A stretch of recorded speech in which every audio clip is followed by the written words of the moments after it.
morning, afternoon, evening, from wherever you're joining us in the world. We are finally up and running here with the TwinZ Motorsport 6 hours of Donington Park. We've only lost a couple of minutes, and in a 6-hour race, that is not important. It's been a nice, clean race from the start. The flags waved down about 20 minutes ago, and to be honest, there hasn't been too much action. Up at the front, of course, the hybrid boys, Daniel Rowe and Tariq Adam, in the 21 Aston Martin and the number 1 Porsche. They've had a little scrap together. They've changed up positions since the start of this race. But without further ado, my name is George Smith, also known as G-Max. I'll be your broadcast or your commentator today. And joining me in the box, a very exciting person who I've done some comms with before, albeit in a different sim entirely. Of course, welcoming Sean Mumford, also known as Godfather. Sean, how are you doing today? I'm doing very good, George. I'm extremely excited for the race ahead. Obviously, first time doing a sim race commentary, so yeah, I'm really looking forward to it. And could I do better than with you at this moment? I mean, that's exactly it. It's all about just coming out and getting some experience in the sim racing scene. And for us, this is something that is good for us because as WRG drivers and, with our sim racing team, we love the racing side, and it's fun to also just broadcast it at times. So, I mean, we've got a long time here. Donington Park, obviously in the GT4's logistical nightmare, and TwinZ Motorsport pairing up here with Raceface and, of course, Steady State to bring the action out on track. This is going to be a good race. We've got 15 cars entered onto the grid. There's 5 mandatory pit stops with tyre changes that need to take place. We saw these 2 drivers battling it out earlier on. We saw Tariq Adam pulling a decent gap out to Rowe then being able to sort of cut back on that. And now Adam with a nice inside line out through the hairpin, going to try and draw himself side by side alongside Daniel Rowe. But Daniel Rowe in that Aston Martin says no, closes the door, and they come out through Goddard and make their way down that start-finish straight. As you can see, a relatively small, short lap time at Donington. And I think these GT4s are quite suitable for this kind of a track layout. Yeah, definitely, George. I mean, you can definitely carry obviously the aim of this track is to try and carry as much speed through the corners as possible, especially in the first sector. Before there, obviously Daniel getting under pressure from Adam there. A bit of a slower lap there from Daniel Rowe. We didn't quite see what happened earlier on, but yeah, this is going to be I think for the top 2 at the moment. The Hybrid Academy boys definitely looking quite strong this evening. We also got on screen there. Well, we've got on screen now the BWR Griffins. Hannes van Wyk under a little bit of pressure from Ferreira there. Oh yeah, Ferreira all over the back end of that Cayman, and I think a lot of people loving the GT4 Aston Martin. I think it's a well-balanced car. Inside line being left open slightly by Van Wyk. Ferreira seeing if you just put a nose in there and get maybe something out of it, but compromised his exit quite a lot. And you mentioned it, carrying speed here, fundamental in getting a good lap time down. And there it's really demonstrated. Ferreira now a couple car lengths behind as Van Wyk maximized that exit. Yep, can go through now. They're going to go through the S's, as they're called. Can take quite a bit of corner there on the S's and not get penalized for it. So you can see Van Wyk has just taken that corner obviously quite well, and now he's busy hitting himself over and just creating that little bit of gap. But still, 5 hours, 36 minutes to go. Long race ahead. Just gotta, don't get into any incidents. Keep your head, start eking out the time as time goes along. It's almost a double-edged sword, though. You can't let the leaders get too far ahead of you. You need to be driving at your at least 70 to 80% of what your potential is. You're obviously trying to conserve your tires at the same time. The GT4 is a lot more favorable on those tires than the GT3s. They can go a little bit longer on them.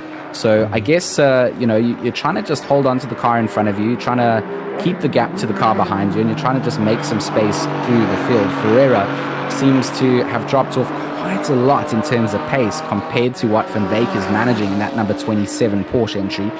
And the two of them will probably keep at this for the next couple of minutes for sure. Looking down towards the rest of the order, if we just run through them, sitting in that 420 BMW behind Ferreira would be Fenter, and he's 3 seconds down the road, 4.9 seconds then to Van der Merwe in the number 72 McLaren, and then Etienne Kleb, who's driving for Am to play. As far as the entry list is concerned, it looked like Etienne has entered the 6-hour event completely solo. Yep, he is completely solo there, driving that McLaren. As you said, it's not too difficult, I would say, but I mean, 6 hours is still. I mean, he's going to have to quickly, if he needs the bathroom or something in the pits, quickly run there and then, get himself all sorted. Looks like Fenta may have lost it in the background there, I think, in the Melbourne hairpin in turn 11. Looks like there was a bit of argy-bargy happening in the background, but coming back to Kleb, it's not easy, but it's not impossible. I mean, it's certainly doable. Lots of people like these endurance races, and if you can't rope your teammates into it, then, well, if you're allowed to drive it solo, lots of people do it. I've seen it happen before, and I've seen people pull out some phenomenal drives. It starts to get fatiguing towards the end of the race. You kind of feel like you've been driving for a long time, and although you're not in a real-life race car, if you're seated in your rig for 6 hours at a time, it can start to take its toll on you. So Kleb doing a decent job here in the start just to keep position. I think he may have dropped one position out to that number 72 McLaren in front of him. Van der Merwe, though, in the sights, and that's what he's going to keep in his mind. Just keep the back of the car in front in your vision, and that leaves you with opportunities. A little bit squiggly there for Kleb coming into the entry of the corner. Is going to compromise his exit slightly, but certainly just making sure that he can hold on where he can. A little bit of inner curb being used, so the dust getting kicked up. But so far, so good for Etienne Kleb and the Amped to play team. I mean, these are the two McLarens also on track as well. So, a little bit of bragging rights, I would say, for these two as well, who can be the leading McLaren at the end of the race. So, yeah, these two can have it's 1-for-1. So let's see who's the better McLaren driver, I guess, going around Donington for 6 hours. And busy going, you see, Tim Kleb's last lap was a 37 dead, where we had Van der Merwe with a 38.0. So it's a little bit of a mistake there for Van der Merwe, putting himself under a little bit more pressure there from Kleb. I mean, it's interesting to just see the gaps sort of develop through the field. Of course, the Hybrid Academy team, for me, probably the favored victors of a race like this. They've been dominating in the local South African scene as it stands, and I know that Daniel Rowe partnering up then with Luke Addison. We saw him driving on Thursday night in the Pink Drive charity race. He's come over from the GT Sport side of things. Tariq Adam also from the PlayStation side, moving over to the PC, but a very solid team. Bego Krobler is also partnering up then with Tariq Adam. So just very quick drivers in those two cars. And then we can't discount the fact that ATK also has an entry out here. Junior currently sitting in that car, sitting in third place. That gap dropped down to less than 1.5 seconds, maybe 4 or 5 laps ago. It's now been extended out. The Hybrid boys working together, it feels like, but off camera we saw that wasn't the case. We saw Rowe and Adam go side by side. A little bit of rubbing is racing for Rowe to take that first position spot, but Tariq Adam, he's not done just yet. He's trying to hunt down, he's trying to see where he can push his teammate to, and the two of them just doing awesome out at the front of the field at this point in time. I mean, this may give McCall a little bit of get a little bit closer as these two begin to fight again. I mean, like you said, that overtake that Rowe started at the clean corner in turn number 7 was absolutely amazing. And he came right alongside him, and then they had a straight out drag race down Starkey Straight. But yeah, these two, you can see Paul just keeping tabs on these two, needs to try and keep tabs on these two for the rest of the race, because just like you said, I mean, don't want to let these two boys go too far ahead. I mean, anything can happen in the endurance race. So, and these two look like Adam does have a good run out into the S's, and we switch over towards Sean Strahan from Eleanor Arrows. Busy pressuring deploy. in front of him a little bit there with his BMW M4. I like the M4 as well, George, and then also we got the Porsche for Deploy as well. I see your favorite. Yeah, I mean, I try not to sound too Porsche biased all the time. I also say Porsche wrong, Porsche, whichever. Porsche. It's Bay, tomato, it's tomato. But the Kinetic Sim Racing team as a whole, also one of those sort of emerging teams coming out in the Raceface leagues. They've picked up some pretty talented drivers themselves, and it will be good to see how the Kinetic Sim Racing team, or should I say SimWorks, that's the proper spelling of their team, how Kinetic SimWorks favors up against the likes of Logistical Nightmare. And of course, straight in there, going to keep that pressure on, looking down the field a little bit later, or a little bit further, and we've got another LNR entry, and this is Robin van der Merwe with Etienne Kleb. This is that battle that we saw, the two McLarens just keeping tabs on one another, just down the road in front of them, Fenter and Dakoka. Also, just getting closer to having a battle themselves. Every time a car on track gets closer to another car, your opportunities just increase exponentially, and the chances that you're going to be able to make up time are there. As long as you're not following blindly into the racing lines of cars battling on the track, you have an advantage as a car that's chasing down.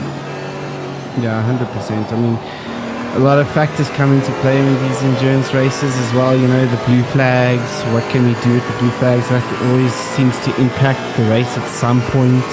I mean, it is sometimes really difficult, especially when you're being lapped by the faster car. It definitely, you know, and you're having a battle, it's really, really difficult to try and get out of it, and then maybe, you know, try and find the best spot to let them through. But obviously for the leaders doing the lapping as well under blue flags, you know, if they do get held up a little bit, it changes up the game there. So, you know, McCall could benefit him later on. There's a whole bunch of things that you need to take into account in endurance racing. Anything can happen, and for myself generally, bad things happen. So it just seems to happen all the time. But I mean, you have some good stints and you have bad stints, and you just got to kind of do the best that you can, I guess. That was Tarsia. They're getting very loose out of the exit of the S's as they make their way down to the Melbourne hairpin. Jean-Andre Brits reading into this, seeing you know, maybe some opportunities come in a little bit deep, then into the hairpin. And unfortunately, that's going to compromise the exit coming down. You just see that Aston Martin disappearing in the distance. I do like this dash view that you get. Gives you a good sense of another loose exit coming out from that 210 entry in front. Jean-Andre Brits, unfortunately, not quite close enough to capitalize off of that. But you see, we've got 5 mandatory pit stops that these drivers need to serve in. De Villiers and Dakoka, those back markers that we talked about briefly before this, they've gone in to serve one of their mandatory stops. Adam on the flashes, just keeping Daniel Rowe on his toes. We saw a little bum shake coming out from Daniel Rowe, the two hybrid drivers having fun out on the circuit. It'll be interesting to see when they hand the reins over to their teammates, and that's kind of the interesting thing here. It's a 6-hour race. It's at Donington, and it's in GT4s, and the teams are made up of 1 or 2 driver teams. Everybody running 2 drivers other than Ant to play, with Etienne Kleb just doing the solo. Yeah, I mean, like you said, changing over the drivers, seeing how that goes. You got to get back into the rhythm. Obviously, the new drivers a little bit, you know. Especially, I think, for me personally, when you see your teammate doing so well, you don't want to mess up the team, you know, dynamic. You don't want to like lose the position. So, you know, for like the guys following Adam and Rowe, you know, you might get a little bit nervous sometimes, you know, because, you know, these guys are putting a great show, and in the moment you want to continue that for your team. So it does come a little bit nervous as we see Adam get into the inside down the straight here into the S's. Can Rowe defend this position? He does have the inside line. They do a little bit of a touch there, and Rowe will get into the corner, still side by side almost through the S's, but Rowe will come out in front. Ooh, some tight racing coming out here from the hybrid boys.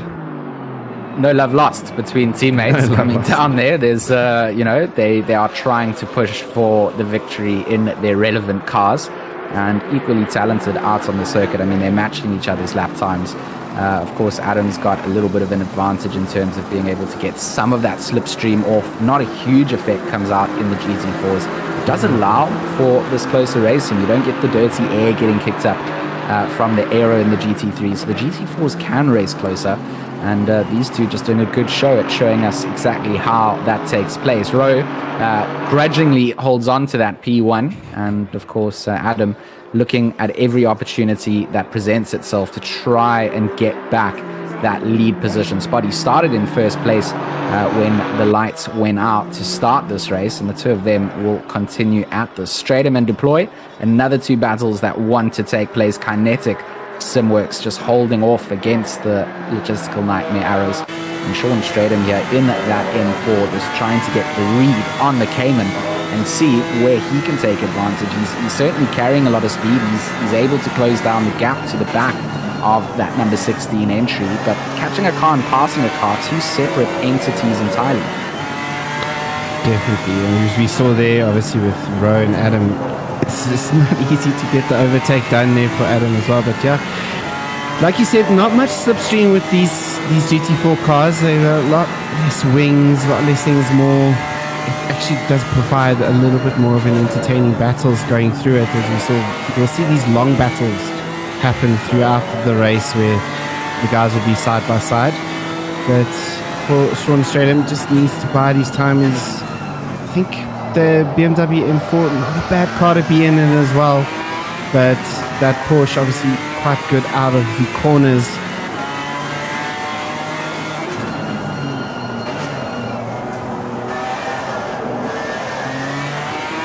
Very different tactics coming out of the GT4s here rather than the GT3s throughout this race, whereas these guys aren't going to be saving their tires, like you said, George. They're going to be definitely, you can really push pedal to the metal with these GT4 cars throughout the whole stint. So there's so many factors that come into play when you are going and driving the GT4s. A lot of drivers put most of their time and effort into the GT3s. It's been like a known fact over in the ACC community that GT3s are the favorite cars. Just monitoring the chat as well, Ken A told us a little bit earlier that Daniel Rowe had some kind of catastrophic rig failure in terms of not being able to apply full throttle. He's reminded us again that he doesn't have full throttle. This has certainly allowed Tariq Adam to hang on to the back of that Aston Martin. And you know what? Sometimes you get that IRL BOP, and that's what's taking place. On the inside goes Adam. Daniel Rowe trying to get the cutback very deep from Adam, and Rowe able to defend, gets a nice inside double apex coming through, and manages to put that car in the right place. He's just parking the bus in all the right places. Now Rowe a little bit deep, closes the door. Adam having to take emergency avoidance policy coming out of the exit of Goddard down the Wheatcroft Straight and into Red Gates. Adam looking to try and get the inside line here. Adam is just certainly fighting back. Rowe giving him the space that he needs, but I mean, it's marginal space. There's not an eyelash that can fit between them at some parts of this track. Yeah, these guys are putting on a show for us today. Obviously with Rowe, with those technical issues at the moment, is hampering his speed a little bit up the corners here, up to turn number 7 is quite a steep uphill there. Actually, is more than what you think it is. Adam trying to go around the outside here. Can he get the drive through this next corner, turn number 8, as they go across? Still semi side by side, but Rowe does have the line as they go onto Starkey Straight. Not enough straight line there for the Porsche for Tariq Adam, but let's see what's going to happen here. S is Rowe positioning his car very, very well there, and S is making sure that he's got the line through there, and it's paying dividends in this race at the moment as they come into the second last corner, turn number 11. While these two are battling out though, McCall coming in the background there.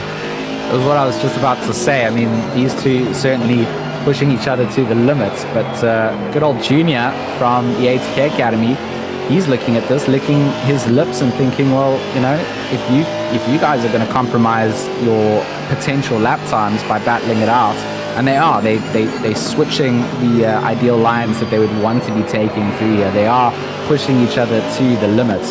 And what would be devastating for Hybrid now is if the two of them were to have a contact and get sent off the circuit, pick up a bit of damage, and have to go into the pits out of strategy. And that's what they need to be aware of here. They've got the potential to finish this race in a 1-2. We've got 5 hours and 19 minutes of racing remaining, so it feels like it's crazy that this is something that would even be suggested at this point of the race. But they have the drivers and they have the ability. They just need to make sure that whatever battles they have on track are complementary to where they want to finish in the order later on. And Junior McCall, he doesn't have any investment in how Hybrid finishes. He just wants to get that ATK Mercedes up towards that P1 spot, or even try and jump it up into P2. So for him, it's just an advantage that he's going to gain as this race takes place. And this is the closest battle on the track between our leaders.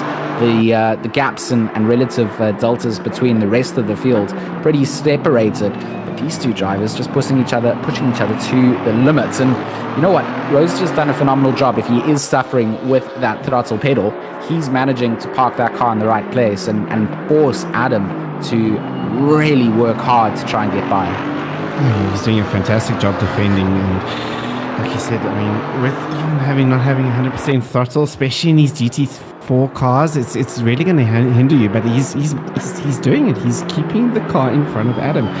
Obviously, with McCall here, he is getting ever so closer every single lap. The previous lap, he was a little bit slower than the two in front of him. Funny enough, but the previous lap he was 1.4 seconds faster than Rowe. But it seems like now that Rowe is not battling as hard as that they were. McCall just holding stationary for now. Just they're going to have to see if he can pick up the pace with his brother coming into the car next, Morgan. It'll be interesting to see when these guys pit though, George. Do you have any indication of when these guys might be pitting? I mean, it's all down to it. I mean, at this point in the race, you don't want to get yourself caught out in the dirty air of the mid-pack. You're going to have to work quite hard to try and make positions back. So I guess for someone like Adam, he might try to do an undercut on Rowe. He's got that option in his tool bag at the moment, and if Rowe wants to take that away, he'll go into the pits before Adam does and force Adam to go out. But Adam on the inside then of the Melbourne hairpin, trying to see if he can get that inside sweeping line, but it's more just the sheer amounts of pace that Aston Martin of Rowe is able to carry. He carries that exit speed so much better and manages to stay in front. But what a battle coming out between these two drivers. These teams and their teammates will be looking at this probably with their nails dug firmly into the tabletops, hoping that there's no contact between them. But at this point in the race, I mean, it's either one of their opportunities to seize the moments, and it looks like it's going to stay up for grabs for a long time. Hopefully, in terms of the pit stop strategies, they follow something relatively similar, because it would be nice to see them out on track together. If you look down the field as well, we see Brits and Tarsier in 12th and 13th. They're also closing that gap down between each other. 2 tenths separate them. So again, there are battles that are developing through the field, and there we go. You just see Tarsier going for the move through the S's, and I think was that a back marker? I think it was Diakoka in the background, just diving out of it. Brits being forced to take the wider line, Tarsier being able to then get that move done. Some flashing headlights coming out from Brits there.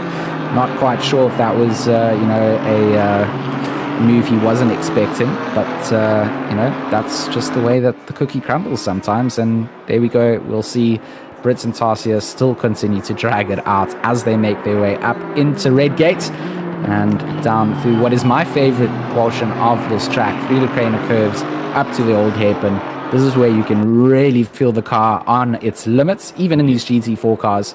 And when you're doing it alongside or following another car, it's even more fun. Oh yeah, 100%. I mean, the speed that you can carry, especially through older hairpin here as they go through it now, you have to carry so much speed. You can see Brits just get a little bit off the track there, but he's going to be okay. He's trying to carry as much speed up this hill here over towards turn 6 and 7. And he's just a little bit closer here. Brits as he gets so close, just, you know, biding his time. I think you were in the previous corner there in Melbourne Hairpin. He just went a little bit too deep. Does he have the inside line? Can he get the drag off that Aston and position himself into the S's? He looks like he's going to go for that move into the S's. He does indeed. And the Aston just giving him the space that he needed to complete that move as well. But Brett's driving very, really well here in his Porsche. He was nice and late on the brakes there, wasn't he? Managed to just get the car slowed down a little bit later, managed to get himself alongside, and had pretty much committed to going through that, through the yeses, in a fashion that you don't want to put your car in a defensive place there. It will ruin it for you both. So it's also doing a good job there in that Aston just to stay out of the way, see that the move was being done. And Brit's now starting to pull a nice little gap out then between them. But up at the front, Tariq Adam has finally gotten past Daniel Rowe. And that is certainly not going to be done and dusted just yet. Rowe has been fighting time in, time out to try and get that number 1 spot back. The number 1 Porsche entry started in P1 as well, and is now finally regained that position. 13 minutes to go until the first hour of the 6-hour event is completed, and we will see our race pole sitter taking back that P1 spot. But Daniel Rowe, you can see, he is not done yet, and the Hybrid Academy will continue to push on. A solid 1-2 position since the start of this race, with Junior McCall from ATK rounding out that 3rd position spot. When they're not battling on track, Junior McCall just cannot hold on to these two. That gap between them now 3.9 seconds. Yeah, I mean, it's increased like by 1.4 seconds since they've started battling. I mean, these two, can they keep it up already? That's the thing I want to know. And can their teammates keep up the same thing? Because, I mean, by the end of the stint, both of these actually is going to be so tired with the amount of battling. But it looks like Adam is starting to eke out that gap now, finally up to 8/10 at this stage. As Rowe, I'm sure, maybe thinking a little bit about the pit stop here, seeming as he's having some technical issues. You know, might be wise if he is starting to lose a little bit more time to Adam. Just maybe get his other driver in and then sort out the issues for his technical issues. It's nice to see some sort of technical issues, George. I mean, it kind of, you know, there's mechanical failures. We don't get mechanical failures in ACC, so, you know, these things happen. It's getting into real world sim racing, I guess, in essence. So very interesting, Dakota almost limping into the pits here. I mean, that stop that they've already completed one of their pit stops. Coming back in now, I'm not sure if they are doing another one of their mandatory stops. Just a reminder, there's no limit on driver stint times. There's no limit on a max stint time. So the way that these teams decide who drives is completely up to them. That's part of their strategy that they can come out. It also allows the likes of the solo drivers to complete the entire event without picking up time penalties for exceeding stint limits. So, you know, I think what you've said there in terms of with Rowe, if he's got technical problems and he needs to come into the pits, they do have the ability to run their second driver for a longer period of time if they want to. And Rowe is certainly losing out that time to Adam. We heard about those technical difficulties. We know you can't get 100% throttle down, which means that Rowe is certainly on the back foot. Whilst he was in the lead, he was able to drive defensively and essentially hold Adam up. But now, with that clean air, Adam, 1.5 seconds up the road. Looking here at Hannes van Beek, from the BWR Griffins, making some progress to take one of the back markers. This will be Etienne Kleb, who has gone into the pits already. Stays nice and wide, coming into Melbourne. Just allows Van Veek to come through, just abiding by the blue flag rules. You don't want to be a driver that is impacting anyone's race whilst those blue flags are being waved at you. And a good job from Etienne Kleb to just make that space. Also doesn't compromise too much of his own time. He's currently sitting in 13th place. He's got a big gap out to the likes of De Villiers and Till sitting in 14th and 15th. So we do see some driver swaps coming down as these teams get towards the completion of the first hour of racing. Yeah, it was a nice. Yeah, we're going to see, I reckon on the hour or just over 70 minutes, we'll see a lot of the pit stops starting to take place as well. I mean, GT4 tires do generally last a little bit longer than the GT3 because they're not putting so much pressure on them, but I do think we'll see at about 70 minutes we'll see most of the field come in and make that pit stops. The gap in front though has extended again to 2.2 seconds, so Rowe is starting to lose a lot of time there, you know, not too much time, but he's losing the time, which could pay dividends in later on in the race, as we see the two gentlemen again, Porsche and Aston, fighting it out again. I think we're going to see a very long battle coming throughout the race between these two teams. We've got RJ Racing.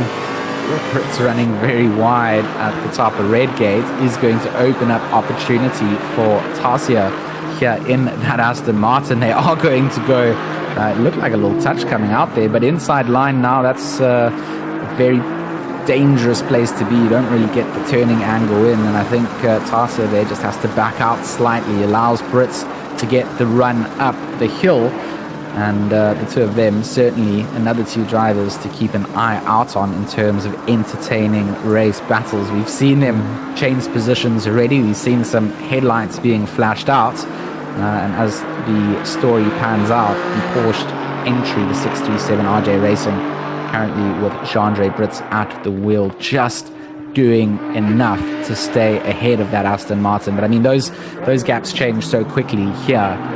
Sean, you mentioned it right at the start of this. If you have one corner that impacts your race, particularly as you're coming through the Craner curves and making your way up the hill, you don't have the raw engine power to really recover from those kind of mistakes, and you will find yourself panning out a gap to the car in front of you. It's just like a cascading effect all throughout the lap as well, because you're under pressure then coming into turn number 8 onto the straights, and then you also try and carry that speed as well, and it's just, yeah, you can see the differences between these two. Tarsia obviously not as great in the final sector as is in with Brits. I think Brits in the tighter corners seems to have the edge over Tarsia, but down the Craner curve, and the old hairpin, definitely Tarsia has got that Aston hooked up quite well, as you can see him coming through the Craner curve, and then down onto the old hairpin, up through the corners here. Now he goes up this hill. You can see that he is gaining a little bit on Brits up in these corners here. So definitely a well hooked up GT4 Aston Martin through the first sector, and then coming through onto the turn number 8 now, Starkey straight after this, and you can see now just Brits holding that angle a little bit better this time around for Brits inside this corner. But in the final sector, Brits seem to have a lot more pace there. See through the S's here for Tarsia as he goes through. You can cut a lot of curb here on the S's as well and not get penalized for it as well, so you can use as much as the track as you want there. Coming down into Melbourne, hairpin as he breaks down, does get a little bit closer there to the exit. If we get a good exit, does lose the back there a little bit, does Tarsia, and now they'll come into the final corner, Goddard, and we'll head on towards the straight there and start a new lap of Donington Park. It's so critical that you highlighted the ability to use a lot of the curbs here as well. Through, of course, the S's, you can shave so much time through there. And it's critical to remember that these GT4s are a lot more curb friendly than their GT3 variants. They're a little bit higher up off the ground, and they don't get as affected by taking those curbs. So you do have to make sure you are using as much of the track as possible. It's quite often the reason why we see our competitors here even dragging a tire down into the grass in some places, because they are just trying to extend those limits as far as possible. And Tasia a little bit loose on the exit there, just gets a little fishtail going. Will cost him a couple of tenths to that leader, of course, of Brits. Brits will be wanting to try and just get at least a second gap between himself and Tasia. Tweak Adam in the background then coming to lap these two drivers. Tasia needs to pick the opportune moment to let that leader by. Doesn't want to lose time to Brits in front, but also doesn't want to impact those the race leaders. Tweak Adam then will be aware that these drivers will be getting blue flagged. He will be trying to pick a time on the track where it's best for him to make that move. Drivers need to stick to their line, ease up on the straights when they are getting blue flags, just allow the leaders through. Brit's making some mistakes there, has allowed Tasia to close that back down there. Good move from Tasia, pulls over to the left out of the exit of Goddard's and allows Tariq Adam to come through. But that gap to Daniel Rowe, 4.3 seconds coming down. Tasia actually jumping into the pit box in that. And so does McCall as well. So McCall going to come in. Are we going to see Morgan McCall taking to the wheel? We are approaching that first hour mark, where we thought we would see some pit stop changes coming in to make that driver swap. And certainly will be interesting to see what Morgan manages to do out here. I mean, when it comes down to those two drivers, Junior McCall and Morgan McCall, it's really on the day of performance that the two of them can be surprising. You know, one day Morgan's faster, one day Junior's faster. And it will be interesting to see what they can do with this, but they will drop down in the order. We'll see Tweak Adam just getting by the likes of Brits there, and that's the perfect place to get it done. Down the Starkey straight, got the ability to just move over to the side and allow the leader to come through without impacting yourself too much. I mean, it's just a slight lifting off of the accelerator pedal, and that will be enough to allow the leaders to come by. And there we go. There we get a shot of Daniel Rowe coming down into the Melbourne hairpin. He's just struggling, isn't he, out there with that throttle pedal. 4.6 seconds now behind Tariq Adam.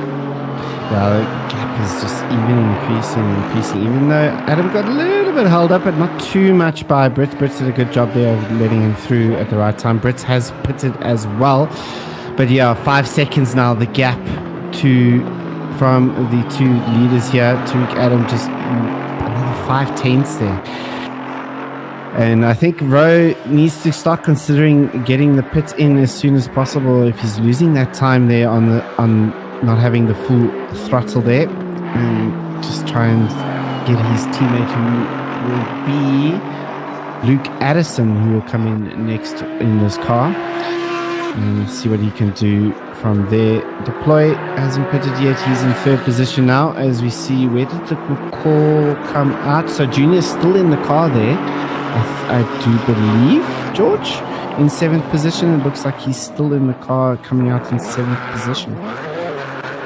So maybe just going in, serving one of those mandatory tyre changes. So he's going to be on some fresh sets of rubber. Will take him a lap and a half to get those back up to temperature. Has dropped himself down the order slightly, but as the rest of the field goes in to serve their mandatory stops, you know, he will remake those positions back up. So that's always the fun part about these kind of events. There's no mandatory pit window. You could go in and pretty much serve all your mandatory stops in the first 5 laps if you wanted. It wouldn't be advisable. You'd be wasting the fresh sets of rubber that you're able to then use. So you got to make a strategy call, and you got to adjust that strategy call for where you are in the race. We see Daniel Rowe coming into the pit box. We did think that would take place. Robson and Van Veek on each other's tails here. McCall wants to try and get by them. He's obviously coming to lap these two cars. They are in a battle.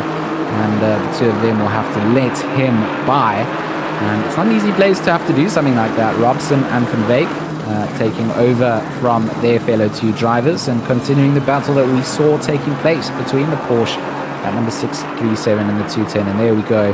Van Wyk is going to bow out. The Wholesome Motorsport 210 entry just allows Junior McCall and that Mercedes to get by before they make their way down to the Melbourne hairpin. And maybe Van Wyk just sort of bargaining on Ruan Robson having to do exactly the same thing. So the RJ Racing 637 now being approached up by the ATK Academy entry, that number 44 coming to lap him. I mean, for Van Wyk here as well, he can stick as close as possible to McCall and make sure that coming out of the pits there, looked very close there for one of the drivers exiting the pits there. But if Van Wyk can hold, keep as close to McCall as possible, can maybe benefit him coming up to Robson here when McCall does eventually try and do the overtake. Robson still holding position for now. Will be getting the blue flags under a second. As soon as he gets under a second there, the blue flags are shown to you. And McCall now just probably on the straight as well will be the best place for Robson to lose as less time as possible. Let's see what happens here with McCall. Just still fighting a nice little angle there coming out there from our broadcaster. And in the straight indeed, McCall will get the pass done on the blue flag. And not losing so much time there. Yeah, I think Robson there certainly got the better end of the stick in getting lapped out. Managed to not compromise. It's more the run up the hill that you would struggle with once you come out of the corner. If you then have to stop accelerating, that you start to struggle. Junior McCall though is still certainly trying to see what they can do. So when Stratham promoted up into a temporary P1 as Tariq Adam also comes into the pit box, we do see that driver change take place. Daniel Rowe hands the wheel over to Luke Addison, who maintains fourth place currently. That will change up again. They actually lost the position. Yeah, they've lost that position to Junior McCall. So there we go. There's Addison chasing down. He's got two back markers in front of him before he catches back up to the likes of Junior McCall and the likes of Tariq Adam. He's gone into the pit box. He's done, I would assume, just a mandatory tyre change. Hasn't quite done the driver swap. Van Wyk makes way. Luke Addison gets through. This is what we want to see. We want to see what the Hybrid Academy team can do. They now should be in a car that is uncompromised when it comes down to the ability to put the foot throttle down. Daniel Rowe was struggling with being able to do that in this number 21 entry. And it will be all up to Addison now to just try and make up for some of that lost time. Yeah, definitely. He's got McCall coming into the S's in front of him, so a little bit of a gap there to make up there. Adam will keep his spot there in P1 after Stratham pits here, but Stratham leading the race for now for the Eleanor Arrows in his BMW M4 and doing a decent job as well. Not lapping at 36.5 was his last lap there. His best lap time was 1:35.6 and doing a good job here Stratham in his BMW, it must be said. I mean, keeping it consistent and keeping it clean. That's what it's all about. Just try and extend the lead that you'll have. If everyone else has gone into the pits, you're now just trying to see if you can make use of that free air in front of you whilst your competitors get caught up either in back markers or within the mid pack. So at this point in time, Stratham just trying to extend that out. It's got a 30-second gap towards the likes of Tariq Adam. That will change in once Stratham comes in to serve that. Robson and Van Wyk trying to make the human centipede in car form at that point. Robson is feeling like his rear view mirror is just filled up with that 210 Aston Martin's entry. But Van Wyk carrying a lot of speed through his stint at the moment. He's definitely managed to get those tyres fired up and putting the fight up against the likes of the RJ Racing entry. Christian Venter here in fifth place goes to make a move on one of the back markers as well. He's certainly just trying to clear the traffic as quick as possible. That would have been the likes of Van Wyk that moved out of the way. And it's part of the racing that we mentioned, isn't it? The blue flags will come into effect, and the way that you time those events is sometimes it falls into your favor, sometimes it doesn't. You're just trying to do the best that you can to not interfere with someone else's race if you are getting those blue flags. And if you are the car that's trying to make the move, you need to also just kind of preemptively try and think about what the driver in front of you is going to do. You don't just want them to slam on the brakes for you to make the move. You want it to be predictable. You want them to move over to the side of the track and to just ease off a little bit to let you get by. Yeah, 100%. Just keep on your racing line. Make sure you don't necessarily have to move off the racing line. It is the responsibility of the lapping car as well to make a clean overtake as well. So, just like you said, be predictable. And I think Van Wyk's done a really good job at doing that as well. I think he's had the unlucky stick slapped on him there a little bit because, he seems to be a little bit quicker than Robson at this stage, and he just seems to be getting those lapping cars at the wrong moments. We'll see what he can do now. He's got a little bit of clear air behind him now, so he can definitely see what he can do against the Porsche in front of him. See if he can maybe pit them as well. As we see there, also Sean Stratham going to be pitting there from the first position, doing his mandatory pit stops, gone the longest out of everybody as well. So good work there coming from Stratham. Yeah, I think you saw Robson goes way too deep. Van Wyk gonna just snap that up like it was a free pizza on that delivery, and the 210 will take that 12th position off Robson. Though gonna send it nice on the inside as Van Wyk gives him the space. The cutback though from Van Wyk carries more speed. They will go side by side as they drag it down the Wheatcroft straight, making their way up to the right-hander of Redgate now. Van Wyk leaving that inside open, trying to get a little bit more of a swoop as he heads towards the inside apex, but with the Porsche planted there, he can't quite just close the door, but has managed to just carry a little bit more momentum coming out and down through the Craner curves. They go, making their way towards the old hairpin. This is where you want to carry the speed up the hill, and it looks like Robson did carry some good speed. He's going to be able to hold on to Van Wyk. He's going to be in the slipstream as well, but Van Wyk with an equally good exit through the old hairpin is going to manage to hold off. And there we see they are catching up to the likes of Peterson, and is that then Venter in front of them? Venter's just done the overtake. Venter's just done the blue flag. Steyn and Peterson, who's just in front of them here, all for position in track. So this is all now these four cars fighting for position on track here. Oh, look at the dive there from Robson as he takes the inside of the S's there. Oh, this is just, I'm a little bit perplexed at the moment to see what's happening here. Can Van Wyk maybe take that position on the inside on Melbourne? Kep in there. All three just trying to fight here for position. There's that Audi driver. Let's see what he can do. Can he? Cars on the inside. No. A little bit of a touch there coming out there from the Porsches, but Van Wyk will be the winner out of this one as he takes his asset in the inside there. A little bit of an RG happening there in the last corner there, George. Yeah, a bit rookie coming out from Peterson there. He certainly didn't have the pace of the two cars that were catching up to him. Missed that braking point, sent it up the inside, made that contact with Robson, then it felt like almost immediately tried to just back off to give that position back, which then Robson nudged into the back of him. And for Van Wyk, that's just beautiful racing for him, because it's all panned out and landed in his lap, allowed him to get through. Based on what we were seeing, Van Wyk really was catching up and has the potential to extend out, maybe getting caught up if in the blinkers of the other drivers, just getting caught out in following their lines, and maybe we'll be able to work with this. They are all catching Steyn at the same time. That number 72 McLaren in front of them is looking rather promising for all of them to lap up if they can.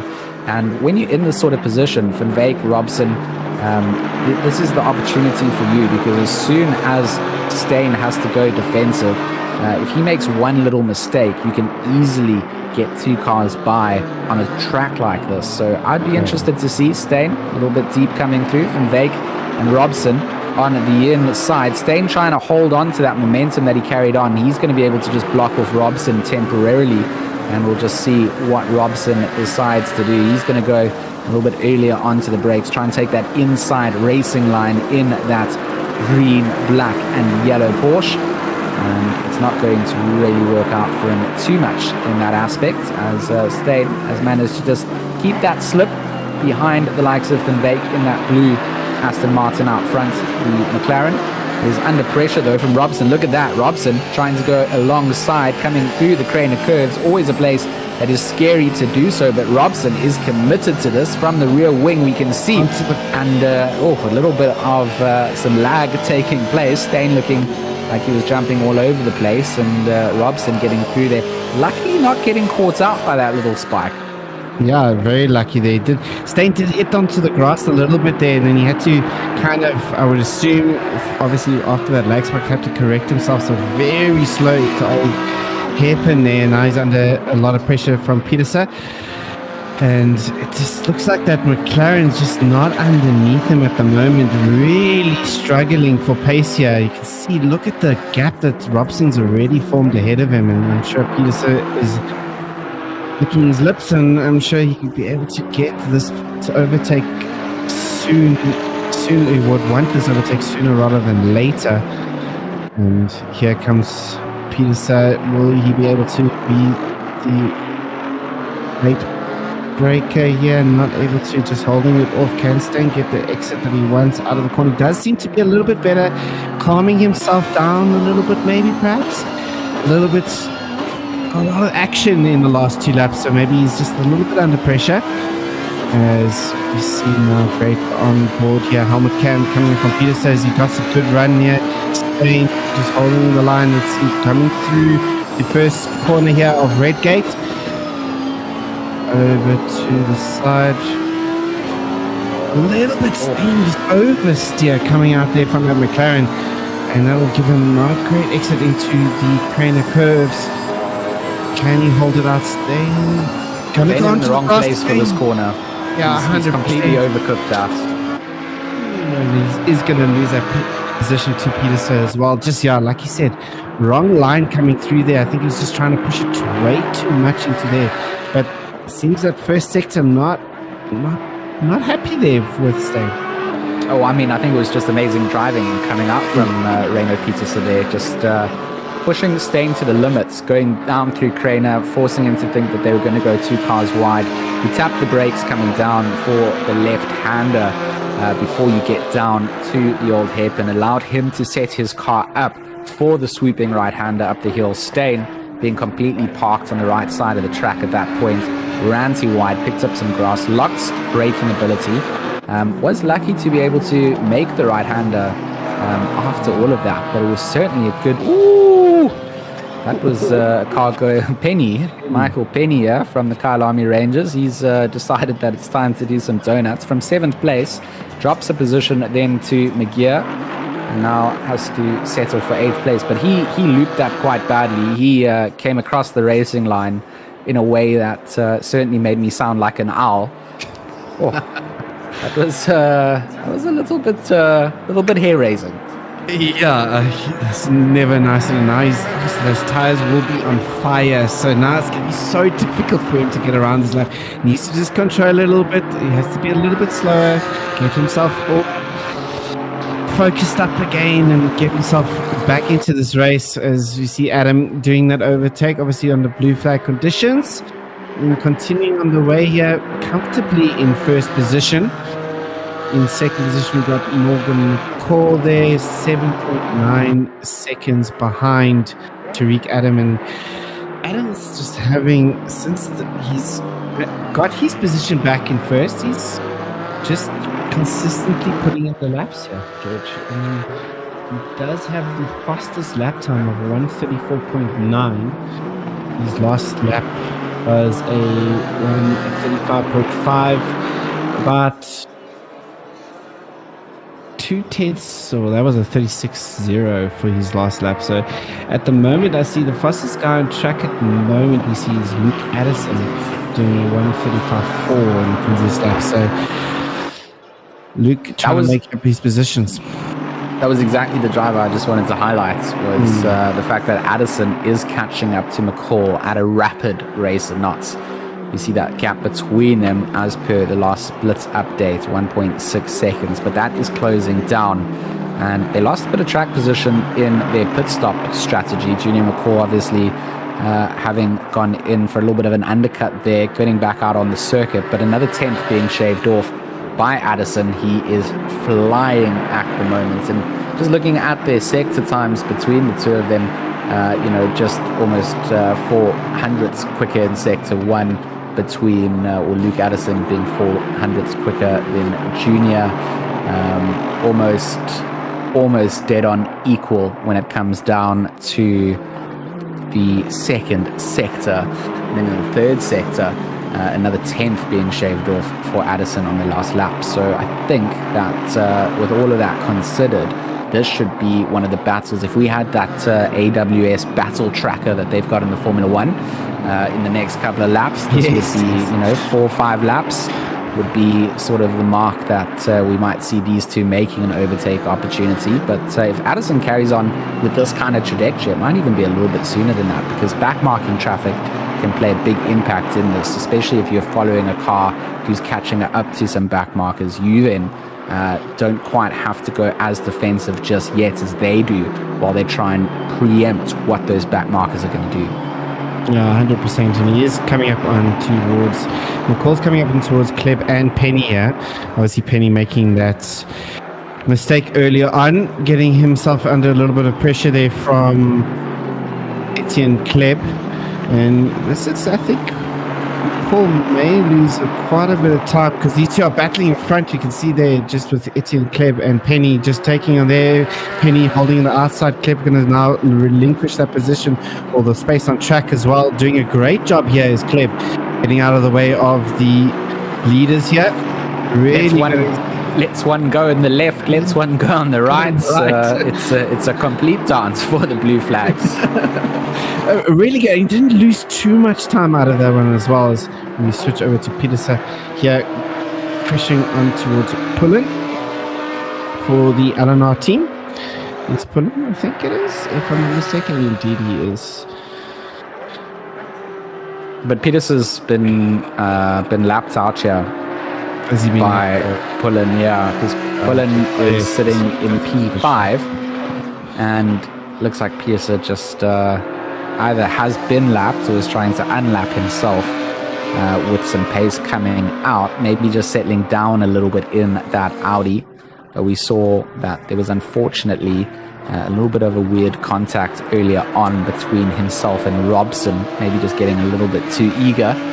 And all around you make small mistakes, and that can sit in your. It's so important to be able to clear your mind and to put a little mistake behind you so that you can focus on the race ahead. But 4 hours and 41 minutes remain here in the TwinZ Motorsport 6 hour of Donington Park. My name is George Smith, and of course the lovely voice that you hear joining me here, bringing the action, of Sean Mumford. And a big shout out to Steady State as well, the guys that are doing the production. Big shout out, thanks to Ashley Wilson for pulling out an absolute miracle in being able to broadcast this race.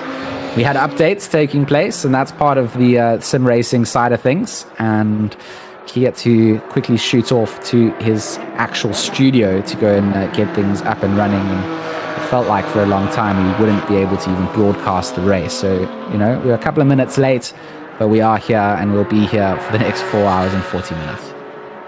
Yeah, indeed. Pullen just continuing on his way for the LNR Arrows. He's got another back marker just in front of him with the videos, which shouldn't be much of a problem. But Addison is eking himself ever so closer to McCall there.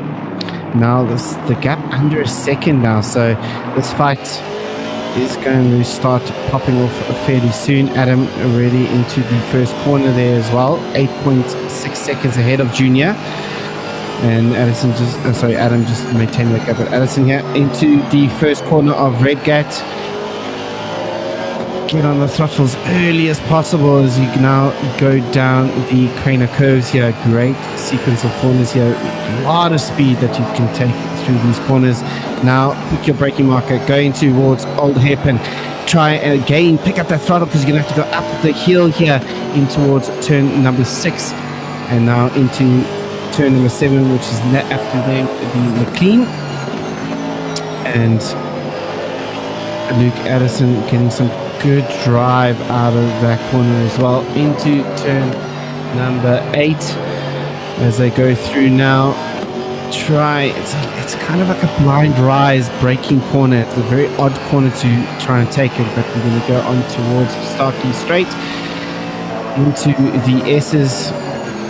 Braking marker, throw the car into the S's, take as much curb, and not that much curb though for Addison as he loses the back just slightly there at the end there.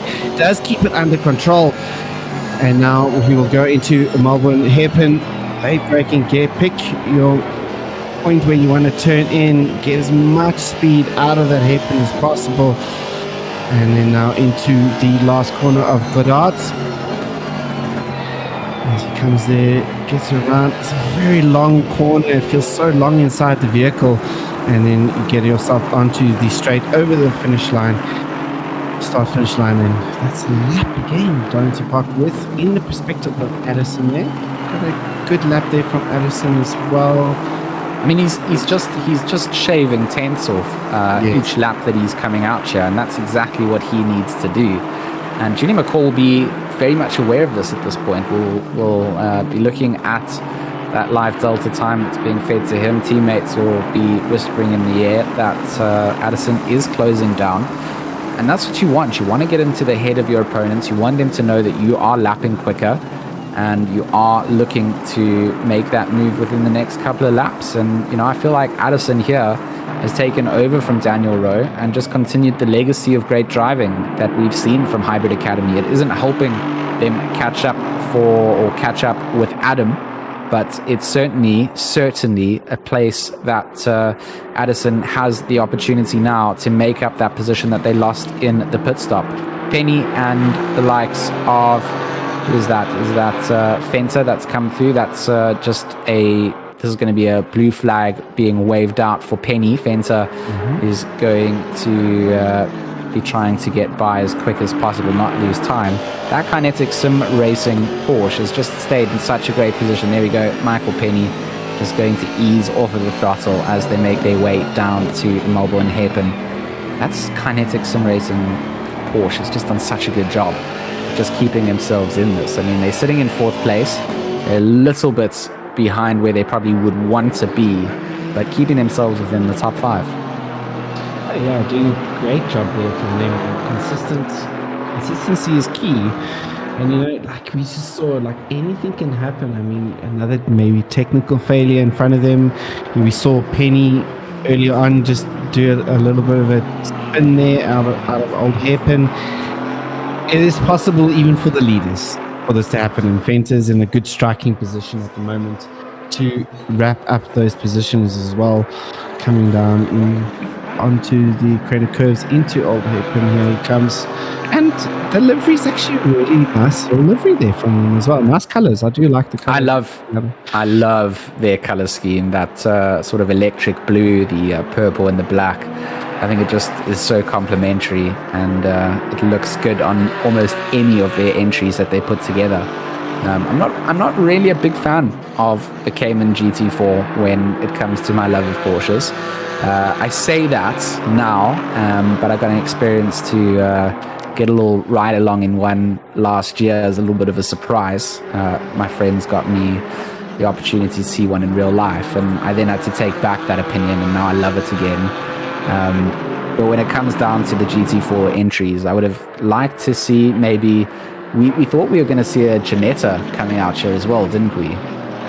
There was a Ginetta on the entry list. Doesn't seem like they made it to the grid as well. But yeah, they just didn't make it to the grid, unfortunately.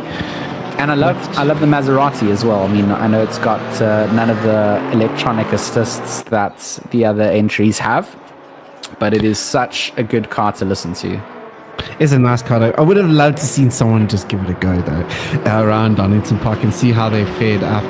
That would have been a tough task, but it would have been fun nonetheless to see how they would have fared inside this lobby this today, I guess. Always say this evening. I'd normally cast in evenings, so it's a bit of a new experience for me as well. It's an evening somewhere in the world. I know that we've got there we go. We've got Schooler joining in the 420 entry. As far as the chat let us know, he's joining from the USA, so it might be dark at some point. I mean, the USA is so big that they have time zones across the country there, so it could still be a bit dark. A little bit of rain coming down here in the UK for me, luckily out at Donington Park though.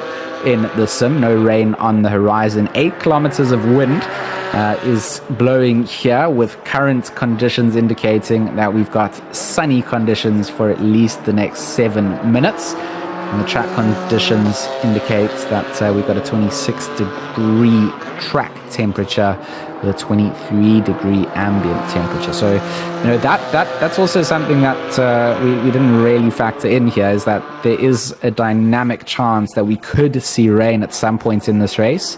We also know that we are running a increased clock cycle, which means that we should see over the 6-hour race, we should see a full 24-hour cycle. So we're running at a 4 times multiplier, which means it will get dark quicker than it normally would. So I'm interested to see what happens when it does get dark here. How many people have put in the hours when it does get dark, because it does get very, very dark out here at Donington Park.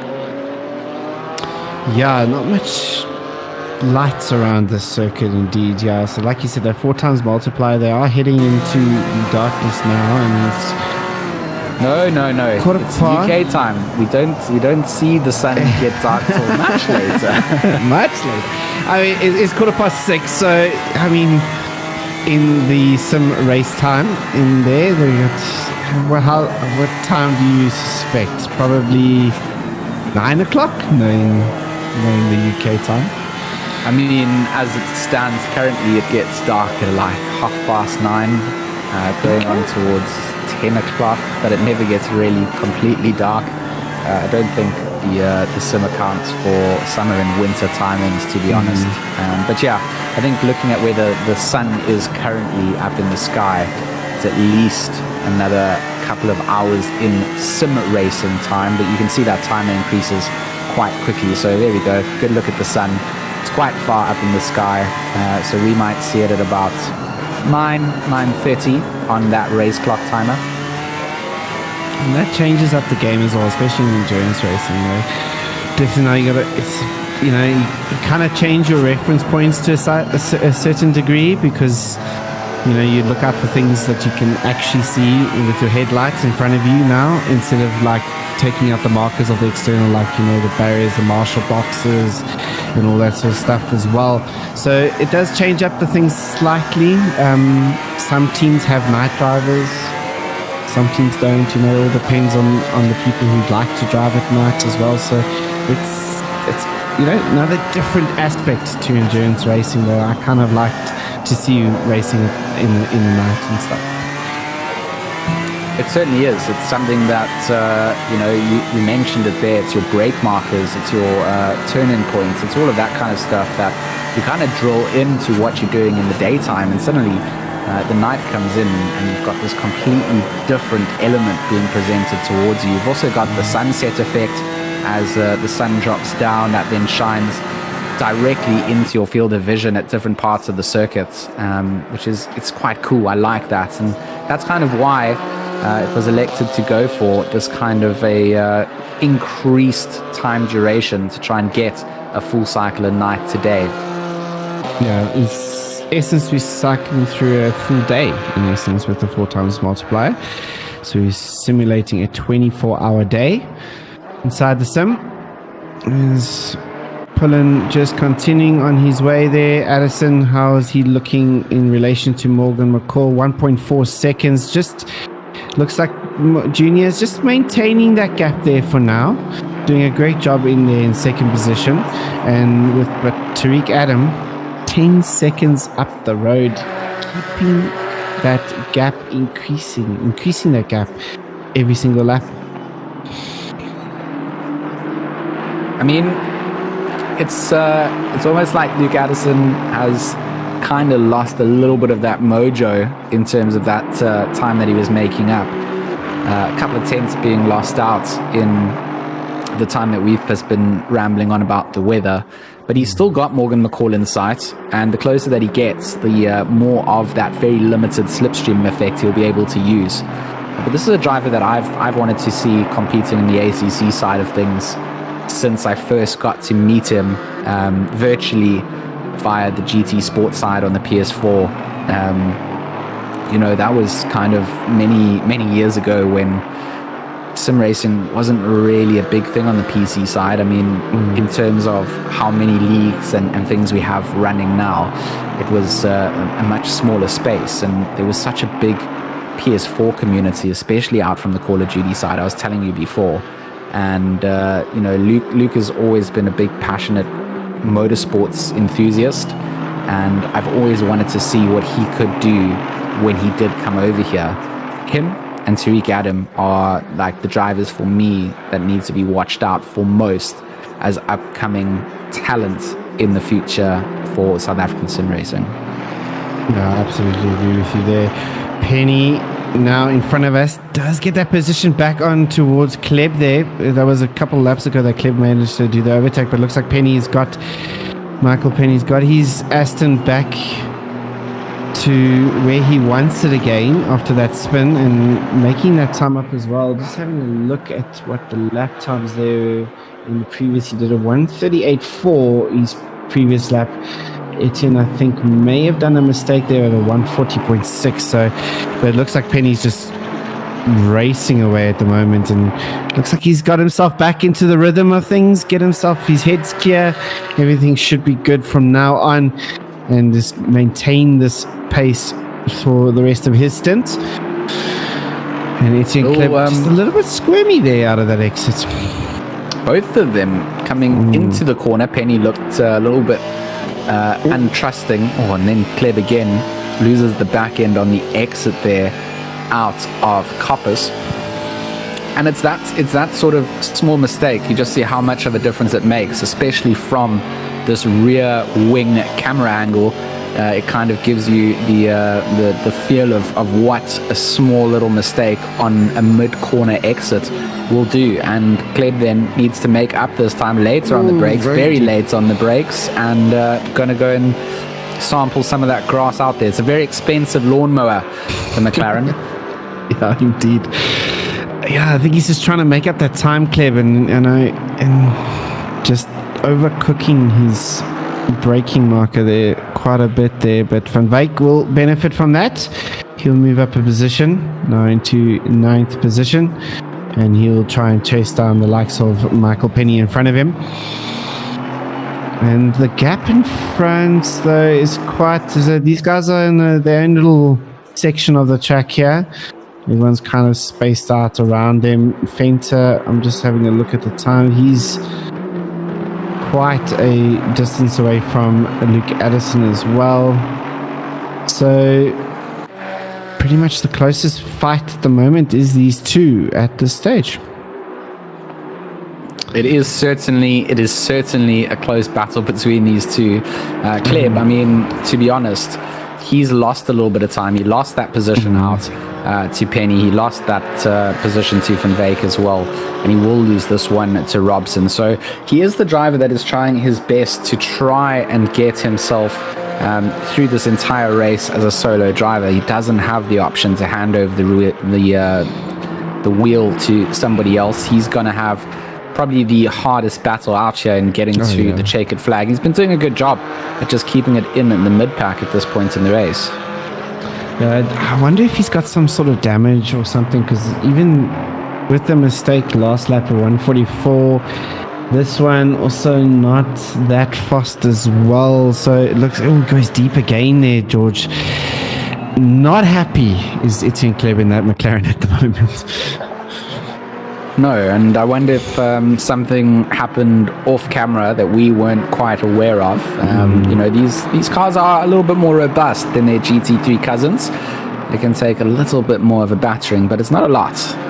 You know, if you do go and scramble up any of your aero parts on it, it just becomes something that's so hard to keep control of. Luke Addison, talking of drivers earlier on that were losing some time, he started to make that time back up, less than a second now to the likes of Junior McCall, and he's just amplified. He's put the foot down a little bit more. He's sharpened up those apexes. He's making sure that he reels in the 80k entry as quick as he can. They of course are catching up to the back marker of McGear, and that will make things interesting in terms of predictability. But I must say the blue flag cars so far in this race have just been absolutely top notch, making the space where they need to, pulling out of the way. McGear here is going to be sticking on that. Penny and Van Veek catching up to each other as well. 6/10 between the two of them. That's Van Veek actually doing a pass on Penny. Oh, was it? So he's overtaken him now. He's got through. So Penny then trying to fire back, and a little battle between the two Aston Martins will continue to. I mean, that's the most favored car here, it seems. No, it's not. It's the Porsche. It is the Porsche, George. I'm so sad about that. Why are you sad about that? Well, I mean, I just wanted to pretend like I've changed from a favorite manufacturer, but I haven't, and Porsche still remains king. This also gives us some time as well for those that are in the chat. We appreciate all of you here. We'll be opening up the poll to see who you guys want us to ride on board for an immersion couple of laps. We'll be taking one of those in the next 3 minutes. So we'll have the audio up for the cars, and we will be just going dead on comms for a couple of minutes. That will take place in about 3 minutes. Stop and go 30 being allocated out to Etienne Keb there, down in 14th place. Speeding in the pits, perhaps? I don't see anything from our stewarding team that indicates that it's anything else. But yeah, stop and go 30 coming down. And that is going to be a big knock for him. But yes, back to what I was saying, the immersion break that we'll be taking in 3 minutes. You guys are welcome to give us some shout outs of car numbers that you would like us to go on board with. Would you like to add him in that leading number one Porsche? Do you want us to go on board with Addison then in third place? I mean, that gap is closing down, 3/10 between them. We might have to extend our waiting period for that immersion lap until that is done. I'd love to see what is going on between Luke Addison and Junior McCall at this phase, but 3/10, the closest they've ever been in the battle that we've been following along with. Ooh, here we go. Addison does look, obviously we can see he's a lot closer here to it. He does try, he had a little bit of a look in the inside there of Junior McCall, as now they go up over towards Starkey straight here. Now can Addison pick up that slight slipstream effect there down off that Mercedes-Benz of McCall through to the S's? Here comes through Addison, looking much faster. Great run out of the S's there for Luke Addison, as now he comes onto the inside of Junior McCall into Melbourne hairpin. Can he make the pass stick here? He's got that inside line. McCall trying to do that cutback there and see if he can get that exit speed that he needs. Luke Addison looks like he's got that pass done there, George. Great bit of driving there from Luke Addison out of the S's.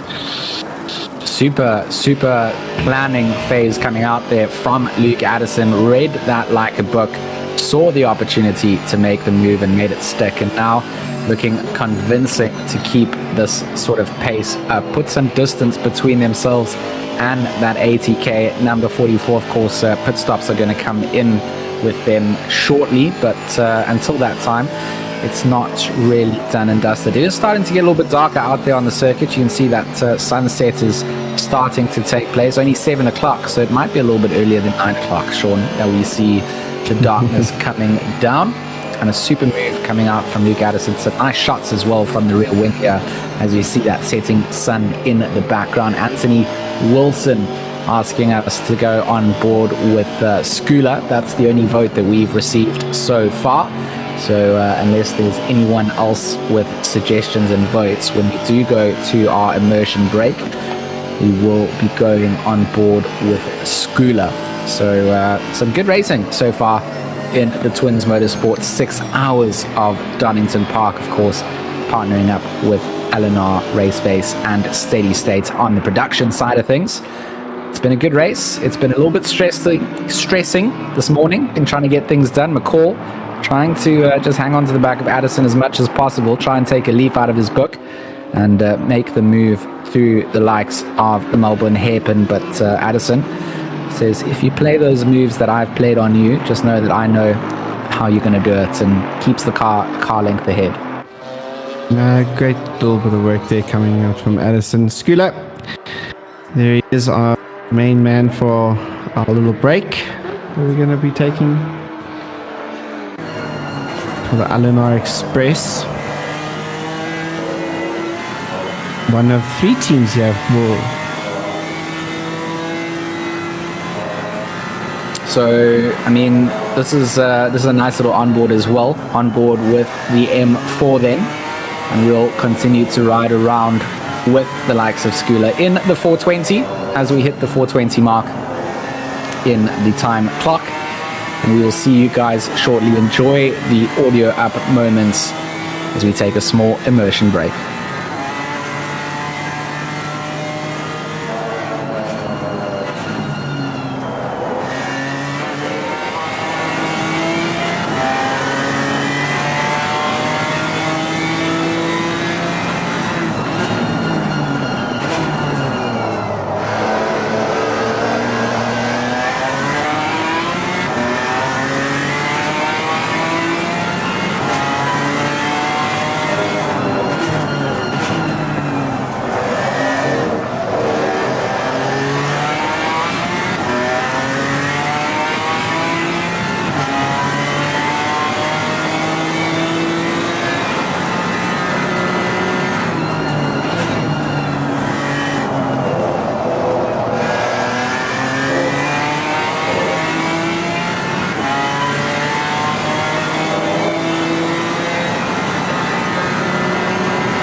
everybody. Hope you enjoyed that onboard footage from onboard the LNR Express 420 BMW M4 entry.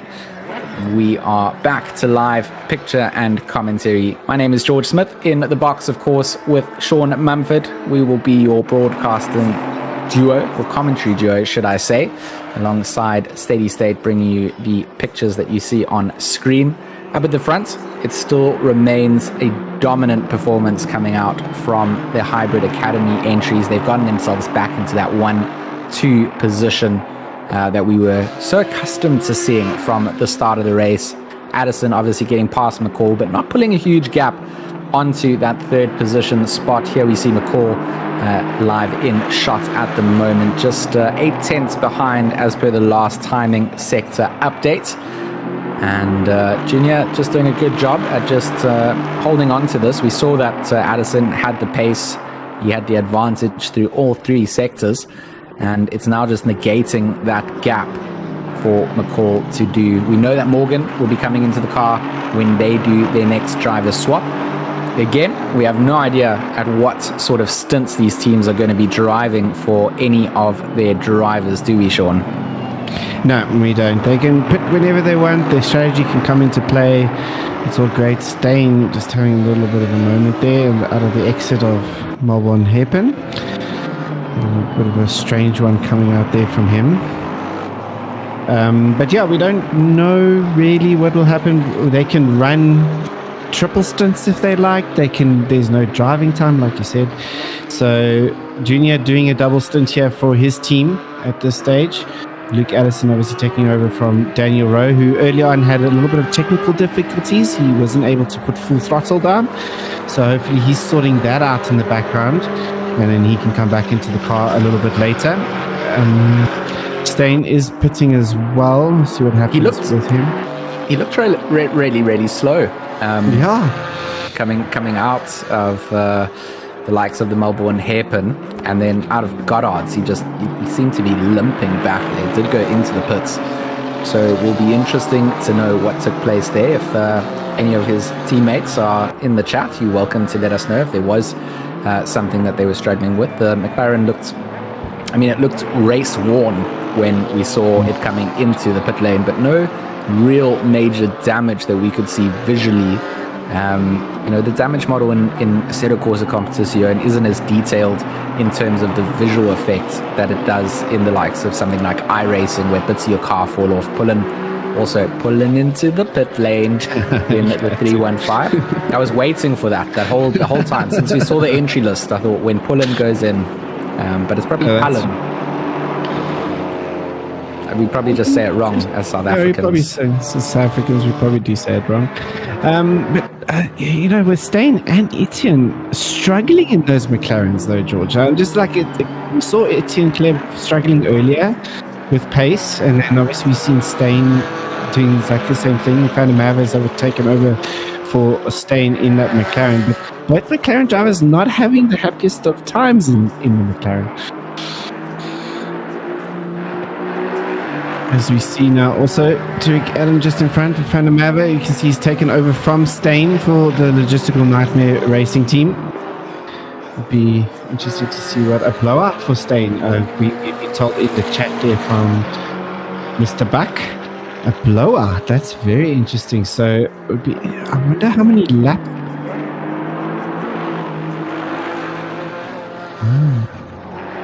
So we talked about it. We said these cars can really extend the track limits, doesn't it? Settle the car too much using the curbs, but certainly maybe using a little bit too much of that, and just got those tires to a point that they weren't so happy. So having to just nurse the car back and do a little driver swap out as well. So very interesting to see just how this all pans out. Haven't run a GT4 only event at Donington before, so this is all new to us. And you can see the headlights are all on, Sean. The night is rolling itself in. It's going to get darker and darker as time progresses until we hit complete darkness. It's still very much, I would say, light at the moment. Yeah, it's still very light, but I'm thinking about the blowouts now with the tyre blowout for Stain there. It seems to be characteristics of this new the British DLC that we've got here.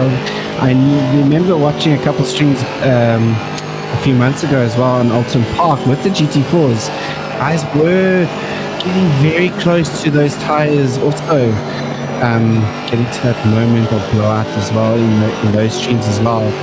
So it seems to be a characteristic for these British tracks where it damages the tires in the corners. So I guess that adds a nice little different element coming into this endurance race. Could it happen to the leaders?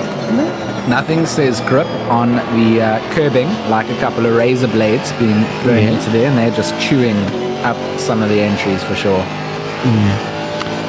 It's Junior McCall trying to keep that gap to Luke Addison. Has extended by over a second now to Luke Addison, so looks like Luke has got himself in that rhythm now, and let's see if they can fight back towards Tariq Adams, who's now 20 seconds up the road from Luke Addison.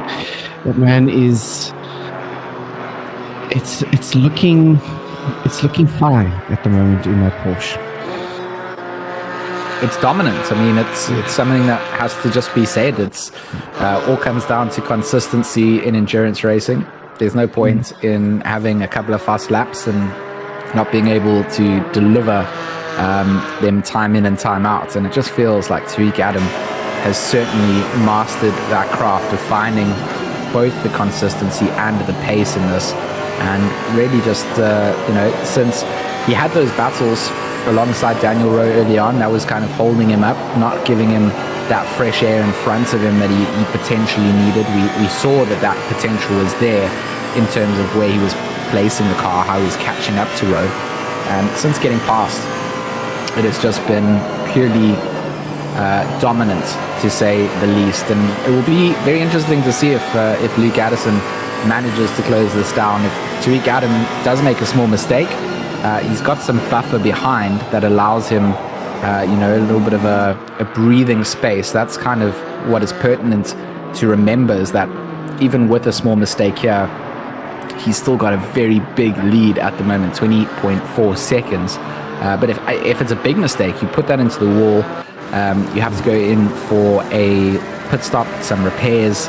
That can just quickly get eaten away. So as the night comes in, it'll be interesting to see just how this all plays out. But certainly a very dominant performance so far as we approach that 4 hours remaining of racing. It feels like we have not been racing out here for 2 hours already.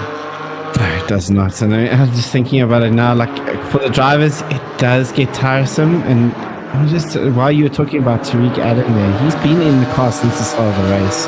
This man is not letting go, and he's done such a fantastic job, and he's raced for an hour and 55 minutes, and he's still keeping up this pace. This man is a monster. He's crazy. And I mean, his co-driver, Bego Krobler, he's also just got insane potential. He's quick. So as an entry, Tariq Adam and Bego Krobler, that is a very, very scary team. And for them to be where they are, I mean, that's certainly a good place. Fenter in the background of looking at Sean Stratham here is going into so it was it Fenter? Yeah, it was Fenter that was just peeling into the pit very box late there. peel off into the I think Stratham it is nothing. You have to kind of have to plan yourself, or your exit, should I say, out of Goddard's, that final corner. Have to stay to the left side of the track to make it into the pit lane. If you have a very uncompromised exit out of Goddard's, you do then find yourself veering quite severely across the line. So you've got to just hug that inside, like we saw Penny doing there. Then you can get in. But if you're on Van der Merwe's line, for example, you are pretty much coming across traffic to get into the pit lane.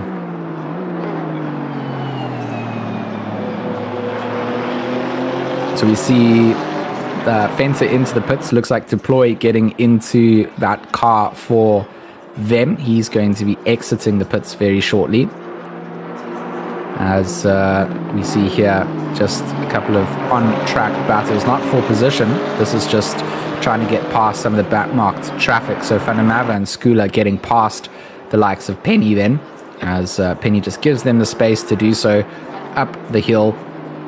Probably not the best place to lose a position, but we start to see just how dark the racetrack can become here. No real track lighting takes place. You see a couple of big lighting poles in the background here and there, but nothing really that lights the circuit back up. And for us as spectators, it's a lot easier to see what's happening from these elevated positions, but from the actual in-race perspective of the drivers, it's a lot harder to do. And up at the front, Addison, he's lost another 2 seconds out to Adam. We saw that gap down to 20 seconds, back up to 22 seconds as per the last timing split update. I mean, yeah, Adam is just keeping that foot planted, and he's continued to consistently put in the fast laps. Skula just getting past obviously the back markers here. Van der Merwe just in front, obviously, of Penny as well. It looks like Penny just allowed those two just to go through. It's not his battle, obviously, with Van der Merwe at this stage, so keep it clean. He's in his own little space at the moment. Villiers is 6 seconds up the road. No, I do apologize. Won't be 6 seconds up the road. But Britt's only crossing the line now, so Penny 17 seconds up the road is the Villiers. So, you know, Penny own little bit of track here by himself in terms of positions. He's going to have a couple more leaders behind him. Luke Addison just coming in the background of him as well. But you can see getting darker and darker as the minutes tick away. It's 20 past 8 in the evening in the sim race time. And George, I think you're pretty right. I think we're going to see complete darkness by now. Good to see. Because in the UK, that's something that I've had to learn about their British summers, is the sun goes down very late and then rises very early, and it doesn't feel like it gets completely dark out there. But I think the sim's a little bit different. It does get quite dark for the drivers. Addison just making his way through some of this lap traffic, and this is where you just have to have full focus mode on. When the sun is down, you're negating the opportunities for yourself to lose positions because of a small mistake made with back markers. Back markers back on the full awareness levels to make sure that they're letting the leaders through, obeying those blue flag rules, and then just trying to not lose too much time to the cars that they're fighting with on the track. Okay, so Junior McCall into the pit box finally. So potentially another undercut attempt for them if they are trying to do something with that track position. They were obviously in this position from the start of the race, sitting in third place. Will we see a driver swap coming out? That's what I want to know. Will Morgan McCall get into that hot seat? And I was thinking about it now. If Morgan gets into it, it's a perfect time. It's not too dark, so he doesn't have to. He can just adjust as it gets darker as well. So that's just another little small things, that help get yourself into the stint. So if Morgan does get into the car now, it's still a little bit light out. He can start getting his markers all set up, and then as it gets darker, his eyes can adjust a lot easier to the conditions around him. And we see Morgan is in the car, so he will start his hunt down for second position there on Luke Addison. Can he put in the lap times now to do that? So the chat's also, just a shout out to you guys. We couldn't just do what we do here by ourselves. You guys always offer some great insights. Paul Fencer just mentioning that Etienne Kleb has seemingly dropped out of the race, and that is certainly true, as we don't see that second McLaren on the timing sheet anymore. Ken just letting us know that Luke's car is a hybrid setup. I did appreciate the pun. So they're waiting for the rain to come out to be able to attack that. As it stands at the moment, Ken, it looks like we've still got some very clear skies. The wind, which was blowing at 8 kilometers an hour, has dropped down to 0. So we're waiting to see if anything's going to blow in. But we are running an amplified timing, a time multiplier, and that can all change up relatively quickly. That time multiplier doesn't have any effect on the fuel usage or the tire wear. So for those that were curious about that, that is not affected. So for them, it's still very much like driving a 4-hour race in terms of what your car's consuming and driving. It's just that we're able to manipulate the way that the sky comes out. And the gear very wide coming out there.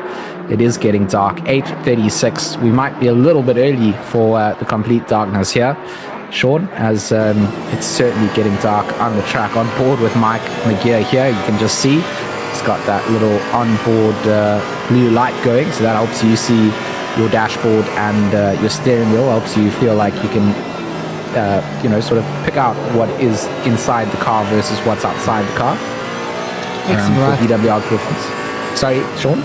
Makes the lights a little bit brighter as well, and so you get a little bit more range of viewing with the endurance lights on, as well to standard normal lights.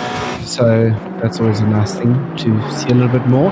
But in second position, Addison did pit and rode back into the car, and they did get ahead of the McCall brothers in the 80k Mercedes, and 2.2 seconds there is the gap.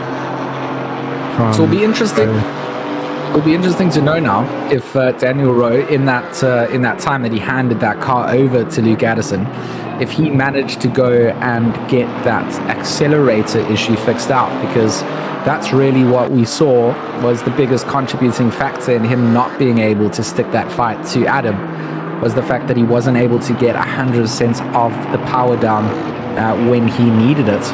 And it will be important that Rowe gets that sorted out. Otherwise, they're going to have to look at letting Addison run extended stints out here. Yeah, indeed. But it was a good pit move there from the hybrid Aston team. They literally pitted the lap after the McCall brothers. So they knew that the McCall brothers were trying to do the exact same thing in the first set of pits as well. So straight into the pits, swap them out, get themselves in that track position that they wanted, and it's paid dividends. 2.2 seconds ahead, like I said. Morgan McCall just going over some of the back markers there, as you know, he needs to try and see if he can hunt down Daniel Rowe. And we got here McGear just behind the Aston Martin. I do forget his surname, George, and how to pronounce his surname. Are we saying Tarsia? Tarsia, there we go. Or Tarika? Or whichever way, we're probably saying it wrong anyway. So, you know, you can join my ranks. Join. It seems to be... It's a good rank, I guess. Adam, I think, was in the pits, if I'm not mistaken. I think I just saw, yeah, he has pitted as well. Tariq Adam has pitted, and he's going out for another stint. No, Bego Carbler has gone into the car. Sorry, it just hasn't changed on the timing sheets yet. Yeah, it hasn't quite updated on that timing sheet, but they just wait to go over the split, and there we go. Bego Carbler then. And this is a man that we wanted to see what he could do, taking over from Tariq. He does get handed the car in the darkness, so potentially just going to take a little bit of time to get himself up to speed. Tariq Adam had that benefit of starting in the daytime and letting the night kind of roll in. And a well-deserved break then coming out for Tariq Adam. What a dominant performance he has had in the car, and it's good to see that the Hybrid Academy team has just continued to perform out in this race. I mean, the two of them, or the two teams should I say, were the favorites coming into it with the qualifiers, and they've just continued to do that. You often see maybe the qualifiers don't indicate what's going to happen in the race, but they started up at the front and they could continue out at the front. And I would love to see the number 1 and 2 cars get themselves into some of those close scraps that we saw early on, because that was exciting.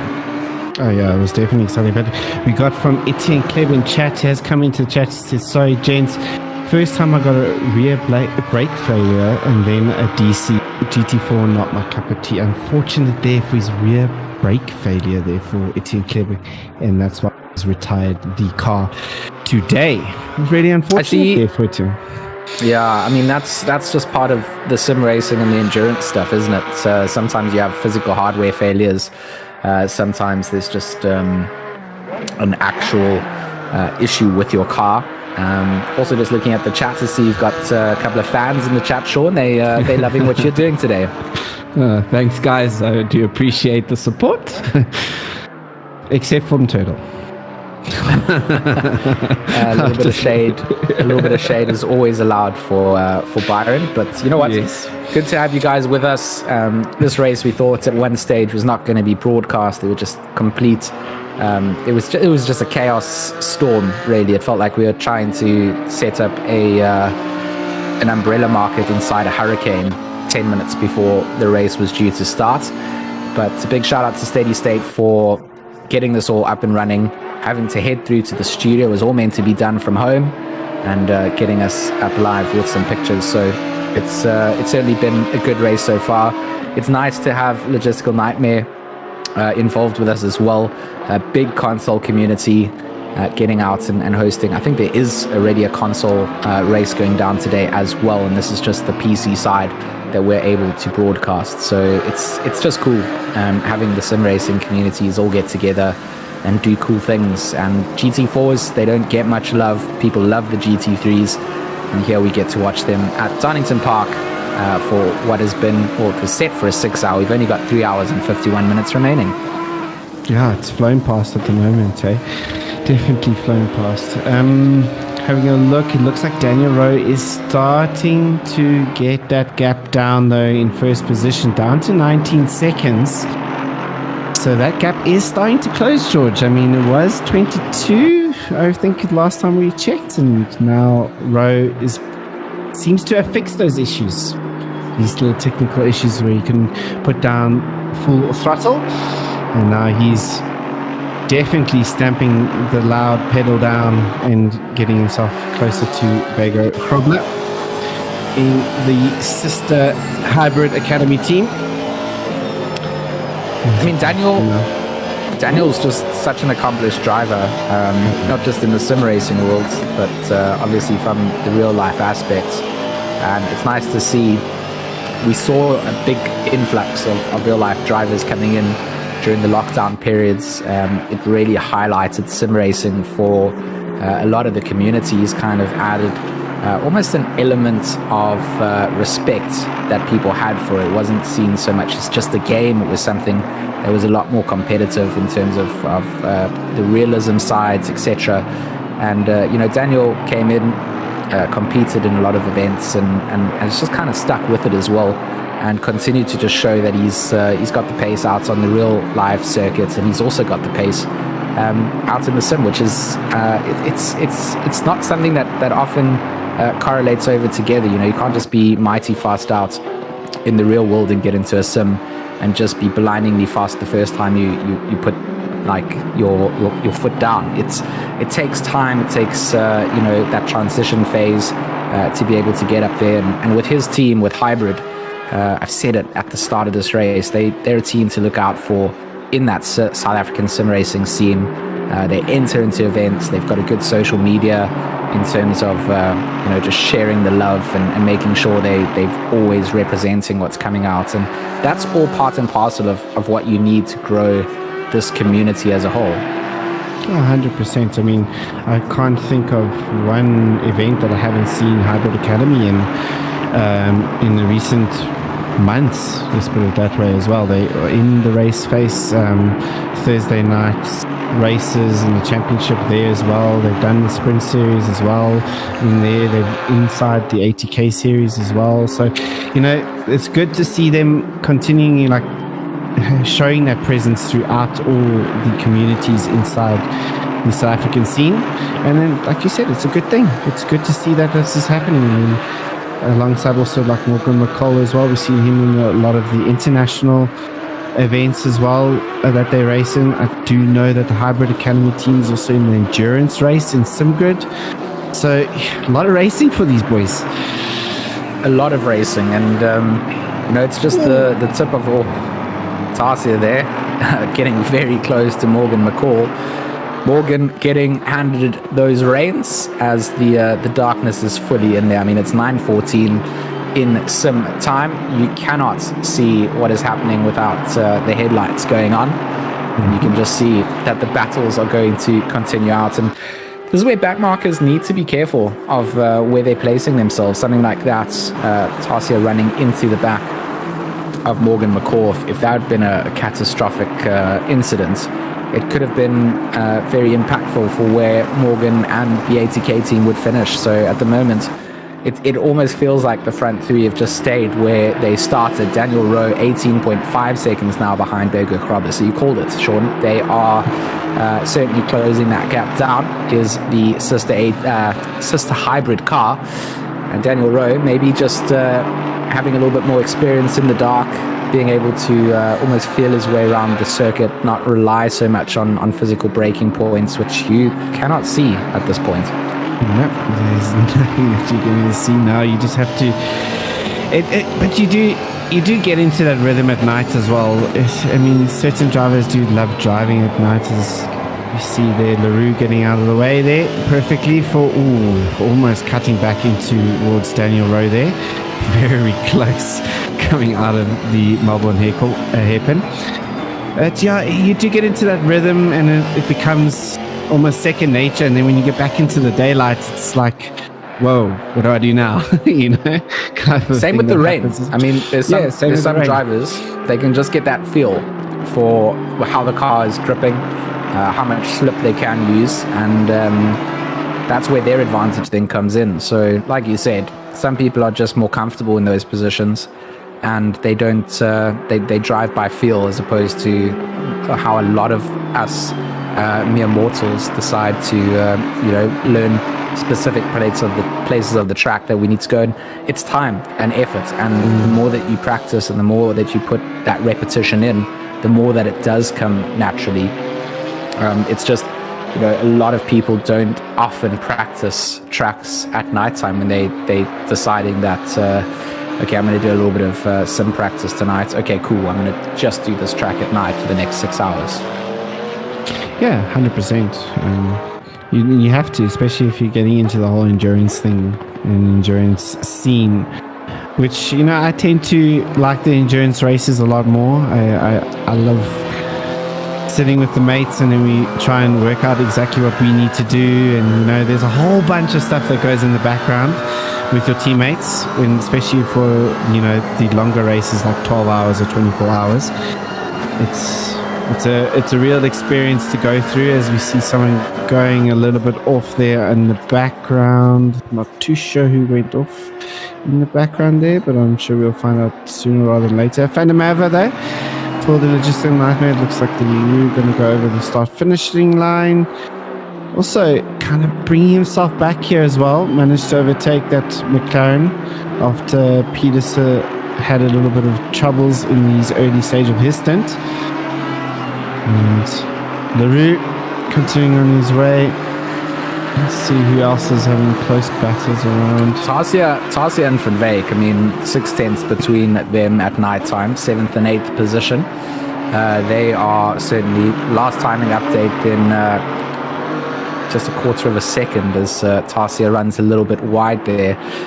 We said it before, you're using a lot of the curbs here at Donington Park, especially when you've got these GT4s, which are a lot more curb happy, and they are just almost taking those track limits to the actual limit, trying to make sure that they can just get as much of a run as possible, try and shorten the amount of distance you have to travel, and then extend out wide to carry that momentum through. On the onboard there, looking back at the likes of Van Wyk, you can just see it's less than a car's length between the two of them, and with rhythm required, one small slip up means that that passing opportunity is going to be there. You've got to park your car in the right place when you're going defensive. This could open up the opportunity for Van Nieuwenhuizen in at 9th place to also just close down that 7.268 gap.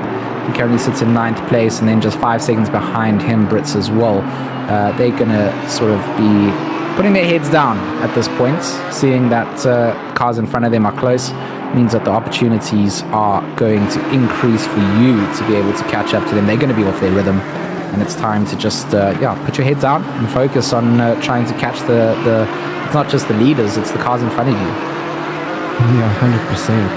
And also, like, it's like you said, in the dark it becomes a little bit scary overtaking people as well, especially the blue flags as well. I don't know, you got just bright lights behind you, and you look in the rearview mirror that's on top of yours, will be on their top of their screen. It's just all you see is lights, and it's a little bit more difficult to judge the distance in nighttime, especially looking in a rearview mirror at times. So these blue mark cars need to get out the way. It looks like LaRue does a great job at letting the Aston Martin past at a good time as well onto the straight they will go through. Van Wyk has lost a little bit of time behind the Aston Martin, so he will try and close up that gap as quickly as possible.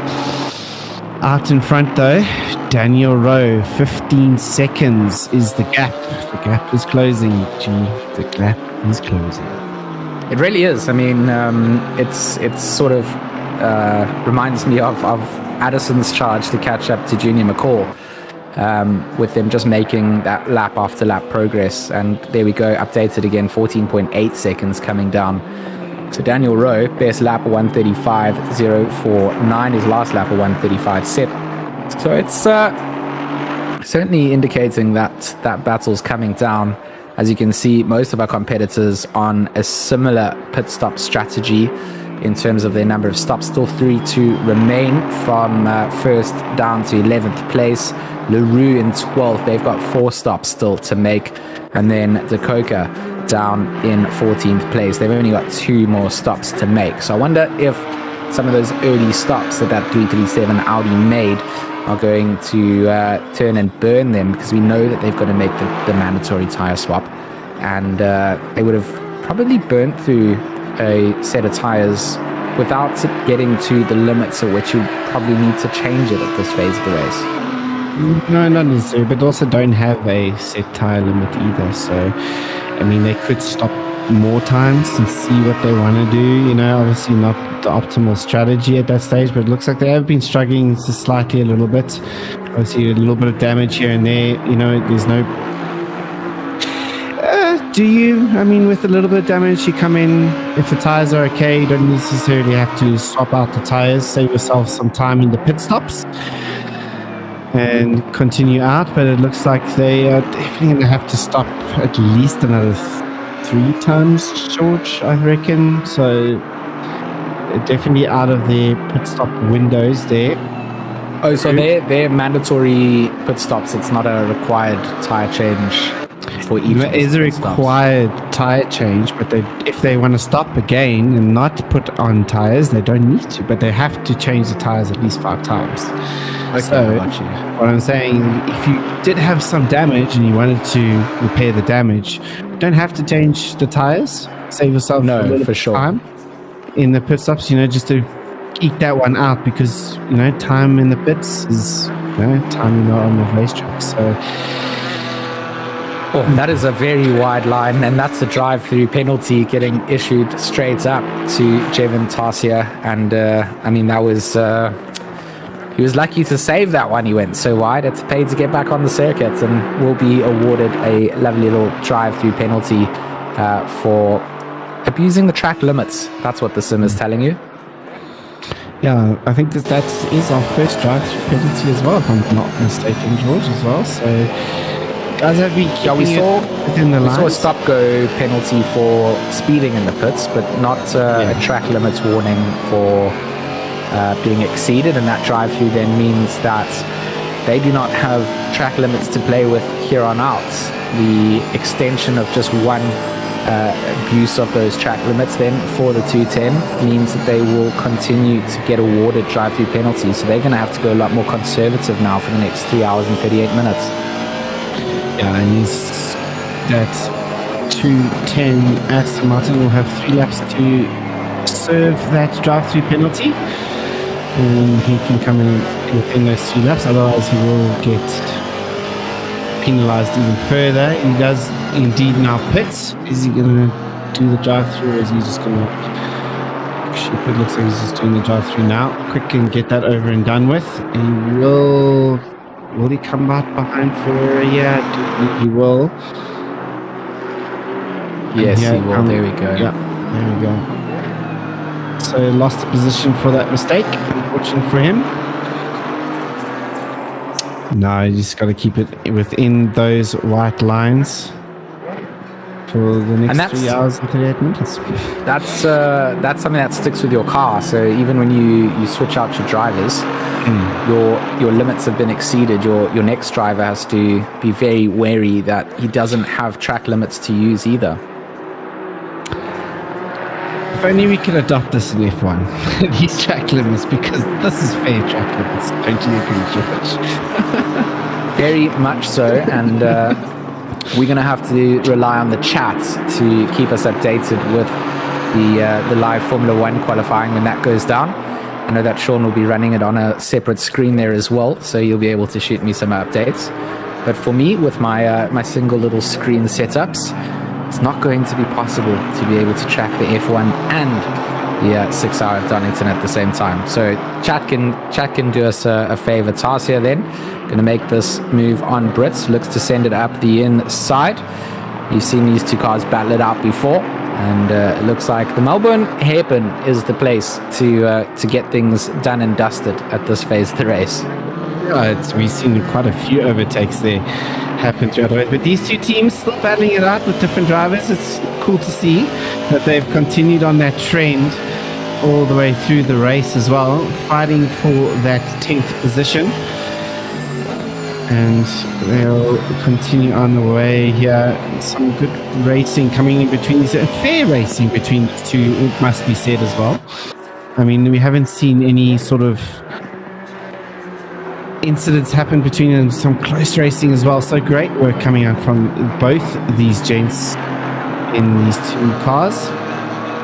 Daniel Rowe, though, down to 13 seconds, George. It's getting closer. It really is getting closer. 13.1 seconds. I mean, considering that gap was over 22 seconds to start off with, just seeing how much time delta has been made up in the night time by Rowe. Certainly going to be a good battle between them. It's also nice to see that those two teams just running different cars out on the circuit as well. So it's the Porsche versus the Aston, adds to the narrative, and it'll be good to watch. Just tracking at Brits' progress here from the back wing of the Aston Martin of Jevon Tarsia in the Wholesome Motorsport 2110 entry. And these, I like the lighting. I like this sort of, it's dark. You can't see anything but the cars on the circuit, and maybe a little bit outside of the track limits where people are having a very wide. They're going to go side by side through that. It felt like Tarsia was coming back across the track from that camera angle, but looking back at it now, he manages to just get out ahead. Jean-Andre Brits probably had a bit of a brown pants moment as well, as he saw the rear end of that Aston coming through. Maybe he just lifted a little bit to make sure he didn't come into contact. But this is what it's about. Just keep that pressure on. There's no track limits to be abused anymore by that 210. You just got to force them into making errors. Yeah, indeed. I mean, that was actually good from Brits, keeping himself out of the trouble. Probably, normally in sprint races, you'll try and okay, cool, he's made the mistake, get that gap, and you try and, take that position. But I think Brits had a level head there and kept himself out of danger there. Don't get yourself caught up in other people's messes. So great driving there from Brits, I must be said. Yeah, you've got your own race to preserve, right? You've got to make sure that you're doing things for your team entry And if someone does get a little bit loose and you've got the option to, just back out of a challenge and know that you're going to be able to fight this a little bit later on, then you are going to do it. Deploy, getting those flashes on. Tarsia going to overslow himself down for the hairpin. Is this where Brits is able to fire back? Kinetic Simworks Racing number 16 gets through that. Probably not aware that those two cars are fighting as well. Just, it's that selfish thing as drivers we do. We just go, well, you'll be getting blue flag, move out of the way. And Tarsia and Brits are thinking, oh, well, we got our own little battle here. We'll move when we can. But they did a good job. They avoided deploy. And Tarsia then is... it's Tarika. Someone will eventually tell us that we're saying the name wrong. Yeah. He didn't lose his position, of which you'll be happy about. Great little bit of, blue flag obedience coming from these gents. They're out in 10th position, just having a look around to see other close battles. Is pretty much these two that are busy fighting it out for that 10th spot. Update on the gap between Cobbler and Rowe down to 11 seconds. Yeah, it was 11. I think 11.4 the last timing update. It popped up there before it disappeared. There we go, 11.4. There we go. So that gap is coming down very quickly there, George, as well. So Daniel Rowe has definitely sorted out his issues, and he's going to continue on his way. And the Porsche from Hybrid Academy is going to have a little bit of pressure on his hands, I reckon, in a few laps' time. Sean, do you have any insights into Bego Grubler's laps that he's been doing in the last couple of laps? Last lap that he did was a 35.8. Daniel Rowe coming across the line there was a 35.6. So 2/10 faster for Rowe at this stage. Not looking too difficult for them at this stage. I'm just having a look. Both secured. Yeah, Bego Grubler 10th. Just Daniel Rowe in the second sector, about 2/10 faster. So it's only the second sector, that's the middle sector there, that Rowe has got the edge on the Grubler. And we'll see now when Grubler comes over the line. He looks like he's a little bit quicker on this lap than the previous lap. And Grubler will start the 93rd lap of the race. As he comes across, he did a 35.7. And Daniel Rowe did a 36 dead. So 3/10 faster there for Grubler in that previous laps. Looks like he's going to start to put down the hammer there. Just maintain that gap a little bit there. Interesting to see that, lap after lap, it changes a little bit between them, but they are still maintaining some very quick pace out on the field. The 35.3 was what Morgan last managed to do. So he's also just trying to put that hammer down. He's trying to get onto the back end of Daniel Rowe. That 3.1 second gap that we see could also be closing down. We could see something interesting between the top three cars. Definitely Morgan on a charge here. I mean, their fastest lap time in that car is a 35.2. So Morgan not far off that fastest lap time of theirs. So yeah, that gap, let's see if that he comes into play in this whole scenario that plays out. I would like to know if the guys in chat, maybe want some of the team members as well, if they guys are going through that graining phase of the tires, as I like to call it, where the tires don't feel so great, but then they switch on after a couple laps. I'd like to know if maybe the Astons are having that right now for Daniel Rowe. Could be the case. Now, it's always interesting to just see that phase that you're talking about now. Feels like you've just got absolutely nothing, and then suddenly you get a Van Wyk drive-through penalty for track limits, I assume, in that number 27 Porsche, currently sitting in 7th place. So that's going to put him behind the likes of Ferreira and probably Niverhaten as well. And that's the battle that we're looking at the moment. Kyle Ferreira in that Kyalami Rangers 484. We saw his teammate doing a little bit of exploring of the grass on the outside of the track a couple of times, but they've certainly been making up position again in their Aston.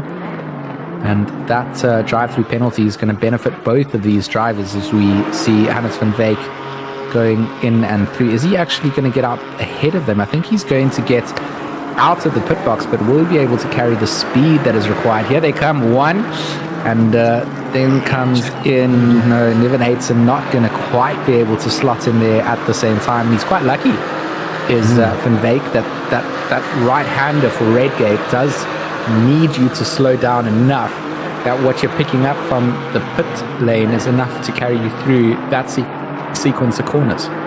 Yeah, 100%. I mean, it's a tough corner as well when people are coming out the pits, and you get that little bit of nervousness as you see that person exiting that pit. But it looks like Ferreira got that under control. Van Wyk will drop down to 8th position from the drive-through penalty that he cleared.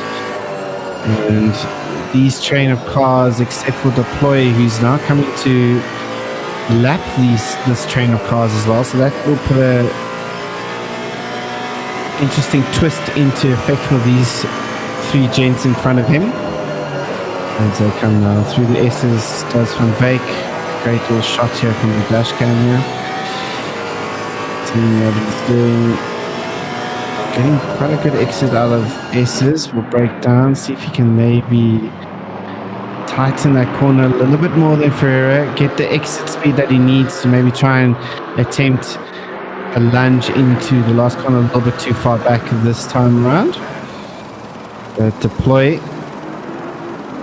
just behind the train of cars, which they're going to start receiving the blue flags. He has taken over the 85 of,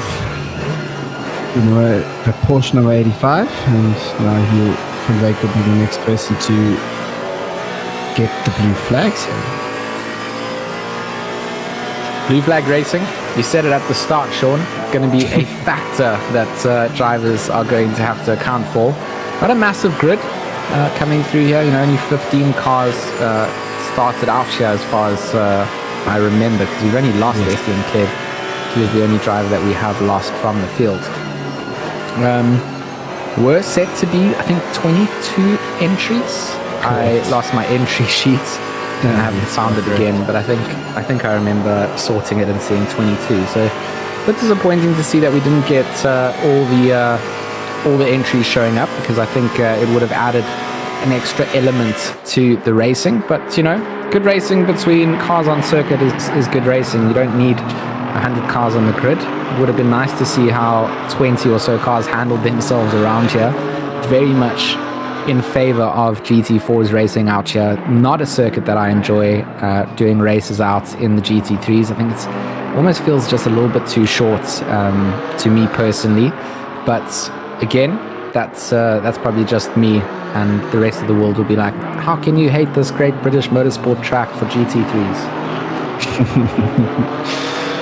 I mean, I think the GT3s, 125s, 124s here around this track. These guys are busy lapping around their best lap times are 135s. So about 10 seconds slower on this track. And Van Wyk gets very wide on the exit of Redgate there. Almost losing the back, managing to control it there. Very well done there, and continue on his way.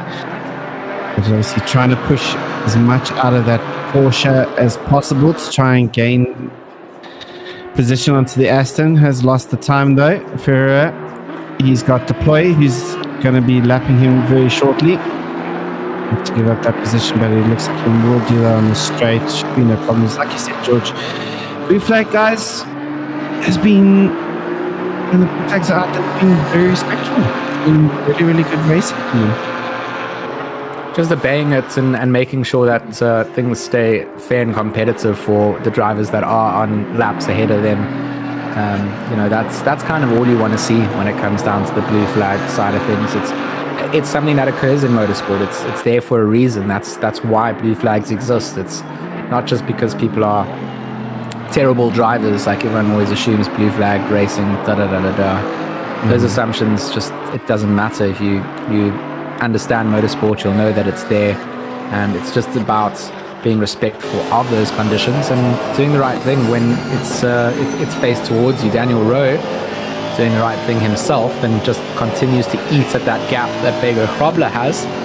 12 seconds, the time between them. He's lost a little bit, but he's certainly brought that entire gap down from that 22-second gap that we saw originally before he got in the car, and 11.9 seconds now being updated through that timing split. So Daniel Rowe on the charge. Bego Grobler is doing his best to make sure that Tariq Adams' hard work is not gone unnoticed. They want to keep themselves ahead of the danger man himself. Yeah, I mean, the last lap times looking at the previous lap was 2/10 faster for Rowe, so it looks like he seems to got his pace a little bit back here. And he's going to continue on his way. Let's do 39.8 here for Grobler and 35.8 for Grobler, and for Rowe was a 35.6, so another 2/10 again that Rowe managed to take out of Grobler. Still 3 hours 22 minutes to go. Lots of time here for Rowe to get that gap down as he heads over towards him. McCall just behind him, 35.5, tenths faster than Rowe in the previous lap. So Morgan McCall here, bringing the gap down to under 3 seconds again. And he's doing it's actually quite a very good job here for his ATK team. And managing to just keep Rowe within his sights, I would say. I mean, if probably can't really see him in the dark, but within his sights. in his mental sights. I mean, if Daniel Rose is finding 2/10 to Bego Grobler and then Morgan is finding a 10th to Daniel Rowe, then that is in the long run panning up to be that three-way battle we want to see. Definitely. Morgan's the hairpin corner there. Rowe got a little bit of traffic just in front of him, as we can see. Just maybe getting the blue flags for that. Comes along this corner, very long corner. He's got odds. It feels longer than it should in the car. Straight him, just about to be showing the blue flags here for the LNR arrows.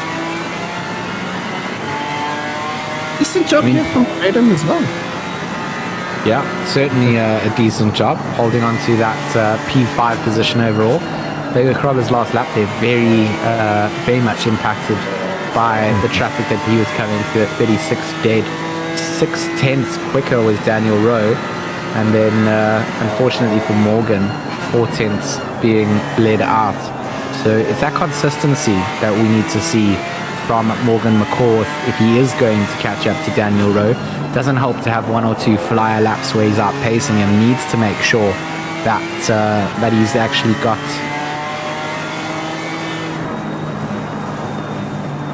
So also just a reminder on that weather side of things, Sean. I don't know if you've been keeping an eye on it yourself, but the wind has picked back up again. We saw it go quite dead as the night fell down. Temperatures dropped down to 17 degrees ambient, 17 degrees on track, and 7 degrees of wind coming in. According to our weatherman, who is sometimes wrong, sometimes right, but if you're a weatherman, that's the easiest job, because if you are wrong, then nobody seems to really care. They just go, "Oh, it didn't rain today." But at the moment, it's still looking pretty clear in terms of what we see in terms of the next couple of minutes. We don't get to see what's coming for the entire duration of the race, but this is dynamic weather. It certainly could come in, as you see from the chance that there is a wind blowing. Normally when you join a server and there's zero wind, you know that the weather's going to be pretty static from the get-go, but here we've seen continuous changes, and something could still blow in. 3 hours and 20 minutes of racing remaining.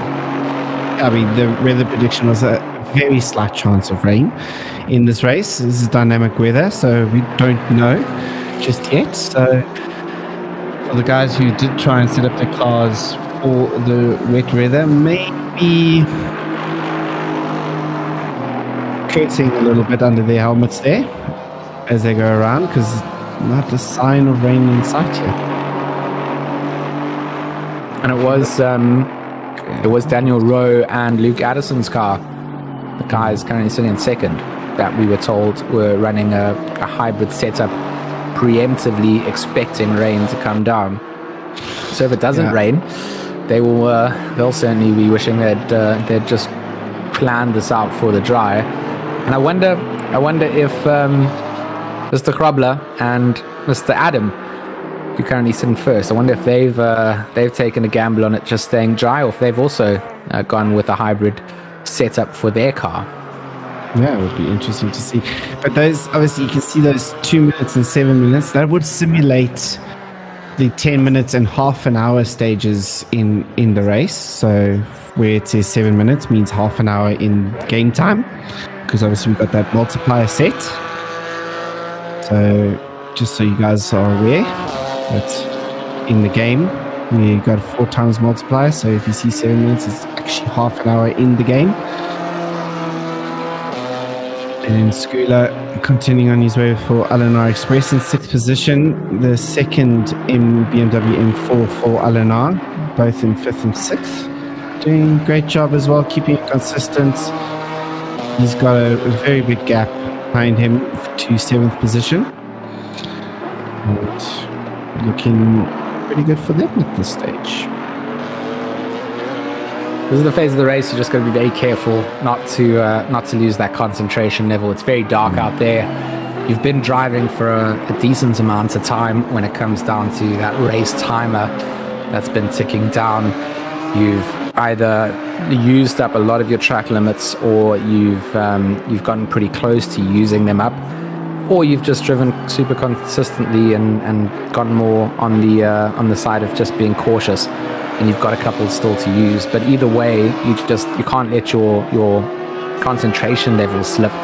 You don't want to be using those track limits unnecessarily. Of course, looking for the limits, but when it's nighttime, it's a lot harder to kind of set yourself up into those positions. You can quite easily slip off and pick yourself up a couple of those warnings, and getting a drive-through penalty at this phase of the race and having no more warnings for your teammates or for the duration of the race, that can come back to bite you later on.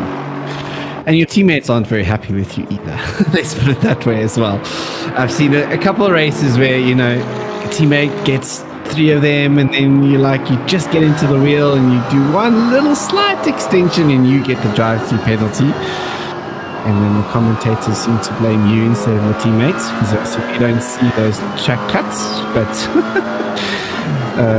small things that happen within the team, and you have to try to get you guys together. It's okay, let's get on with it. Start helping up the team as Road now coming up to the back of Van der Merwe. Guys have completed 101 laps, George, so 100 laps have been surpassed.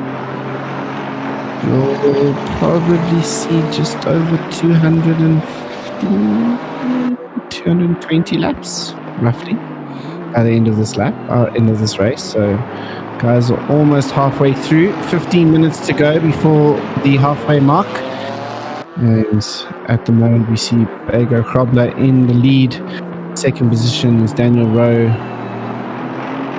further 11 seconds behind him, bringing that gap down from 22 seconds, doing a great job now up to 12.2. So that bit of traffic there for Rowe, just costing him a little bit of time.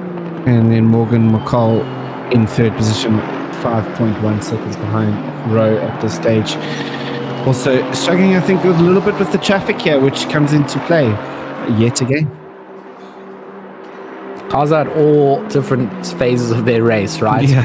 So it's not like you just get done with the traffic in, turns 1 and 2. You've got to navigate and sort of just try and mentally prepare yourself to have to battle against these drivers wherever they are on the circuit. And sometimes it's a little bit more favorable to get a move done than others. Sometimes you get yourself caught out and you're not looking to wreck your own race. You're not looking to wreck someone else's race. So you do have to kind of approach it with caution you know that they are going to give you the space when they can, or when they see those blue flags.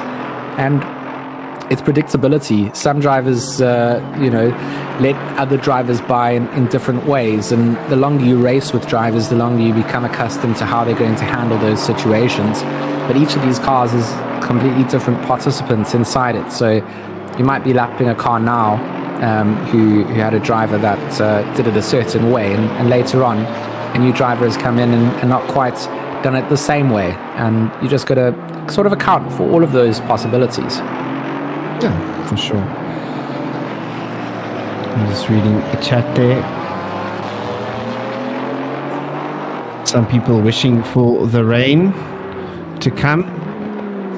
Praying, I'm assuming, is the rain dances will start going to be happening on the sidelines there with the teammates. For the people wishing for the rain. But nothing for the next half an hour in race time.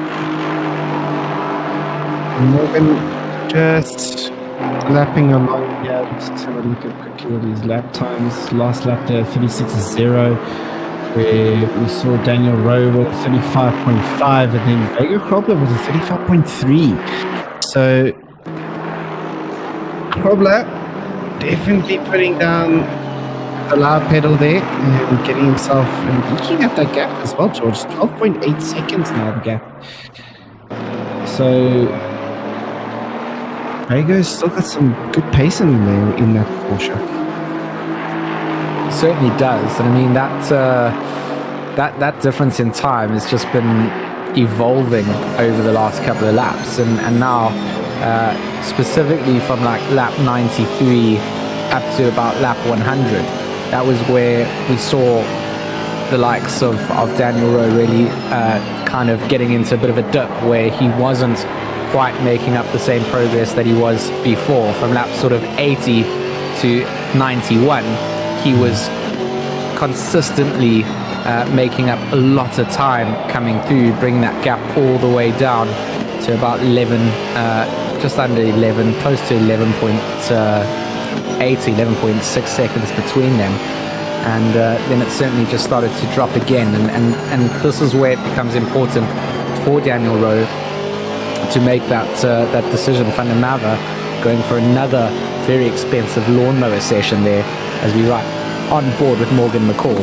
But yeah, I mean, it's that evolution that you try and focus on and try and just see, where is this falling off, and lap after lap now for the last 3 laps, you can just see Gregor Krobler getting a bit of that advantage back in his hands. That's good to see this ebb and flow of what's going to happen for the remaining of this race as well. It'll be interesting to see if Gregor Krobler are going to do this double stint as well. Will they put Tariq Adam in there yet again for another stint? We'll wait and see. As we see now, after hours, racing team here with new Van Hauser in his 85 Porsche. Continuing on the way there in 9th position. Just teach me how to say that surname again, Sean.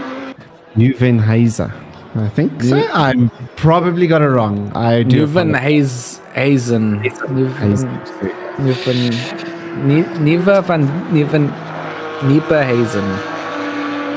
Nieberhazen? Yeah, I'm assuming it's Nieberhazen.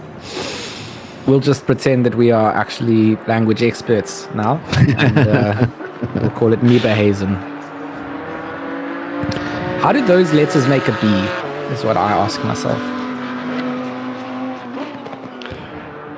I'm not proficient in Afrikaans, so I wouldn't know. It was a struggle. It still is a struggle. I said it on Thursday night with this exact surname, is that I speak one language, and that's English, and I don't even do that one properly. So sometimes you just got to write off the losses. I agree with that. Same as you. Morgan McCall into the pits here for a stop. A little bit early. I'm just trying to remember now when they stopped. Is an hour on the dot, I do believe. And just over an hour. And is Morgan going to continue for another stint? indeed he will. And it'll be interesting to see if Daniel Rowe and the hybrid team will actually do the same as what they did before and come into it. That as a very loud bang in my head.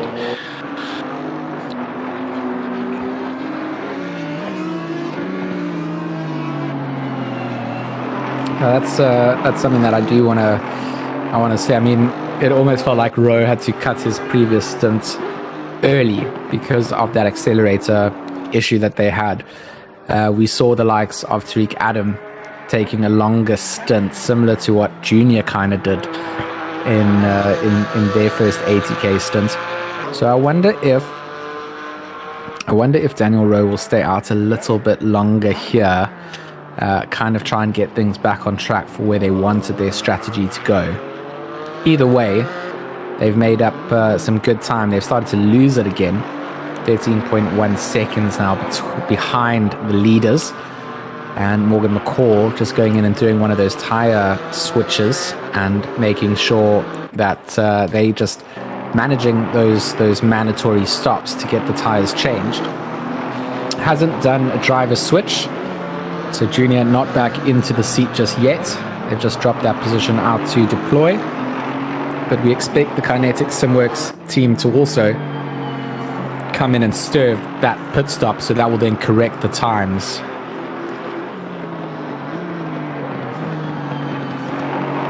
Morgan then, in terms of his lap times, also just trying to continue to chase down on the likes of Daniel Rowe. He'll be sort of focusing his energy on comparing lap times to that driver sitting in second place. Deploy won't be too much of an issue, knowing that they've already done that mandatory stop. 17.4 seconds behind the likes of Deploy in that number 16 is Morgan McCall. He makes his way around a very dark Donington Park. This is the TwinZ Motorsport 6 Hour of Donington. It has been so good to get the broadcast up and running. Some good racing coming down. A whole variety of skill groups entering in here for sure, but some battles taking place throughout the field.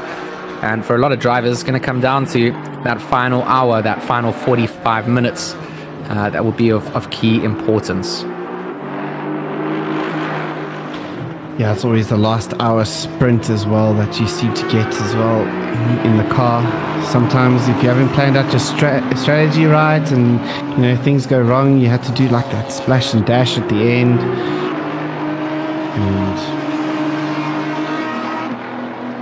kind of plays all into effect. Rowe still lapping 35.7 his last lap around. Still keeping up at the place with no issues. 12.7 is the gap, so Frobler doing a great job just to pick out a little bit more of that gap towards Daniel Rowe. Deploy in third position now, obviously with Morgan McCall having his pit stop. Can Deploy eke up a little bit more? 16 seconds in front of Morgan McCall at this stage. Not enough time to get ahead. But anything can happen in an endurance race.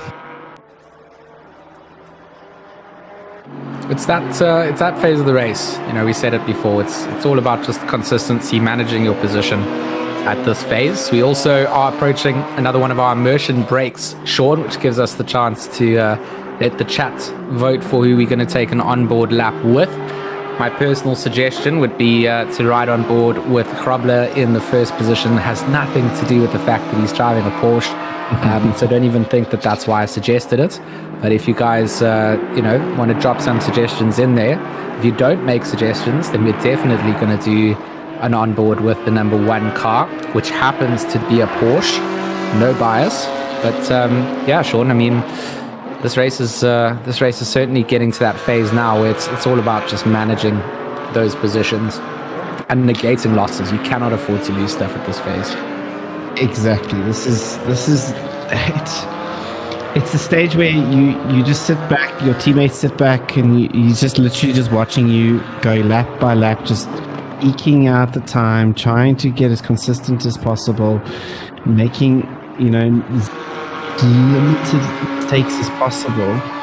And, it's that phase where everyone's just quiet in the comms. Generally, I find that always in the middle of the race, everyone's just quiet. Everyone's just watching what's happening on screen, and you're just letting your driver do what he needs to do.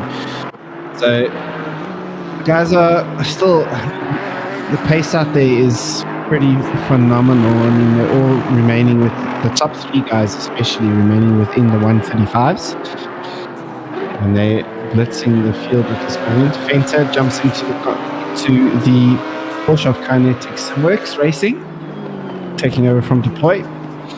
They'll come out in 4th position, just behind the 80K Series team. And yeah, 3 minutes away from halfway stage, George. So we haven't had too many suggestions for who we're going to go on board with. So because the chat was sleeping, we are going to jump on board with Bego Krobler in that Hybrid Academy number 1 Porsche, currently sitting in P1. Of course, Tariq Adam, his teammate, doing all the magic during the daytime stints, handing the car over. And we will jump over, enjoy the immersion break, put the volume up, and then remember to turn it down, otherwise you'll get your ears blown by Sean and I when we come back. But we'll see you guys in a couple of minutes.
Okay, we are back, and that little immersion break ended with us just following the battle between McGear and Penny here. That's our closest on-track position. Less than a second separates them.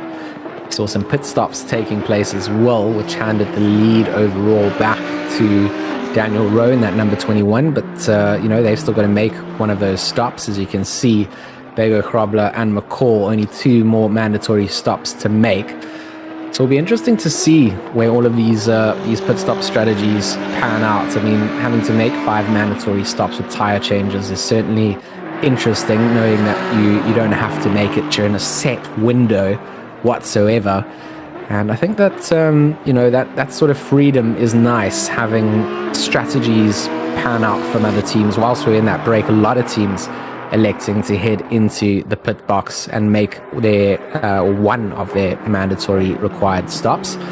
So I'm quite keen to see where this pans out. We've just hit almost 10 to 1 in the morning in sim time, of course using that accelerated time clock to give us a full day-night cycle. The wind still blowing out there, 16 degrees on track, so we've dropped another degree in the ambient temperature as well as on the track, so drivers will be looking to keep those tires nice and fired up. But these are the kind of temperatures that are quite nice on your tires, allow you to kind of push and get them. You've got to be careful not to lose your pressures, make sure that they are up there so you are maintaining grip though, Sean. Yeah, 100%. I mean, also for Daniel Rowe, this is a very long stint that he's eking out here. I mean, they pitted a lap after Junior pitted. There you go. He does, as I say that, he goes into the pits. So the leader for now has pitted now. His last lap, so obviously coming into pits. But he's had a good stint there for Daniel Rowe. It'll be interesting to see if he will continue on a second stint there for Daniel Rowe. Here comes Bago Krobber. Well, this might be a bit tight here, George. Depending.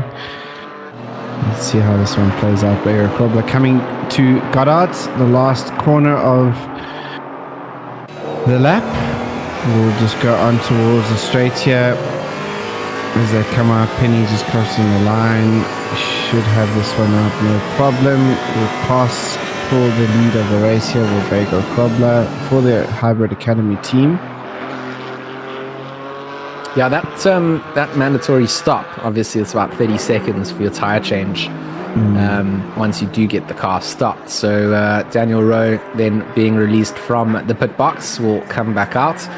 We'll have to monitor and see where those times get updated once they've done a couple of laps out there. But looks like Daniel staying in the car and not handing over the reins again to Addison just yet. Still 2 hours and 52 minutes of racing remaining, so plenty of time for swaps to still take place. You obviously want to sort of time those swaps along with your pit stops to do your tire change.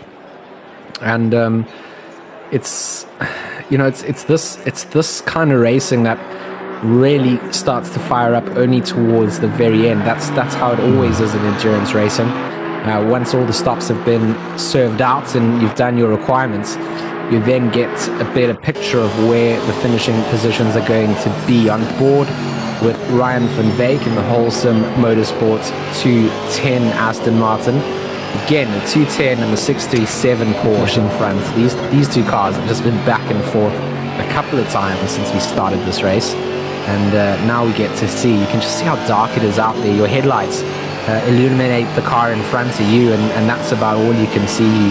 Kind of using them as a bit of a braking reference marker as well, trying to see where they're braking, where you can kind of make up space. And through the S's, Van Veek, very nicely done, closes that gap down again and is looking to see if he can carry a bit more momentum out through the Melbourne hairpin. Going to go side by side, does manage to get a very clean exit out of there. Going to go alongside one another as they approach down to Goddard's.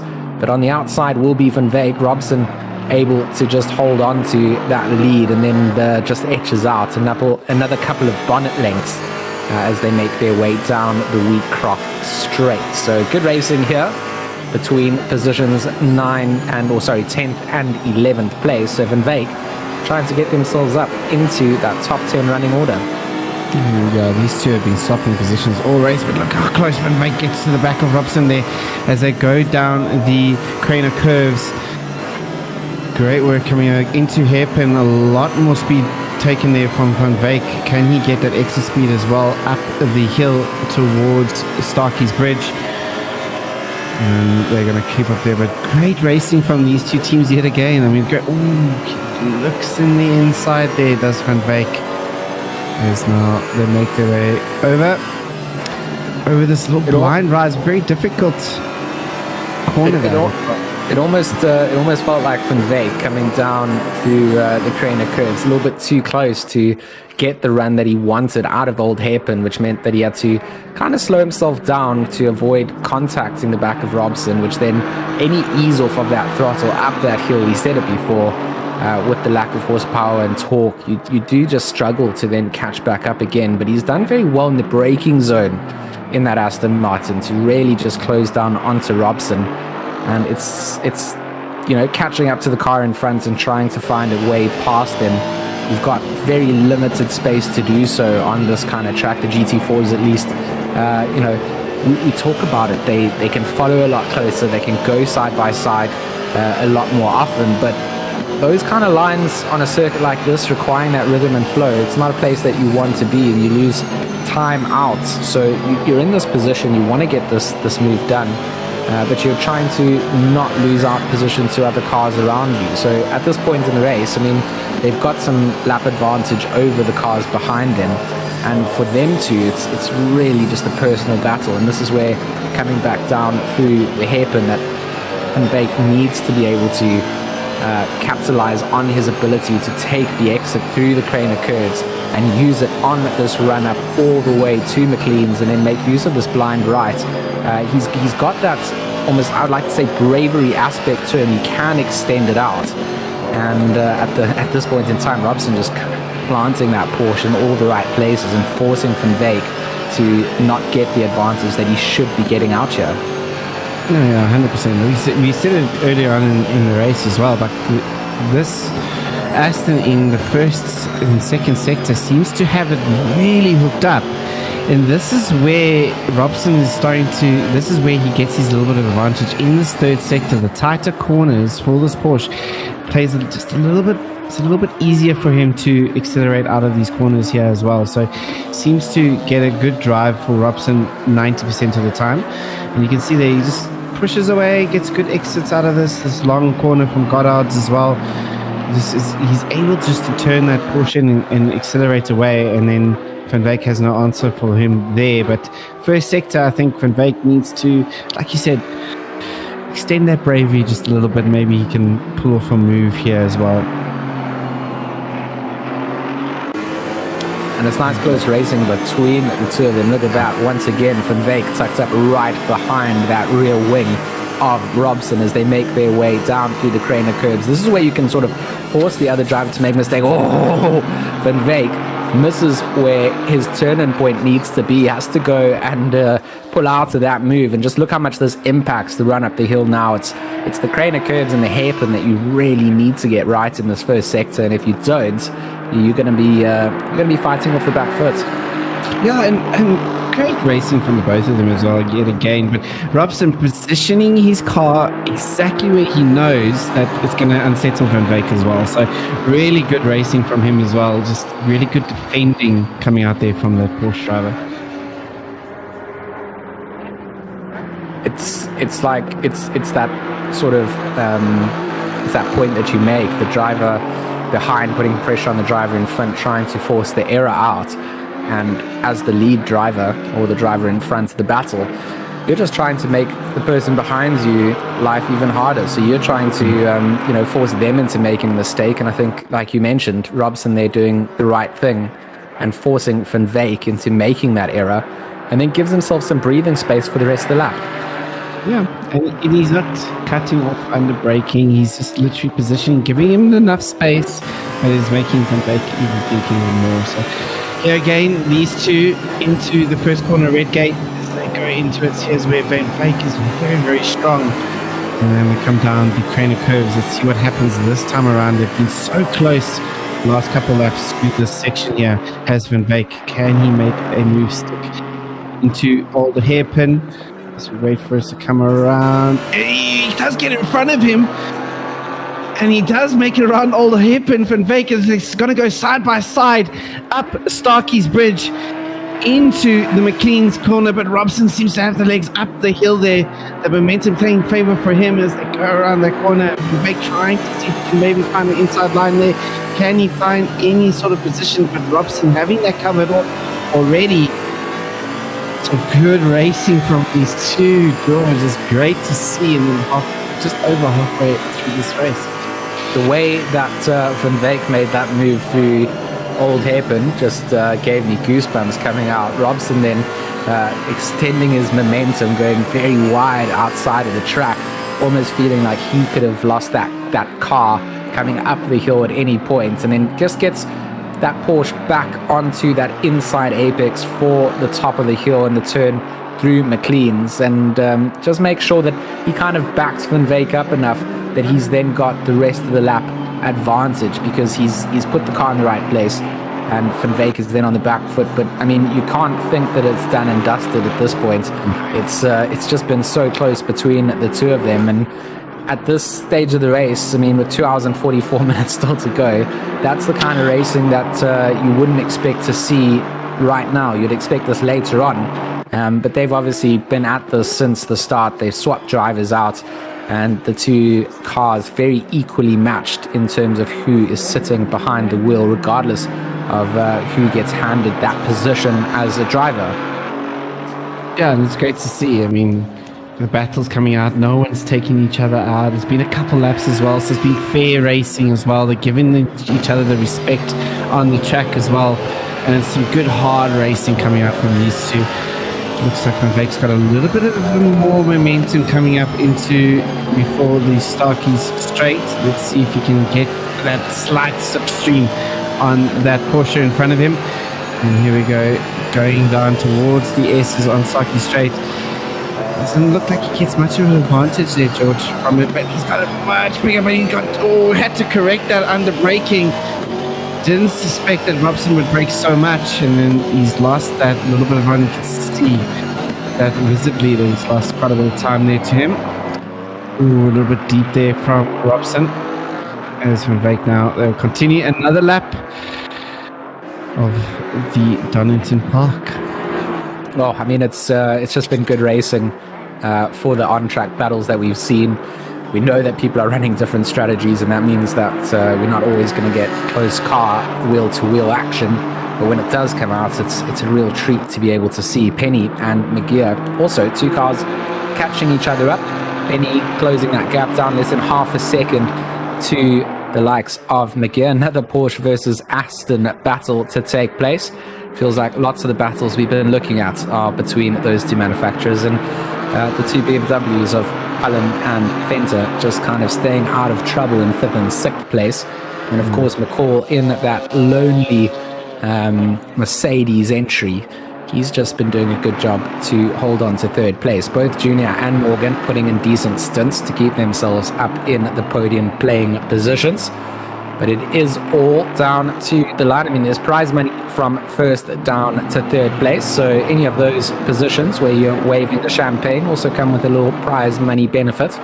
So you want to try and do your best. Robson and Van Veek, they are again going side by side. Now down into the S's, Van Veek a little bit wider around. Robson going to have to go for the narrower line through there. But he does so with ease and does so comfortably. Van Veek giving himself a couple car lengths maybe from Robson, just to try and get another read of where he needs to make these moves. It almost feels like he has to get this dialed in coming down through the Craner curve, somewhere that you really can't afford to pass, or just hold off till they can get down to the Melbourne hairpin. That's where lots of today's passes have actually taken place. But it's all with risk, and it's a risk factor at night that you don't always want to take. Yeah, 100%. But I think Robson kind of like shows the inside line, and Van Veek gets a little bit too close into the S's, maybe hang back on the S's, and then maybe he'll be able to get into the Melbourne hairpin. But here they go side by side into the Krenner curves. Van Beek looks like he may have this done before Old Hairpin, and great work coming in from Van Beek. This is exactly where we said he just had the pace. Yes. And there he had the space, and he kind of forced Robson to go a little bit too wide out the exit of Red Gate. That left Van Beek immediately mistake made into the Kitty Litter. He goes, and all that hard work undone. But for Van Beek, we'll know if he's done it once, he can possibly do it again. And he'll just be eyes down again, just trying to chase down on Robson. That's sometimes just the way that it goes. You kind of drilled in. He's been very used to kind of following Robson through this entire sector of the track, right? As soon as he then got the position through, he was in the lead car. He just missed that braking and turning point and went wide into the sand. I mean, it comes out also, you have that huge relief. Finally, I've got him. Yes, got him. And then you kind of like your adrenaline's kind of calming down now, you're going in, and then you make that mistake, and it's like, oh no. It happens often. I've seen it happen to many of like my teammates as well, but now they're going very wide there for Van Beek or Collards. We'll lose a little bit more time there again. It looks like he needs to reset himself, get back into that rhythm. He said he's done it once, he can do it again. What he can do. Rowe taking over some back markers, and coming out of the pits he was 14.4 seconds. I made a note of that. He's now brought the gap down to 12.3, not closing as quickly as we saw before, George. No, certainly not. And that kind of gap being managed out by Bego Krobler quite well. Just making sure that Rowe doesn't get into firing distance, and maybe just getting a little bit of word from his teammates.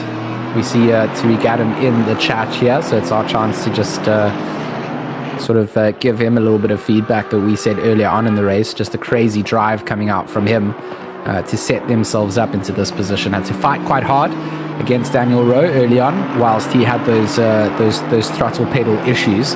And once getting past, put up a nice big gap that has allowed that number 1 Porsche to just stay ahead of the number 21 sister teammate. And it's been a good race. I mean, we said it. We know that hybrid has the potential to take this all the way to the line. ATK, maybe a bit of a spanner in the works at some point in the race, but they haven't really been able to get that drive down in these phases of the race. It looked like come the darkness, when Morgan first got into the car, he was closing down quite nicely. They went in for a bit of an undercut in terms of the pit stop that they went in for. We saw that gap getting close down to 3 seconds or so, but that is now back up to 7.9 seconds down to third place. So for the number 1 and 2 Hybrid Academy teams, this is exactly what they wanted coming out here, and it will be interesting to see just what happens if the rain does come down, the wind slowing down just slightly. Robson has Van Beek at his heels again, like an angry Jack Russell when you're trying to just go for a casual cycle. That's what Van Beek feels like at the moment, just nipping at the heels. Every time those pedals go around, he's there for a little bit of a jab. But Robson has done well to just stay cool, calm, and collected. That's where it is. It's consistency. You might not be the quickest driver on the track, but if you can keep that consistency up, you wait for the other drivers to make a mistake, that's where you will shine. And Ruan Robson just kind of showing us that how much that can factor your finishing position here. Yeah, 100%. And I'm just having a look at the list of grid. We saw obviously Michael Penny have that spin out when he was in 7th. He's now gone back up to 7th after losing those couple of places. So he's managed to fight his way back up the field to his original spot. And let's see what he can do from there. He had to spin where he is now at Old Hairpin. And he's managed to get himself back there, George. So great drive coming out here from Michael Penny. Quietly doing it for the Kyle Army Rangers. And got themselves back up to 7th position. Feels a little bit like Charles Leclerc last week in the Styrian Grand Prix. Little lap 1 contact, and then having to make your way back through the field. And that's certainly what the Kyalami Rangers are now trying to do, trying to catch back up to McGear and see if they can get some of those positions back from them. But those two BMWs, you said you liked them before, Sean, and they've kind of just been keeping each other company in 4th and 5th place. Yeah, I mean, they're a bit far apart for now, but I mean, yeah, they're doing such a great job. I mean, both LNR teams as well, LNR Arrows, and if I'm not mistaken, LNR Express is the two teams. Obviously, they with the headline team sponsor for this event for logistical nightmares. Oh, another mistake. Just not trying to get stuff past his S. This is not working out. And yeah, it's not what he would have wanted, obviously, but we're going to have to continue on the way. He's lost a lot of time to Robson now. So that battle will fizzle out for now. Let's see if he can gain that time back from his mistake. Just too much pressure mounting up there. The drive and the desire to get that position, knowing that you've got quicker race pace in the car in front of you. Just kind of getting into the head a little bit, making the mistakes, small mistakes that become costly over time. And it might be a good thing for Van Wyk to find himself in this position, a little bit down from the likes of Robson. Get back into that rhythm, just start chasing down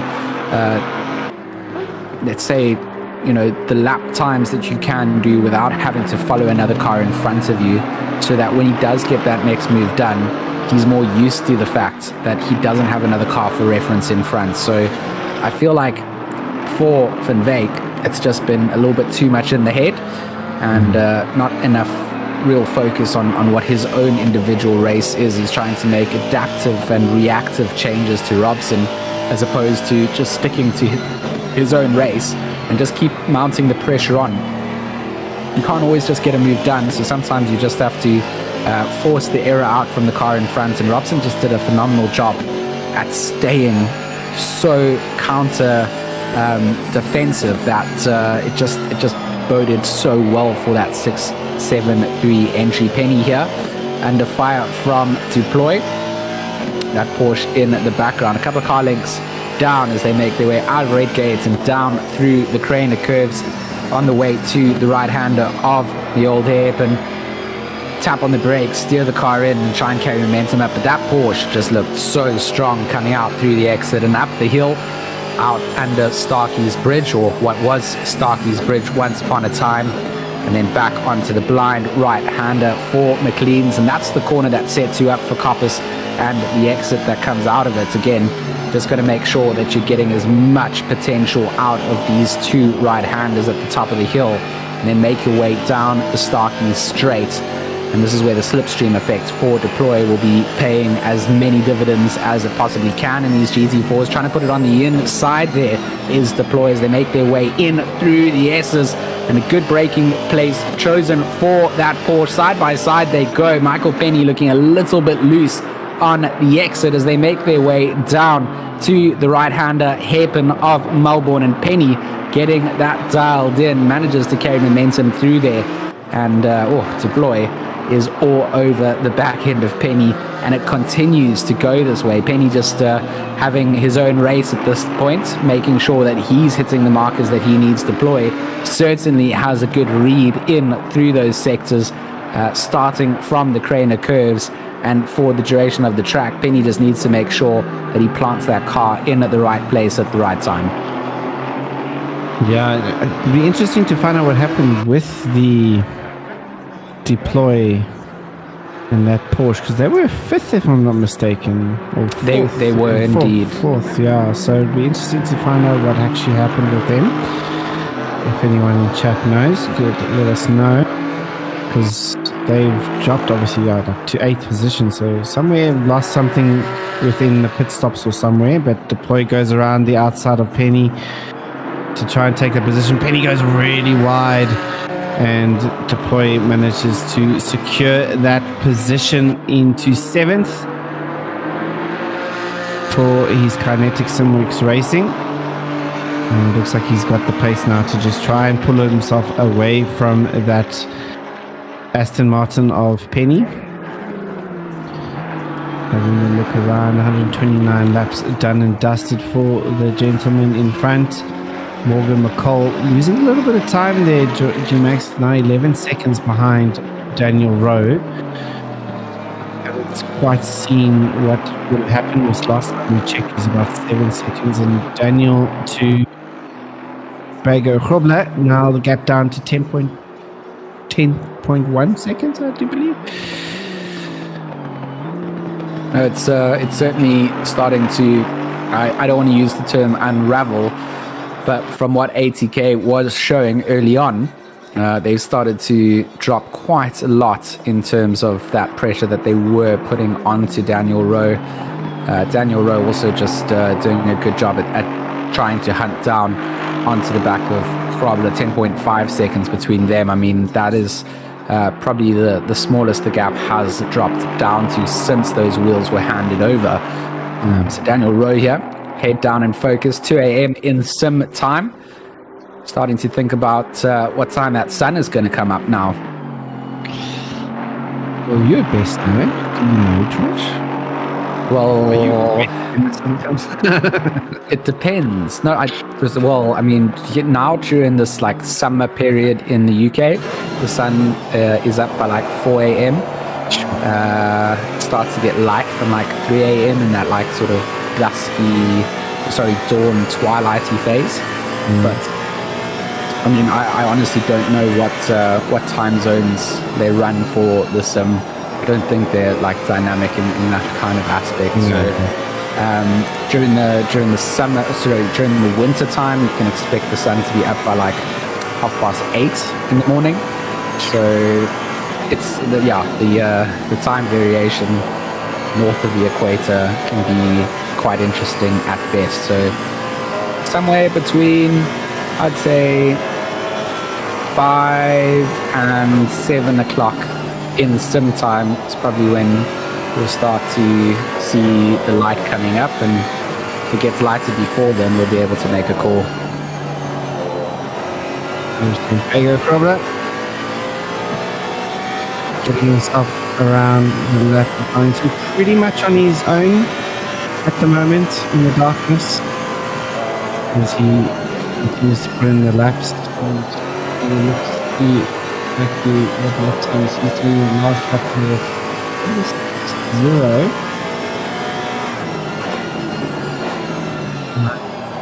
9.5 seconds to Rowe.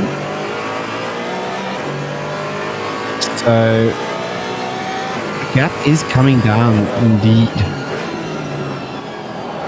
Really fast, but Morgan McCall losing a lot of time behind Rowe as well. So this is quite an interesting one as well. That gap extending to 15.1 seconds. So I mean, looking at some statistical analysis of the gaps between Grobler and Rowe, at around lap 117, we had a 15.5 second gap between the two of them. And since then, it has just been coming down and down. And at this sort of trajectory, looking at things, if things all go according to plan, keeping the same sort of pace between the cars, Daniel Rowe looking to get that move done, and the move done within the next sort of 15 laps is when he would be in the firing range to potentially be in a first-second battle with the likes of Bago Grobler. Yeah, it's just, like you said, you're going to have an interesting end to this race as well, with this gap coming down. We saw some good fights coming out between Tariq Adam and Daniel Rowe in the beginning stages of the race. A great overtake from Daniel Rowe into Cop Ice. It's turn number 8 at one stage. It was a great move that he did there. And it's been a one-way show for the Hybrid Academy Porsche drivers since then, after we heard that Daniel Rowe had a technical issue. We can put down the throttle. But now the fight is on 9 seconds now, the gap to Daniel Rowe behind Krobler here. And you can just see him in the background there. He's crossing the start finish line now. 8.9. So he's taking that time out now. It's gonna be I think it's gonna be a big fight between these two teams to see who will take the top spot at the end of this race.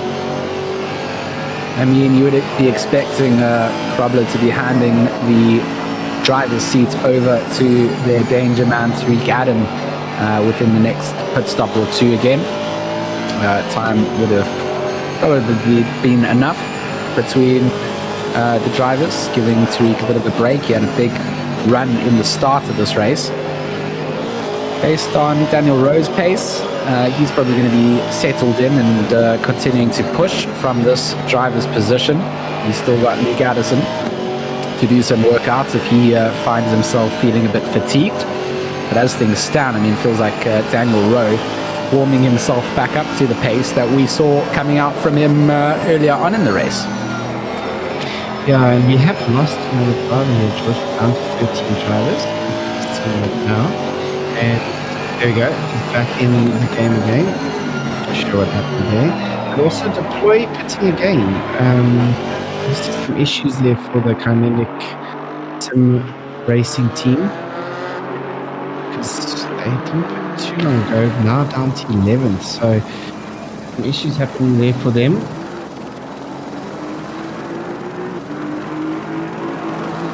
Daniel Rowe is he's flying out there, isn't he? 8.8 seconds. The gap then to Bego Krobler.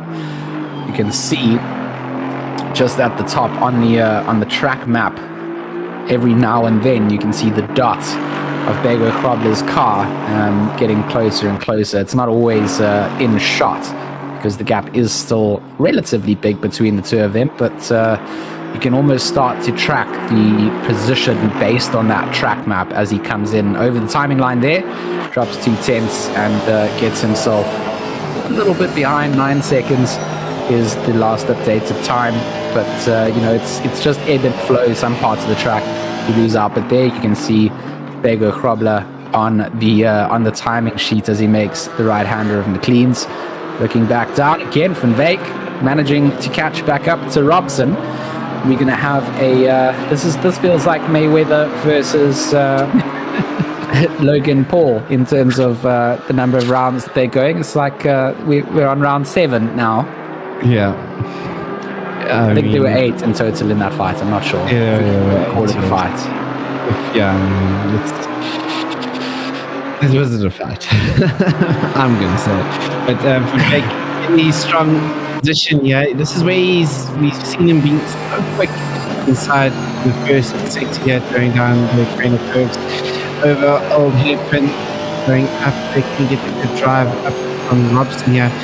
He's struggling on the S's, so let's see if he's learned his lesson from his mistake earlier on. Has to almost back out of it a little bit there as Robson takes a tighter line into the Kings. Robson's defense just so clinical at this point. Just making sure that Van Veek has nowhere to go. He allows him to catch back up, but he's making sure that Van Veek has to go all kinds of different places. A little duck and dive weave left from Van Veek, just kind of faking the move down onto Robson, making him think that something is going to take place into the S's. Tucks back behind again, and unfazed as Robson, doesn't even react to that inside line. They're going to be opened up here. Robson quite deep. Van Veek is going to go alongside. Robson going to have the inside line coming into Goddard's though. That is going to put Van Veek on the outside, but can he use some of this momentum, try and cut back? But no, he can't quite, because the Porsche's just in the way, so he has to ease off that accelerator pedal for a moment longer. And this is the sector that we just love to see Van Veek take. Coming up into the right-hander of Redgate is where Van Veek shows the pace, and this time round Ruan Robson not running too wide, just kind of keeping an eye on that rear view mirror, making sure he's in the same place that Van Veek wants to go. And Van Veek then going to be on a more ideal line coming down into the hairpin. Robson having to go quite narrow, but Van Veek misses that turn-in point again, runs wide and just throws all of that hard work back out the window once again. What a drive coming out from RJ Racing. That 637 entry. Ruin Robson just doing a clinical defense class out here. Not the quicker driver on the track. You can look at the timing sheets and you can just see how much time Van Veek makes up to catch back up to Robson. But Van Veek just unable to make the pass. I mean, like we said, he's so clinical in the way he's doing his defense. He's racing his race. He's not doing any erratic moves. He's not trying to cut off the next driver. He's leaving them in space, but he's doing it so well and making Van Veek very frustrated, it seems, behind the wheel of that Aston. As now Robson is coming to maybe unlap himself here. Perhaps. His pulling seems to be a little bit slower than usual. He's off position. Looks like this is running a little bit longer on the stint or something has happened to him, but Robson right behind him is able to unlap himself if needed.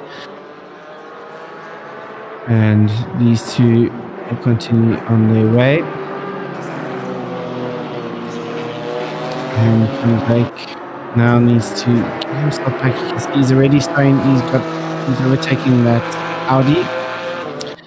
Lapped that Audi yet again, and now he's going to start his hunt yet again for Robson. Round 8, G-Max coming soon. And I mean, it might even go longer. I feel like we said 8 rounds, and we might need 12 at this stage. So those two continue out. Daniel Rowe, he's brought that gap between himself and the likes of Bego Grobler down to 8.1 seconds. I mean, this is certainly the quickest that we've seen Daniel Rowe starting to pull out his stints here. Bego Grobler also just doing a good job at keeping himself up towards the front of the competitive side. He knows that he's still got the likes of Tariq Adam to hand the car over to. He just wants to make sure they've got enough space between them when they do go in to serve that driver swap period. Daniel Rowe on the hunt, trying to get that gap down. We've seen him look shiny in the nighttime. We've also seen him drop off a little bit in that nighttime stint for whatever purpose it was. As his commentators, it's always easy to say, he's losing time. But the reality is that these guys are dealing with traffic out there that we don't always get to follow along with. They might get held up just a microsecond longer than they needed to, and that just impacts the rest of your lap. So, it's difficult to navigate and go through. 7.8 seconds now, the gap between first and second. And it really does feel like the Jaws music starting to play in the background. Previous lap before this one, Rowe actually did the fastest lap of the race at 1:34.9. You can see it there, the last lap obviously at 35.0. So Rowe definitely making that Aston move around that track quite quickly. In relation, we got Bego Grobler at 35.4, so 4 tenths coming out in that last lap. 10.5 is the gap. Unlucky for Morgan McCall, had a couple of bad laps there, but like you said, a lot of traffic around the lap at different points. Sometimes you just get unlucky as the leader or the running leader of the race, that you just get a set of cars that, the people in front of you may have just pitted in front of. And, these are all things that play a part in endurance racing. So Fenter looking like is there a little bit of damage done to the front end of that BMW? I'm not quite sure. The headlights glaring at us make it a little bit difficult to see out. Not quite sure. Looks a little bit loose and wobbly coming into that right-hander, but certainly not quite sure if there is a little bit of damage done out to that 420 BMW. We've kind of noticed that some of these cars and their drivers struggling a little bit with tires. We know that Etienne Kleb had a retirement due out to brake failure. He was our solo and to play driver in his McLaren. And Paul Fenter doing a little correction there on the exit of McLean's. Makes the right-hander of Coppice back onto the power again. And again having to make some counter-steering actions not able to get the power down as efficiently as he would have wanted to.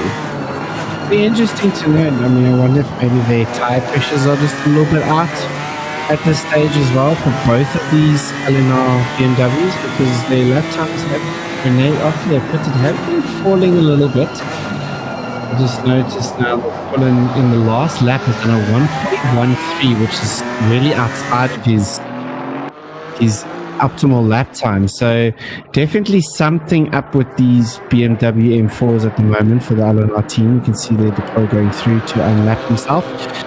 And Cullen struggling here in this phase of the race. I think it's a good observation. I mean, tire pressures can come in and make an impact, especially with the track temperature dropping down as well. 16 degrees, still where we've kind of leveled out at things. It should warm up from here when the sun starts to come up. The wind dropping down again to 0. 2 hours, 15 minutes of racing remaining in terms of monitoring out that potential rain cycle to come in. But it's been clear skies from the weatherman's predictions, and for the next 28 minutes or so as well. Also just looking like it's going to stay cleary, and I mean that would be a completely amazing event if it started to rain in the nighttime. Not for me as a driver. I'm not a fan of night driving or rain driving, just because I'm not good at it. But from a spectator's point of view, that's interesting. Look at the gap between Grobler and Rowe, 4.9 seconds coming down. I wonder if Grobler may be making a small mistake, because that kind of gap has not been like that before. Yeah, his previous lap was a 1:37.2, whereas Daniel rode a 35. So I mean, Grobler's not gone over 30, over 35. So definitely something happened there with him. Again, round 8 started for Van Wyk and Robson. Entered into amazing, trying to cut back into Robson. Robson just sticking close to that corner there. Really some good grip in the inside of that corner there. And onto Van Wyk having to go to the good old flashes now to try and put the driver off in front. He's fought this as flash-free as humanly possible up until this point, and now we see some flashing of the lights coming down, which is, I mean, it's not something that I ever had a problem with. I think a lot of drivers get frustrated with someone excessively flashing their lights. It's so hard to measure the term excessively flashing on a good day. You just have to focus on your own race and not really let the influence of what other drivers are doing behind you worry you. And I feel like for Robson, he's been doing a stellar job at doing just that, racing his race and forcing Van Wyk to really make the move, even if he is slowing himself down in terms of, you know, different braking points, different comfort levels at apex and corners. He's still the one that has maintained that position time in, time out. And round 8 kicking itself off. Who knows which way this is going to end, but based on history itself, Robson drives away from this. Yeah, I mean, basically you can see where he positions his car there. He's giving him enough space on the outside for Van Wyk to just put his nose alongside him. But then, you know, Van Wyk has to give the inside line. Oh, but now they're going to touch, though. Van Wyk going in way too deep there and will spin Robson around. Is going to be the fair job. It looks like he's going to wait for Robson just to get himself back on the track and play the good sportsmanship there. I don't think he intended to try and hit him as well. But here we'll go. You can see Van Wyk just waiting for Robson just to get past. Looks like Robson's saying you can go. Interesting. I mean, I think Robson feels a little bit, maybe a little bit bad himself. Feels that maybe he made a mistake coming into that and caused Van Wyk to hit him. You saw Van Wyk waiting off, decided to let him go through. I mean, that's good sportsmanship racing coming out there. Both drivers just giving each other that time to catch back up in terms of saying, well, you know, sorry, that was my mistake, or it wasn't. Van Wyk gives the option coming through Robson giving a counter flash of the lights to say, you know, it's okay, you can go. And now they're going to run wide. And there we go. Round 8, I said it. Robson will drive away from this. You did indeed. Robson is still in the front of Verbeek. Verbeek just doesn't seem to, like you said earlier, his braking market and his points are hard to seem to have a handle on those who are braking market points after he's overtaking Robson.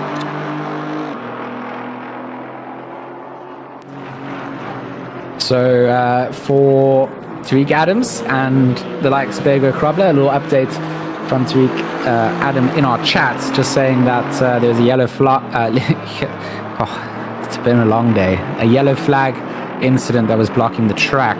That was what allowed Daniel Rowe to make up that time difference. It was the reason why Krobler had lost a little bit of time. So shout out to the teams and the supporters out here for giving us a little bit of insight into what is happening within their team's cars. It's impossible for us to know all these things, so without you guys, we wouldn't be able to be out here. And this is the TwinZ Motorsport 6 hours of Donington, brought to you by the likes of Steady State in partnership with Raceface and Logistical Nightmare. It's been a fun event. GT4 is out at Donington, a 4 times time multiplier. Give us these day-night cycles. We're approaching what should be the start of the light phase of the race very, very shortly. And Daniel Rowe still trying to chase down on the likes of Krobler. 142 laps done by the leaders. A couple of cars throughout the field, dropping a couple of laps to the leaders. But when it is these caliber of drivers up at the front, it's not really anything to measure the race by. Drivers fighting on track for positions at various times of this race. We hope that the last hour brings everybody just a little bit closer, because that's what we like to see. It's the last hour push. The final 15 to 30 minutes is where things start to really heat up.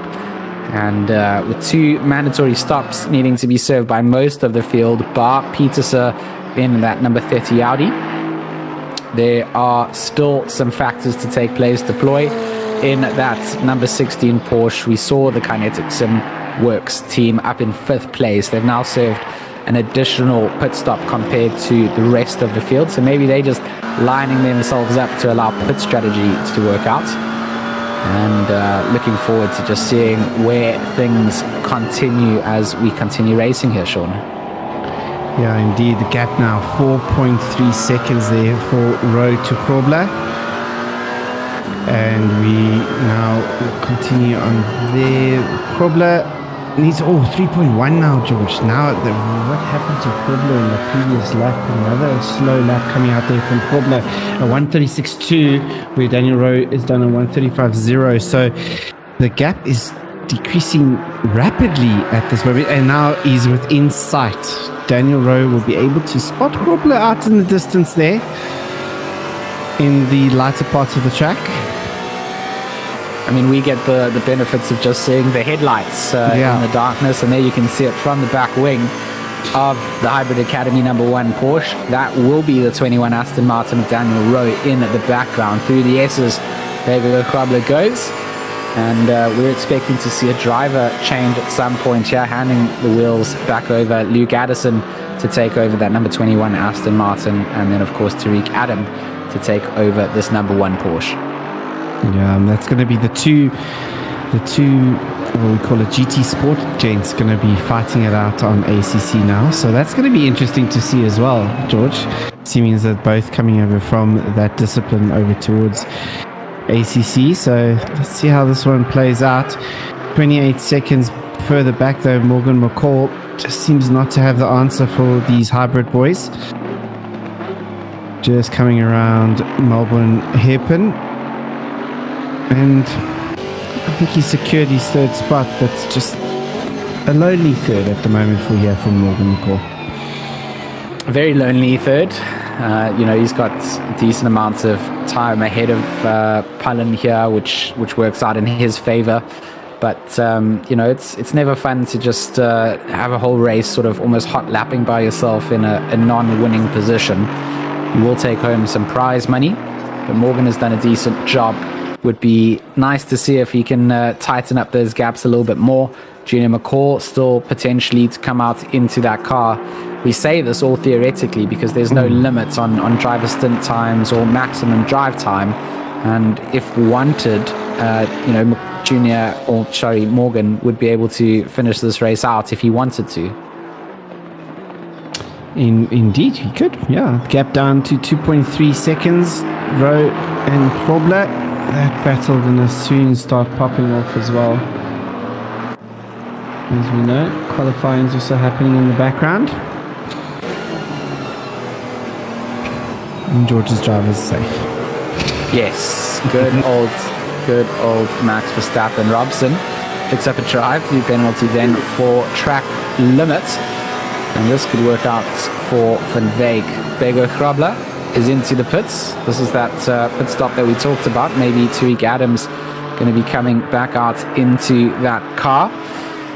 There we go. There we get some camera perspective. A cameraman forgetting that Bego Krabler was in the pit box. He did a quick pan across it. That's the beauty of ACC cameras sometimes. They just forget where the other car is and they go on a full pan. But there we go. Into the pit box goes Bego Krabler from the lead. Hands that over to Daniel Rowe. And this is where I want to see if Tariq Adam gets into that number 1 Porsche.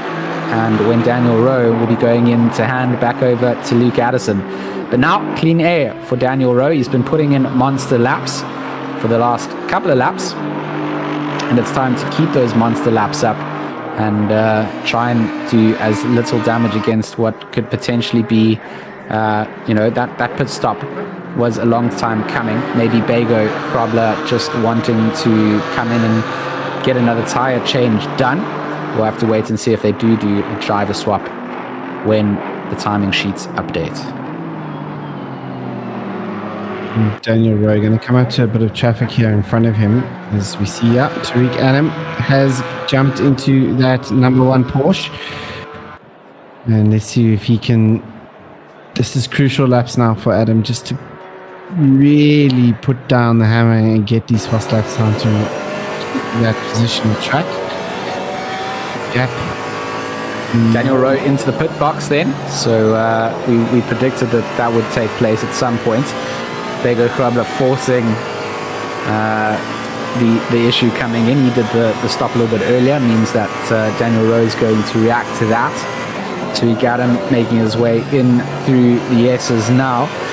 And of course, if they are doing a driver swap and a tire change, it is a little bit of a longer time in the pit box, but will be interesting to see just where it comes out. Tariq was lucky enough to come out into some clean air after being released from that pit box. Didn't have any back markers to contend with.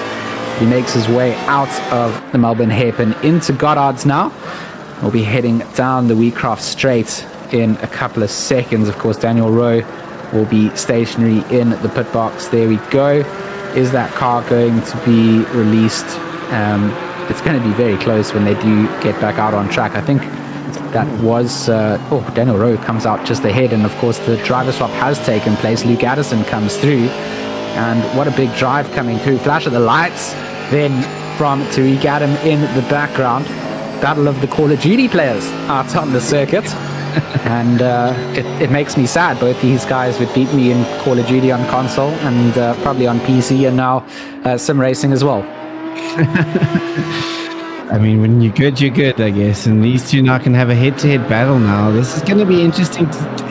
With 2 hours and 2 minutes to go, and that change of position, great work coming out there from Daniel Rowe, really eking out that time and getting his teammate ahead of Tariq Adam at this stage.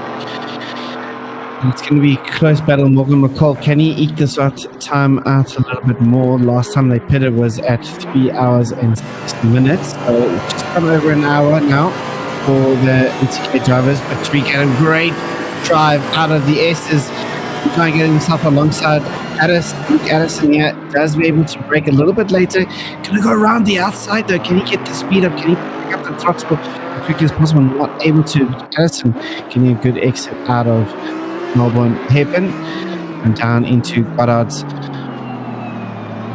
Addison, this is going to be a fight here, George. This is going to be interesting to watch. This is going to be great to watch. I mean, Tariq Adam on paper, someone that I would say just has that ability over the likes of Luke Addison, but both of them equally quick drivers in my mind, both forming themselves up there with all the potential in the world. We just saw how Tariq Adam was in this space when he was up against the likes of Daniel Rowe. Daniel was struggling a little bit with that throttle pedal in terms of being able to get the advantage coming down. And that will all be up to the defensive side, forcing Adam into making a mistake if possible. Man doesn't blink, and he doesn't blink often. So it's certainly going to be interesting to see where they go. But that Porsche looking so powerful through so many sectors. Look at that, later onto the brakes for the right-hander and down onto the straight now.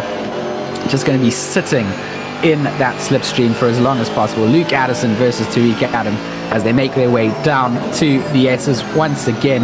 Adam just going to follow Addison through, not going to try and compromise his line on the inside, trying to just carry the momentum through.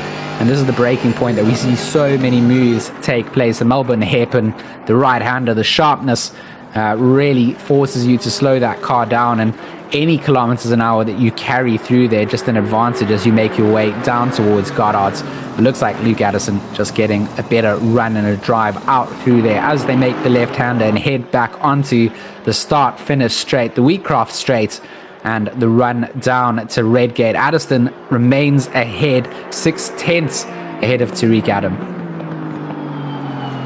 This is going to be a grueling fight for these two throughout the next couple of laps as well. We've seen that the defense of a lot of these drivers has been so good.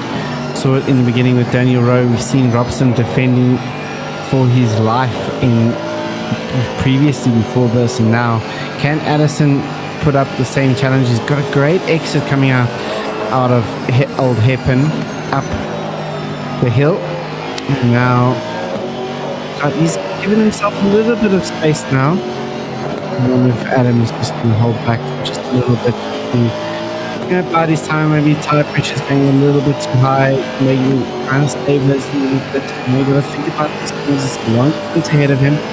Maybe flashing the lights, playing. Letting him know that he's still there. This is Mr. Addison. Oh, does run a bit wide though. No, give a little bit of advantage towards Adam.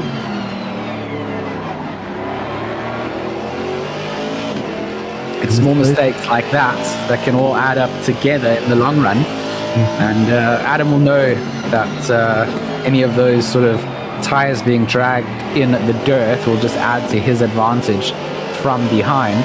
Just needs to make sure he follows along. Oh, McGear, bad exit from the pit lane, got released and sped. Stop go 30 going against the number 27 as he makes his way out of the pits. Almost gets involved in some of the action there, but keeps himself to his side of the pit exit line. And Luke Addison doing a phenomenal job here to just keep himself ahead of his sister car and teammate. And this is just not what anyone wants to see. If they collide with each other, that's not what we want to see. But what we do want to keep on seeing is a battle between the Titans. A little bit of tire drag coming down and approach some of the back knocking traffic as well. And it all depends on how they get through this and how they can maintain that position on track. Still one mandatory pit stop to be served for teams like the Hybrid Academy and ATK. Back on the flashes again. Adam just letting Addison know that he's there and he's hunting him down as they continue their fights out on the circuit. Adam with a nice exit out there, going to sit in the slipstream of Addison as they make their way down into the Melbourne hairpin.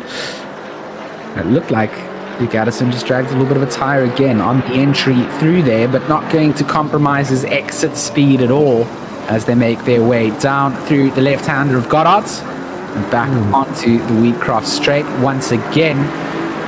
Close neck and neck coming down as Tariq Adam looks to put some pressure on into the right hand of Redgate onto the outside. Addison can hold that inside line, drifts out a little bit wide. Is it too wide? Not too wide.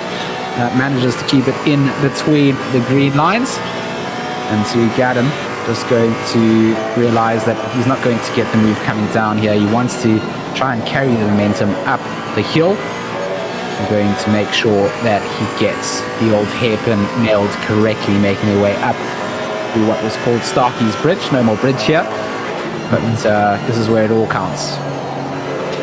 Yeah, and it'll be interesting to see if Adam flashes him on Starkey's straight again. I think he's preparing this move. He knows that he's passed out of the S's. I think he's trying to, prepare himself for that move. There you go. Another flat in the same spot again.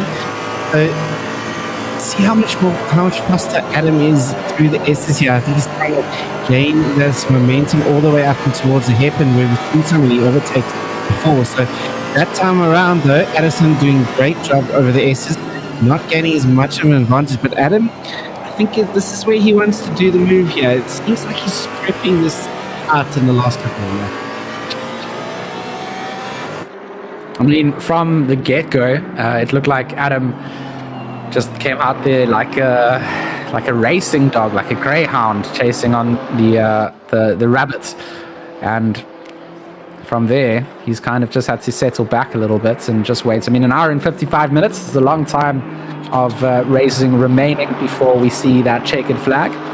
And maybe just settling in, getting a bit of a feel of where Addison is driving at. Addison doing a stellar job to lead this race, but less than half a second separating our lead cars from one another. I mean, that's a narrative that you just love to see. Oh yeah, 100%. Addison just dipping his tires every now and again into the grass. Doesn't seem to be losing too much time, but I mean, Adam will be noticing that as well. And here we go. We're going to get back onto Starkey straight very shortly. Is the flash going to come out again? Just a little bit of mental games coming out here, I suspect. Is going to happen? Not this time around. Looks like Adam's like, okay, cool. He knows what I'm doing now.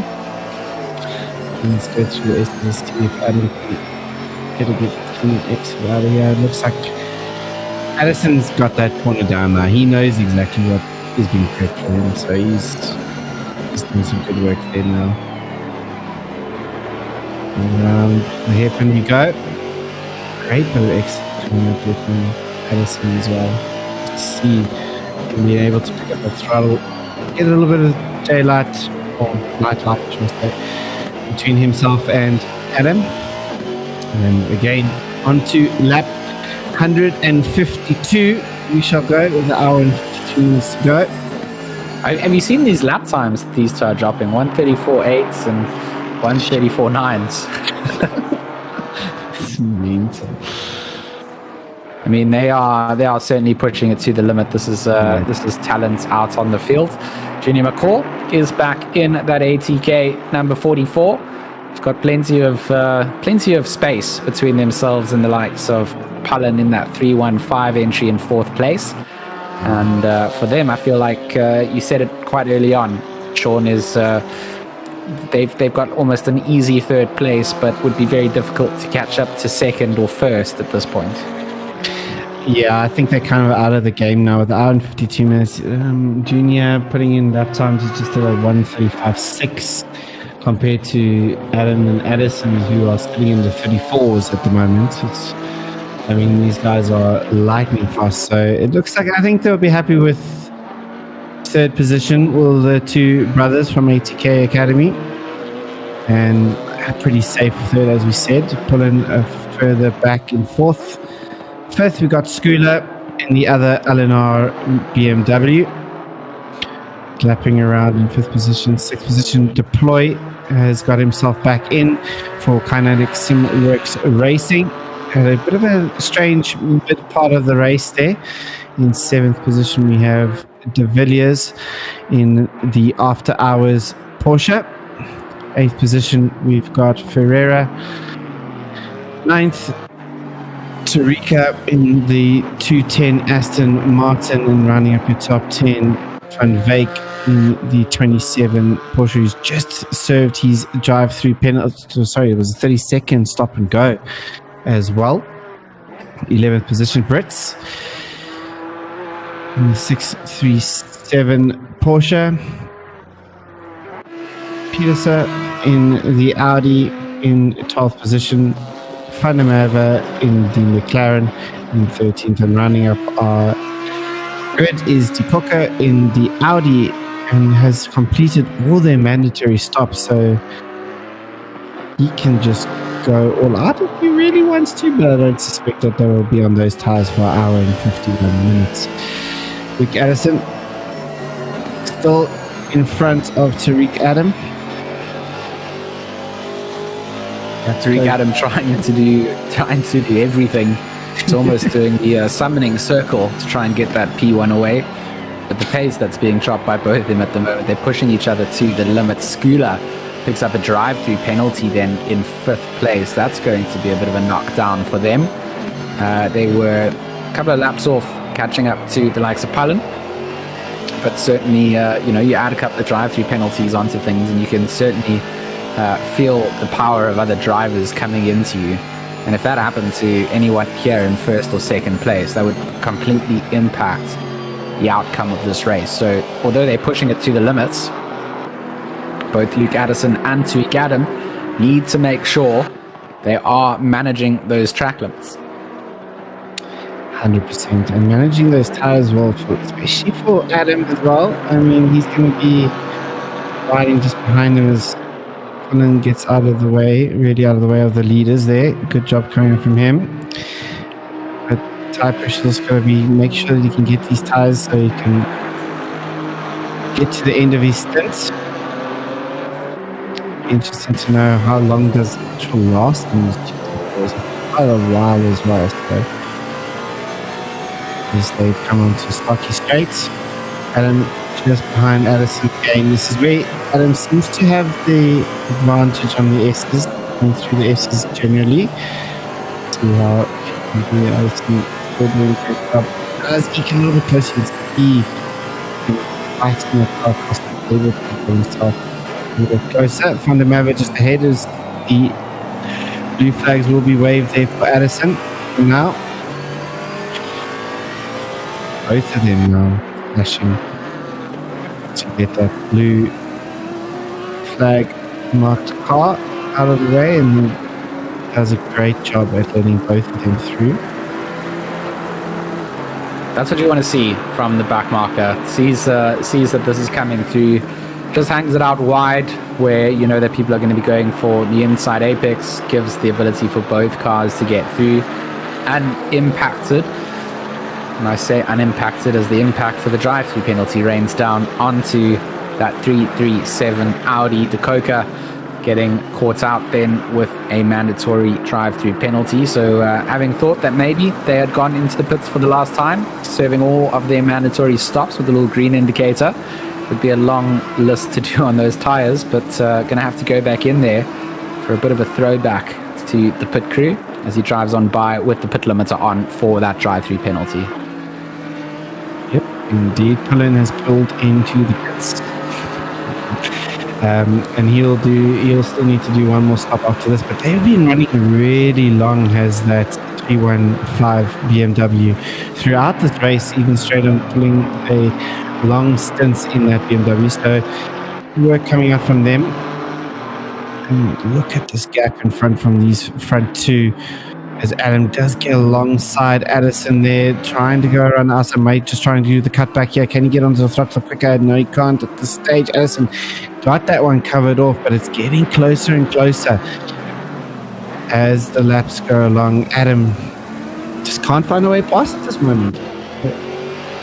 It really can't. Hasn't really looked like he's in a position to make that overtake either. Hasn't quite been on the back end where you would feel that he's putting the pressure on to get a move done. A couple of car lengths back is what Luke Addison is keeping to Adam, and it's a great drive coming out from the Hybrid Academy AMR entry. I mean, right now, just managing what they need to do, keeping ahead of that Porsche in the background, and just making sure that there's no opportunity for a move to be made. It's exactly what you need to do leading the race. And the two of them, plenty of time ahead of the likes of Junior McCall. So any of these kind of track battles, if they do get into them, not going to be too impactful at this stage of the race. Yeah, exactly. And here we go. Peter getting out the way as well on a little straight there. Great work coming out from him yet again. Blue flag marked cars doing really good job yet again. Let's Adam now down the Starkey straight. Let's see how much speed can he get through the S's yet again. Both of them flying over the S's a little bit closer as Adam this time around. And it looks like Addison positions his car for the inside line, letting Adam go around the outside all the time, which seems to be helping him. And again, nothing that Adam can do. It's just like hanging the washing out to dry on the outside, and unfortunately not a sunny day coming in for Tariq Adam. He's just going to have to accept some wet clothes as Addison decides once again to get a good read out there, position himself in a very strategically smart place. It's not all about raw lap pace, although both of them still continue to push out there. Obviously their best laps in the 134s, these kind of battles amongst one another, as well as navigating through the backmarking traffic, slowing him down slightly, dipping back into the 135s. That's where Junior needs to make or break his decision coming out. We see 5:27 in-game time. We can also start to see the sky lightening itself up on the horizon. So, like we said, sometime between 5:30 and maybe 7 o'clock, we'll see the sun coming up in sim out here at the virtual world of Donington Park. Wind, Sean, back up again to 8 kilometers an hour. Track temperature increasing. We've seen a 2-degree increase since our last update, but as it comes in, that wind blowing the clouds away, full-on sunset for when the sun does come up, because the rain clouds seem very far away at this stage.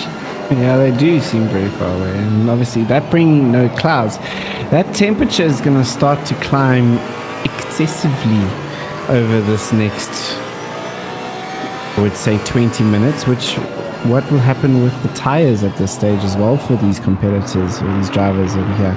So that's going to be an interesting factor, because coming into hotter temperatures and your tires are on fire is not the best experience to be on. So have they planned this correctly? Have the teams, or are they allowing themselves enough allowance in the tire pressures that they're not going to overheat everything? So let's see what happens in this. As you said, it is coming. We're starting to see daylight yet again. I mean, they've got one mandatory stop left to make, right? So they can still make a tire adjustment for that. They can also account for their fuel. We have no idea what these guys are running at the moment. Is Luke Addison running a little bit lighter on fuel? Have Tariq and Bego Krobler decided to throw in a little bit more fuel earlier on in their pit stop to try and get through? I mean, those are all the kind of factors that these drivers will be trying to plan out. Still on the flashes is Tariq Adam, just letting Luke Addison know. And with this time multiplier, we do see that sky getting lighter and lighter at a more quick rate of knots than we would normally expect to see. That's the fun of running one of these full night-day cycles in 6 hours. Oh, down through the Melbourne hairpin. Addison getting a nice exit out of there. Tariq Adam coming in a little bit hot. And the drop is pushed down just slightly as they make their way into the right-hander of Goddard's.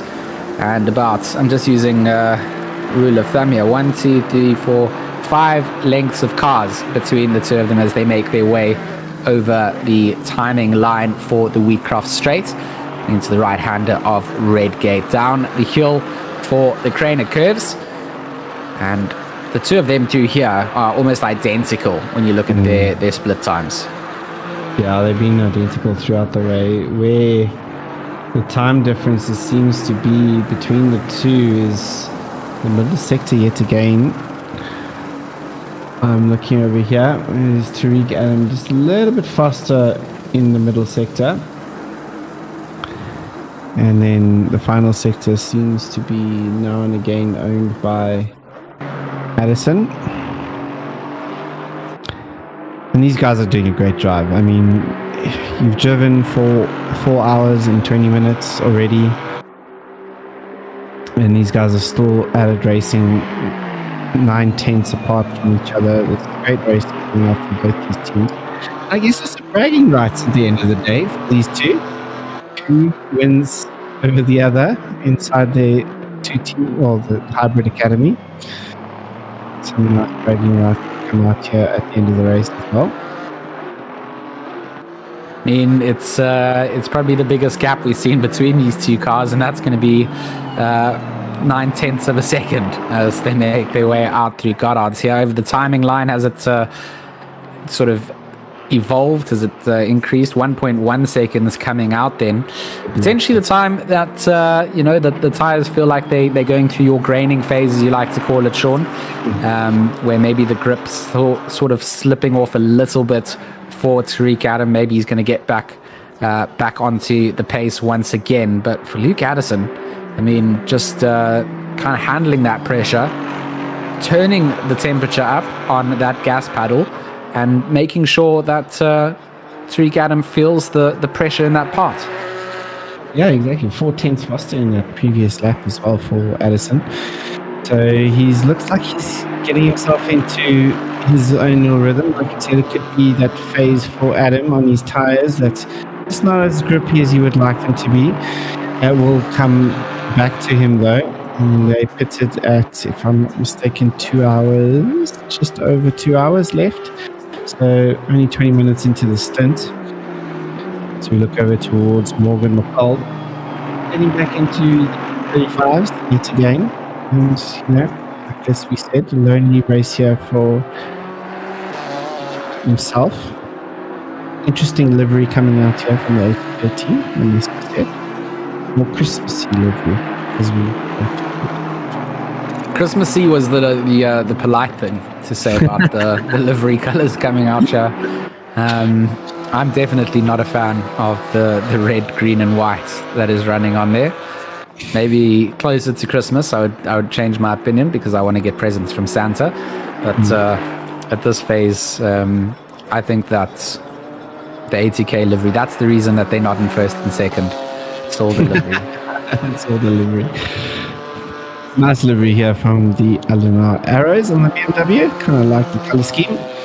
Oh, I love Alunar's colors. The like burnt orange and the black and the white, all just look good. And those racing stripes on the M4, obviously adding a couple of extra horsepower. Everyone knows racing stripes add horsepower to cars, like Monster Energy stickers.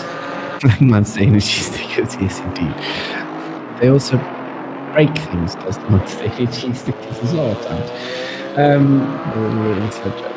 Just having a look here, we've seen that also Max Verstappen has qualified on pole there for you, G.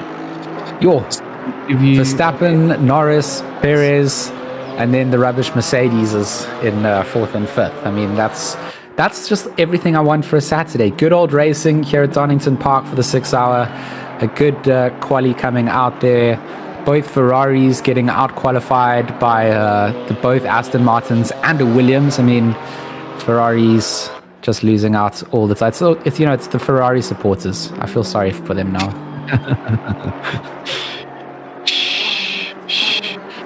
That's all I'm going to say. But great quality from Norris to get into second position. I mean, that's fantastic. But anyway, back to the action.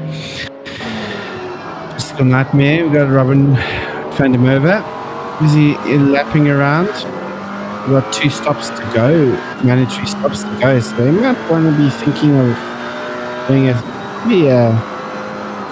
shorter stint, I would say. Sean, are you a Ferrari supporter? Yes. Oh, shame. You and Bertus together can be.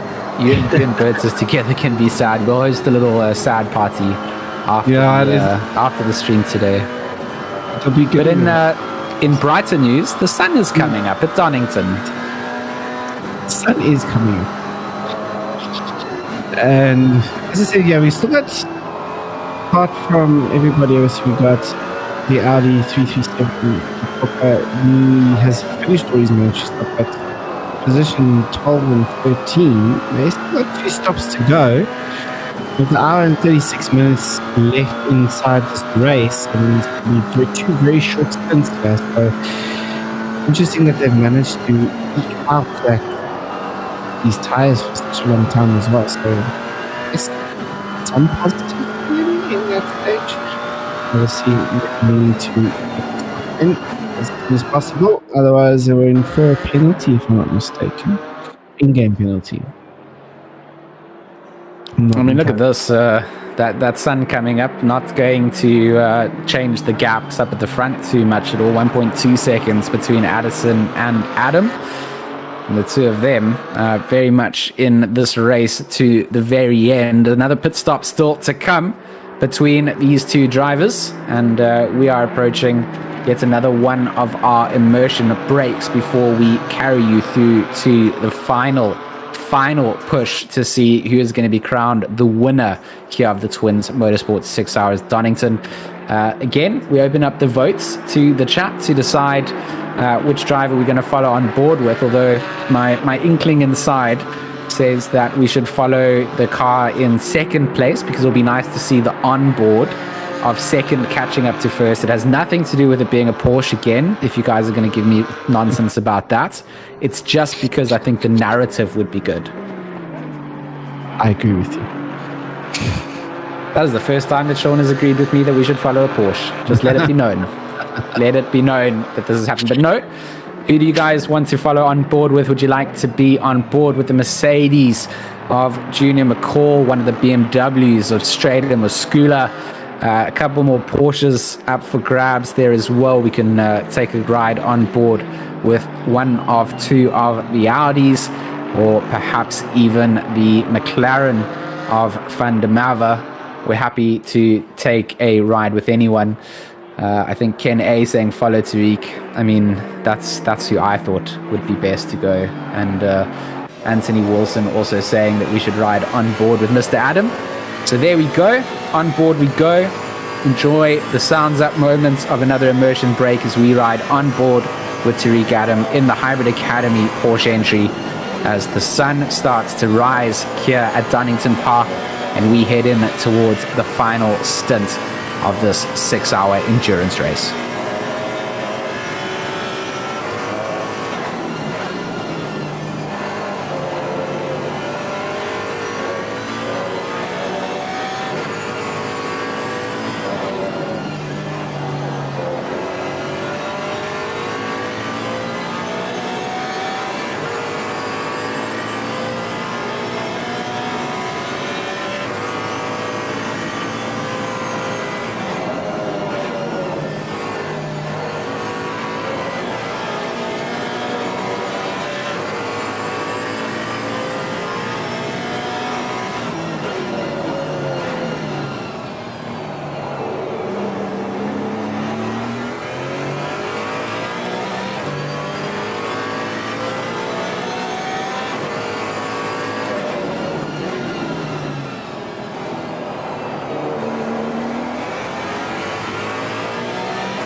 back on board with Tariq Adam in that hybrid Porsche entry. You saw him having a bit of a little whoopsie on that onboard footage and having to close the gap back down. So done a good recovery to catch back up to Addison.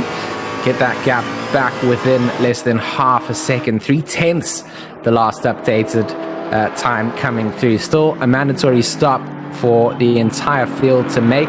Mava in 13th place got 2 mandatory stops to do. Till in that 337 Audi has served all mandatory stops, but we're expecting they still potentially need to come in and make 1 more. Could also not be the case. They might be running this on whatever tires they've got remaining. An hour and 25 minutes to go on the race clock. I'm back in the box with my good friend Sean Mumford. We're here to bring you the closing hour and 24 minutes of the 6 hour of Donington from TwinZ Motorsport, Logistical Nightmare, Raceface, and Steady State. Sean, this is going to be a goodie. Yeah, it's definitely going to be goodie. These 2 teams here, well, one team, the hybrid team over here has done quite a bit of a good show for us throughout the event.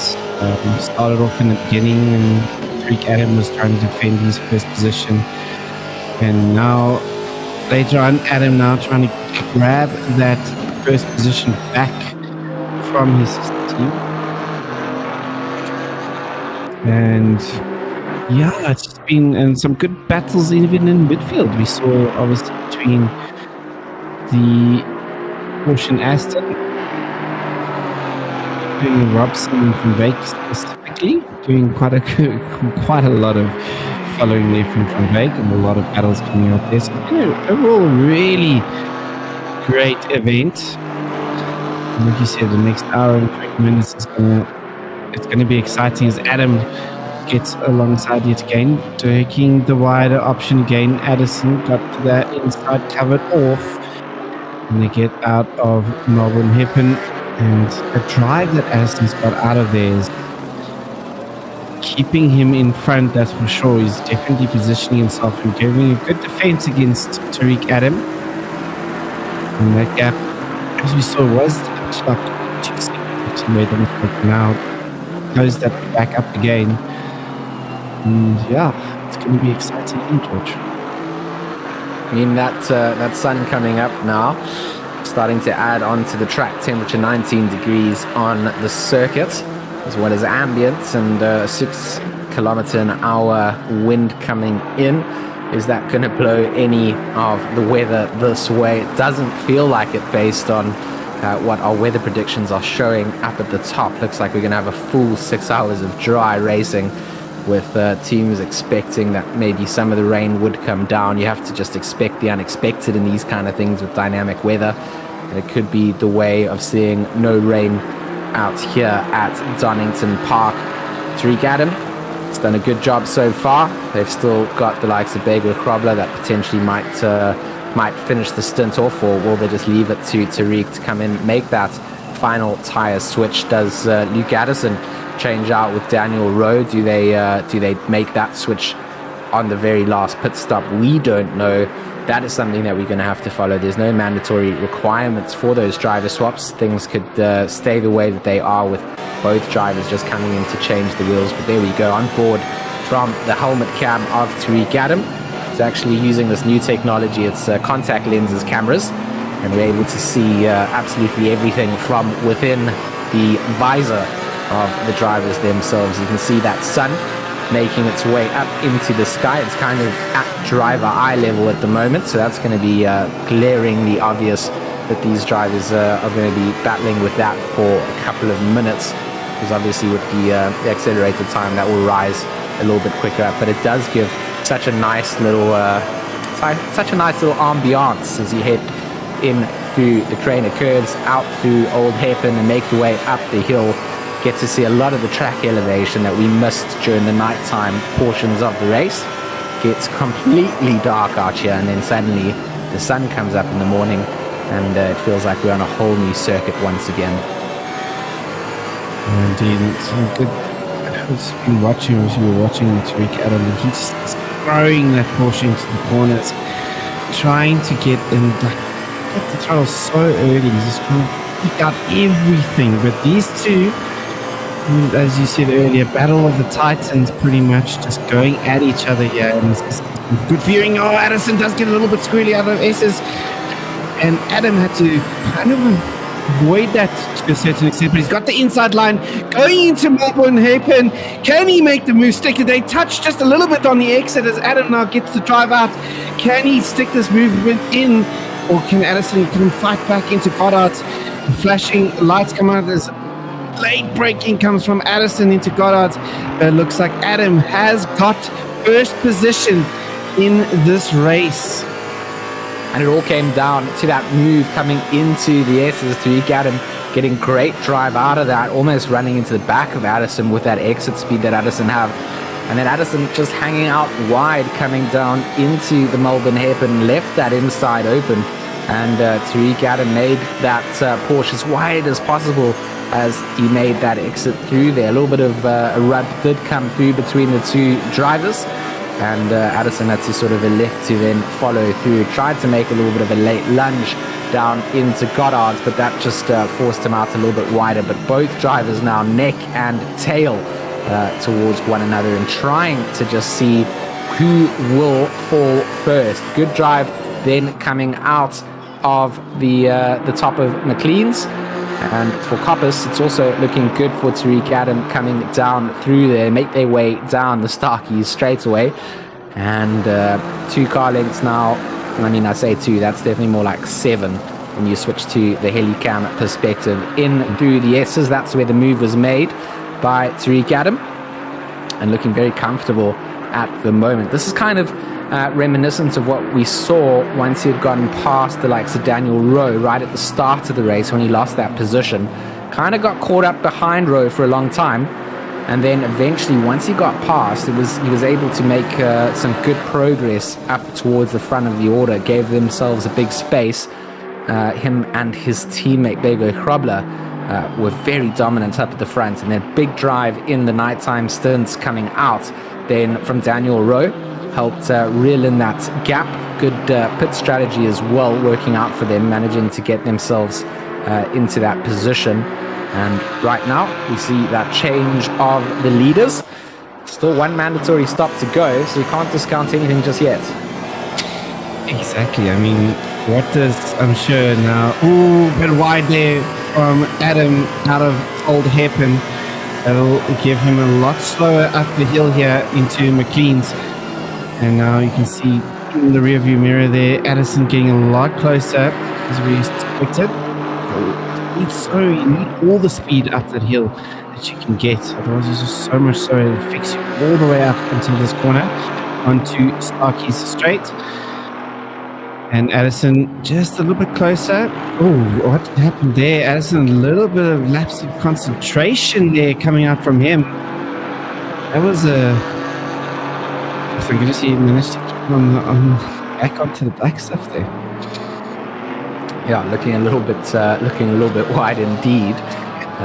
All 4 tires onto the grass, and we've seen how that can quickly end dangerously for some drivers. Hannes van Veek on the back end of Tarsia here in that 210 Audi. And I mean, the chat has highlighted it. Anthony Wilson just saying, you know, after 5 hours of racing, the fact that you have less than half a second between some of these drivers, I mean, that's just incredible to see how these people have been pushing in the lap times and trying to see if they can keep their competitors at bay. Addison doing a good job again to just catch up to Adam as they make their way down through the Craner curves. Part of the track, I said it before, this is one of my favorite parts on the circuit. It's just so much power and pace coming down the hill. And then you just got to pick that turn-in point for the hairpin so carefully. That's old hairpin.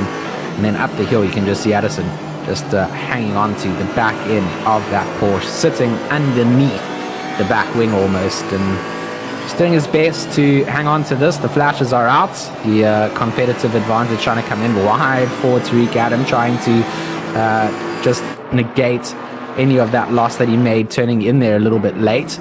But Addison, with a nice inside entry there, is going to be on an ideal place to take the S's. That Aston Martin in front of them, Adam, going to be parked in the wrong place for him to try and get through there, and has to just ever so slightly lift off there to avoid contact on the inside. A big send, a big touch coming out from both Tariq Adam, going to collide and catch them both of them going on a spin coming through there, and Tariq Adam going to drive away from that, feeling that that was not his fault at all.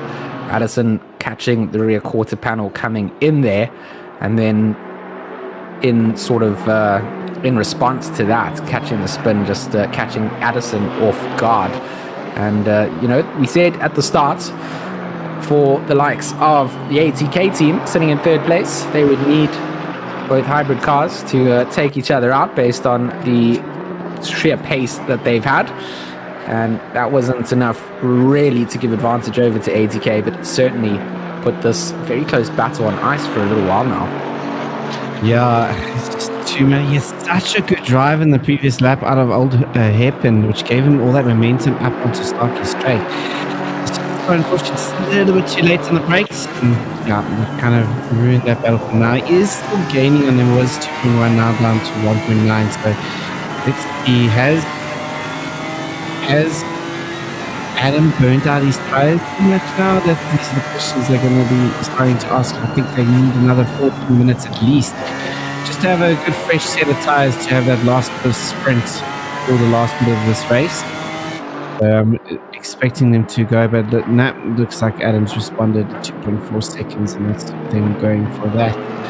Straight in for the LNR Arrows in fourth position.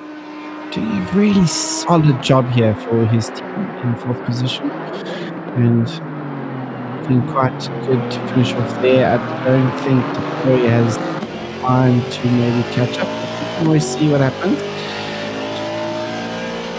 If you make a mistake, you pick up a drive-through penalty, you happen to not put on your pit limiter on time, or you take it off prematurely, you get yourself a stop-go penalty for speeding in the pits. Any of those sort of attributes coming out can completely change those one-lap gaps that you've got to people having to go in and serve that. It is a very short lap out here, as we've seen.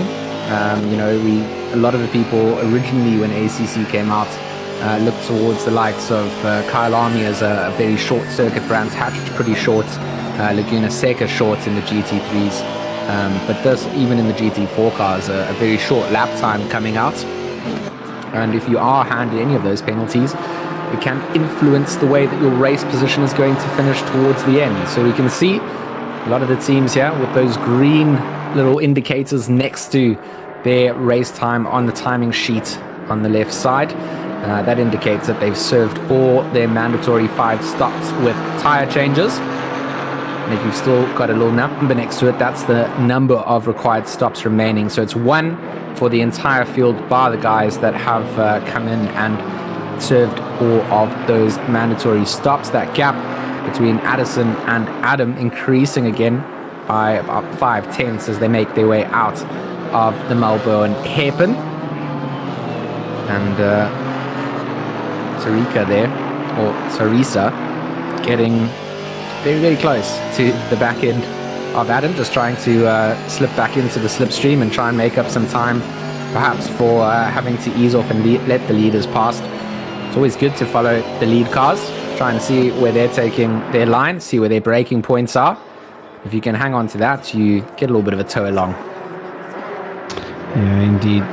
Just has, Adam wasn't too much affected with that back pocket, even though he was held up a little bit there. But, Addison, I think, is kind of also needs to kind of reset himself. What can they do? What last dice can they throw for the hybrid Aston Martin team? What can they throw at? They can throw Daniel Rowe into that car in their next pit stop, in my opinion. I'm not saying that Daniel Rowe is just 10 times quicker than Addison. Very quick drivers together. Daniel Rowe just, I think, is a nice little sort of pocket knife to have. as Addison getting caught up a little bit there behind Teresa. Teresa going to just hang it out wide coming into Melbourne hairpin. Just allow Addison to come on through. That timing gap, we'll have to see when it gets updated. 2.3 seconds at the moment. They'll come over the timing line now. We'll be able to see the impact of perhaps getting caught out behind the likes of Teresa. Addison then goes over the timing line. And yeah, there we go. 4 tenths lost out there. Not just because of back markers, but, you know, we add that into the equation when calculating it. 100%. It's now, they're just going to have to, like I said, I reckon probably an hour to go. These actually going to look at pitting, getting themselves ready for this last stint. I think they'll throw Bro into that Aston, see what he can do. And if Tariq's comfortable, he'll probably double stint this one out and get in themselves that first position if he can.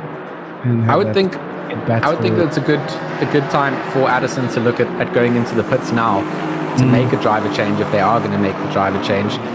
You know, there's still traffic ahead of them that they are getting through. They're going to potentially come out away from all of this because of the time that you would spend in the pit lane.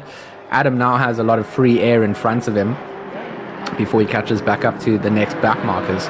So I wouldn't think it would be a bad decision for Addison to go into the pits in the next couple of laps to make that driver swap and the last mandatory tyre change at this phase of the race, and then just go all out attack from there on out. Eventually we'll catch back up to these drivers, but yeah, it depends on where you come out. Yeah, 100%. I'm sure that Ro's going to be working that one out as well. Let's see what they can do. Hour and 8 minutes. It's getting awfully close. Look, he has kind of caught up a little bit. 2.2 seconds still out, but I mean, I think Adam's now can control. Like he says, he's got a lot of free air in front of him. Addison just needs to take straight up, and then he's pretty much forced to go forward. And then this little battle brewing here between the Aston and the Porsche. Van Wyk versus Teresa. There's now this.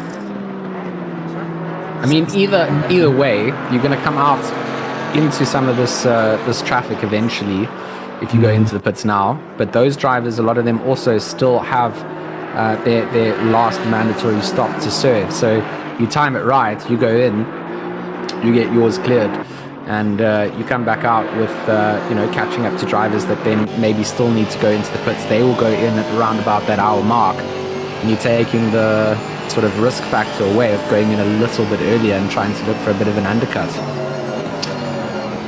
The last previous lap though was 10th. Luke was faster, so let's see that coming down just a little bit. But obviously Adam had a little bit of traffic to deal with as well. Let's see what he can do. Oh, very late on the brakes there is Addison coming into the hairpin yet again. Just might need to be careful of that going forward. Doesn't want that to become a consistent thing there for himself. But Adam pits. Oh, Adam has pitted. See, this is where I think Addison should have come into the pits before. I think it's a smart move for Tariq Adam coming into the pit box now.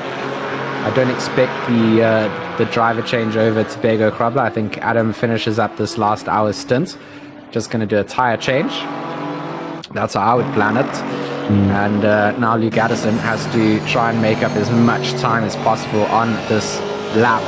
And we'll see if he responds by handing over the reins or going and making that final pit stop. Either way, you've got to go into the pits to do that. I mean, coming to pits, there's so many factors that can play a part with these guys as well. Stopping on your box correctly, making sure that you get up, not having to move the entire car over like the game likes to do. All these things. So if it's a good stop from Adam, he's being roughly around about 147 in total lap time. So I'll keep an eye out on that lap time to see what Tariq Adams' last lap time being in the pits will be. Let's see. And yeah, I agree with you, George. Addison probably needs to bit now. They kind of need to get themselves out and get the last stint out done now. You'll have to continue into the press. No, he's going to continue on. Yeah, I think maybe just not wanting to respond immediately coming out there. So we see Tariq Adam still staying in the car, as predicted would be the case. So Luke Addison now just going to have to make as much space for himself as possible. You know, just use that free air that was there. Adam catching up to back markers that still need to go into the pits. They're hoping that in that timing window, those drivers all need to serve those pit stops, so he doesn't have to spend too much time behind them, and then we'll make up that position once the likes of Addison does go into the pit box. Deploy just in front of him. This is one more. He's made himself up into fifth, but with Faint to obviously finish these stops, he probably end up around there. Let's see. Sorry, it was a 230. Yeah, Tariq Adam coming over. I was mistaken there last time. It was normally about a 230. So 230 coming out there for his pit stop, and that lap is pretty fast as well. Just doing his pit stop. What does Addison do? Does he come in? Yeah, I mean, Tariq coming and going a 10th quicker on that lap. Addison looks like he's going to come into the pit box. Okay, so let's see. Previous lap for Luke Addison, he did a 35.5. Let's see. I feel like Tariq Adam has timed this pretty well here. I think it was a good call coming in when they did. I think that Addison and Rowe should have done that the lap before, but it's anybody's game. Down to the Marlboro and hairpin then goes Tariq Adam. Of course, serving out all of those mandatory stops. Now Luke Addison in the pit box now. Are they going to change drivers? Is Daniel Rowe going to take to the wheel for the final stint, or is Addison going to finish this up? We can see that Addison is still stationary coming out there, and there's the mandatory stop done. Luke Addison stays at the wheel and will be exiting the pits as we see Tariq Adam exiting a couple of car lengths ahead for sure, and we'll just have to see an update on where these times sit. Yeah, it seems that pitting first at the moment seems to be giving you that benefit going forward. And we saw the McCall brothers do it earlier on when they managed to overtake the likes of this Hybrid Academy Aston Martin team. So, I mean, for them, it's been pretty good, and they've extended their advantage here, has the Porsche team for Hybrid Academy, 4.8 seconds. There's a time of another 2 seconds has been added on time here, pretty much. Plus minus 2 seconds. I mean, I think that was really good strategy coming out here from the Porsche Hybrid Academy team. And now we'll start to see a lot of the guys will start to finish off their pits. It's an hour to go, almost hour and 2 minutes to go. And everyone will finish off their pit stop. Mandatory pit stops have to change tires. Is the case that cleared? I'll be interested to see the post-race stats of what percentage each driver has actually done out on the circuit. It's always nice to see. It breaks it down by percentage once you get the race results and you pass them through to the race results splitter website. It's always good to see who's done what stint contributions, and I'd love to see the balance between the drivers up towards the front. Junior McCall into the pit box then for the ATK drivers. They of course just holding on to third place pretty convincingly ahead of the likes of Stratham in that LNR BMW. 3 laps sort of lap deficit between them, so the front 3 cars have been incredibly dominant, as almost expected coming out here. Just the drivers and teams that have been putting in a lot of time and effort over the last couple of months in the sim racing community on the PC side, and having some very talented drivers in the cars. It all comes down to the last hour. What can Addison answer back here? Will Tariq Adam run away with this to the line? We see him increasing that 4-second gap advantage up to 5.3 seconds, which is indicative that Adam is out here and firing on all cylinders. New tires to work with, an hour to make those things work and light up, which is plenty of time in these GT4s. So pit stop wise, looks like our front three drivers. Oh, Addison getting a 5-second time penalty there.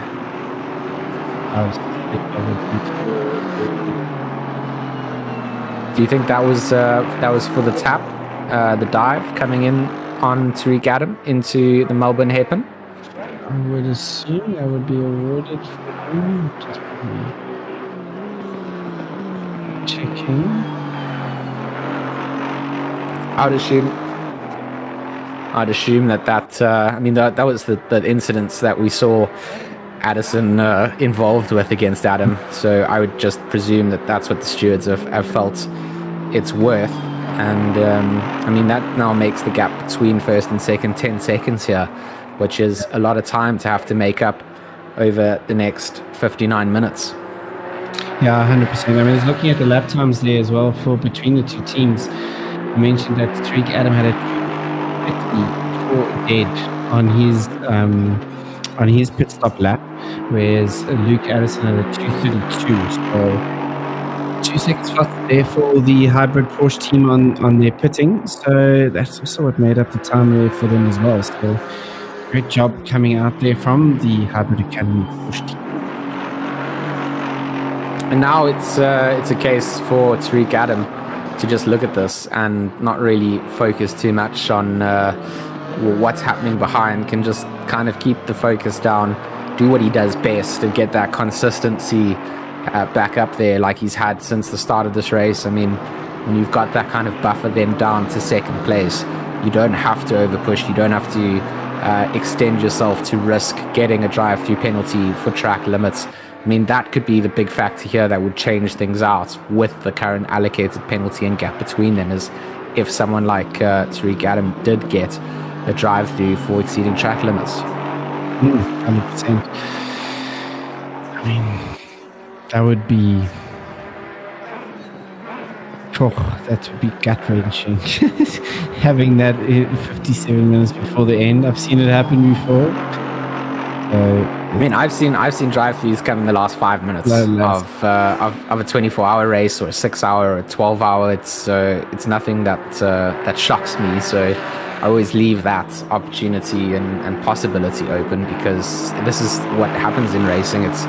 It's down to when the checkered flag waves. Anything can happen at any point in the race, and if that would then open up this gap. So I think it's important then for Tariq Adam to sort of take that information and then maintain the responsible driving lines as much as possible, because at this stage of the race, if there was only 10 minutes to go, the race is almost yours, and Addison has to be careful not to pick up any further penalties himself. A drive-through for them at this stage would just put that gap all the way to an unreachable goalpost.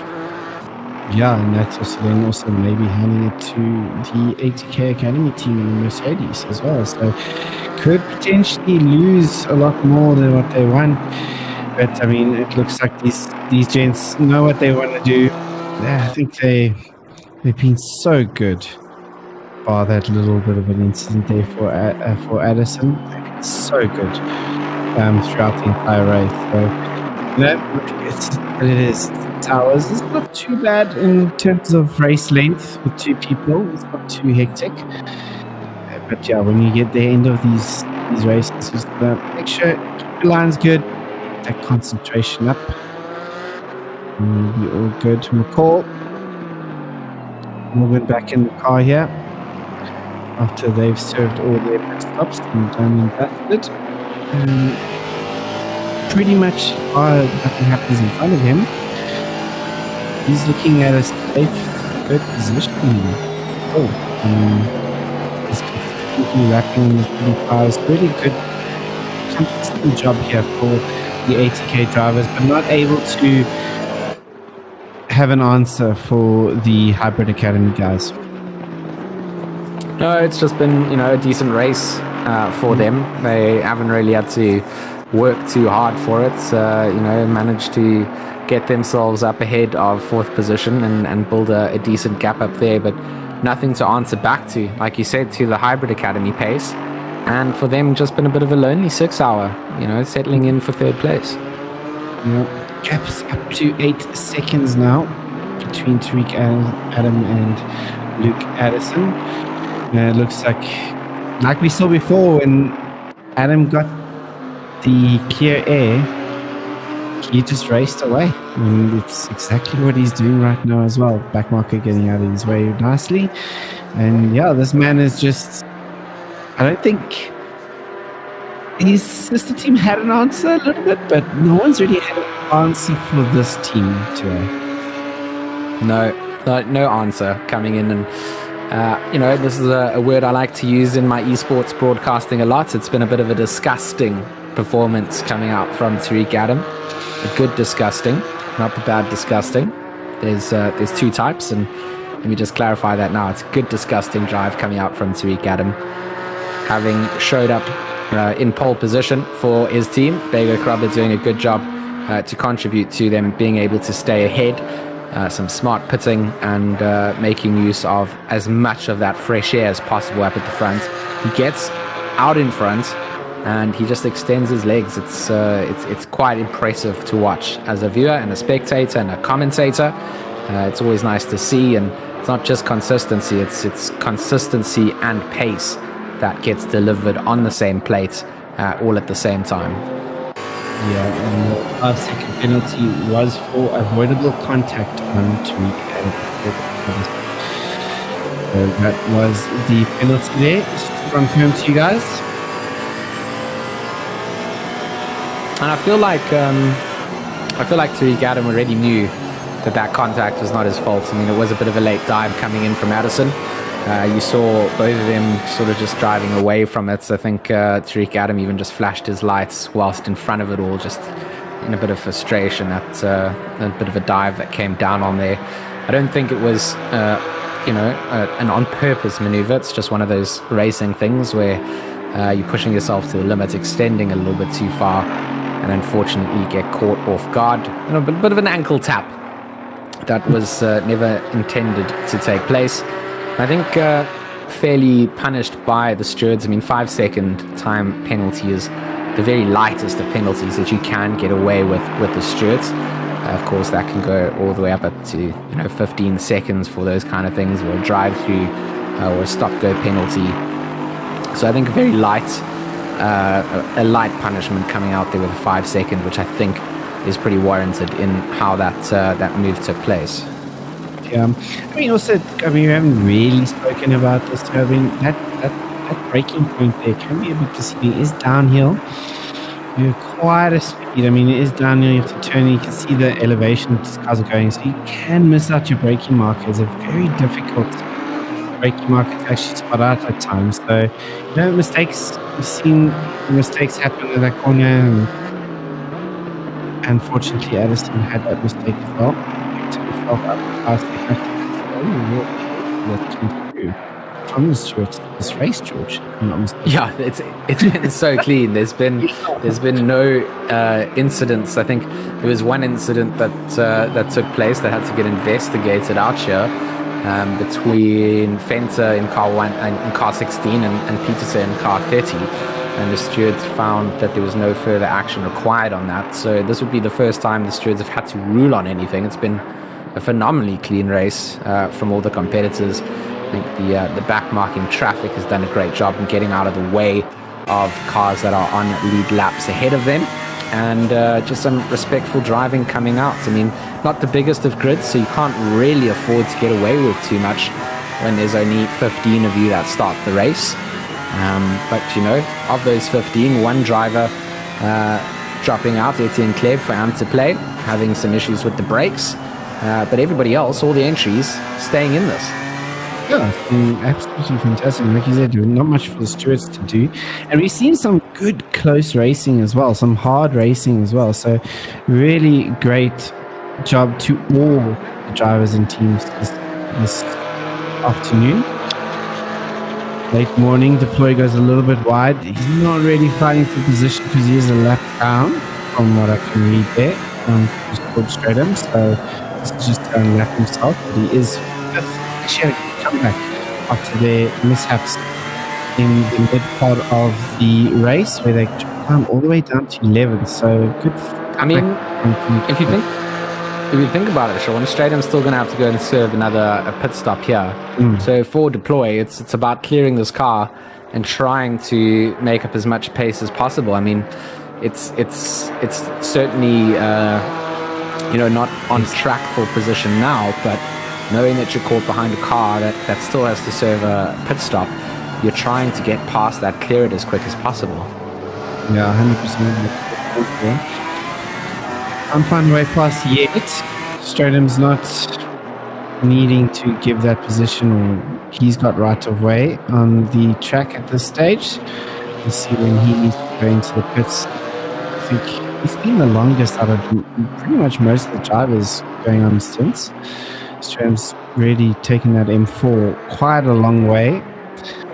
And himself and LaRue in the Audi in the 50, only two that's left to pit with 49 minutes to go in the 6 hours TwinZ Motorsport endurance race.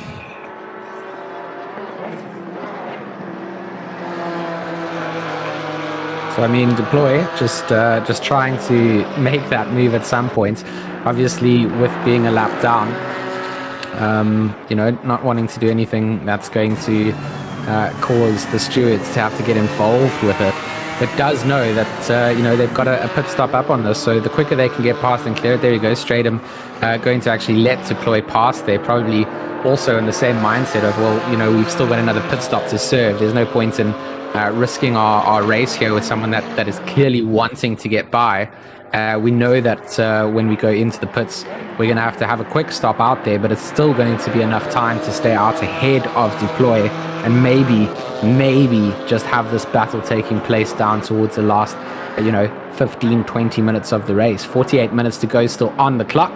The TwinZ Motorsport 6 hours of Donington getting closer and closer to wrapping itself up. But this is the part of the race where all the cards in your deck need to be shuffled in the way that you want them to come out. You've got to have fixed yourself up to be able to have a shot at the positions that you want to finish in.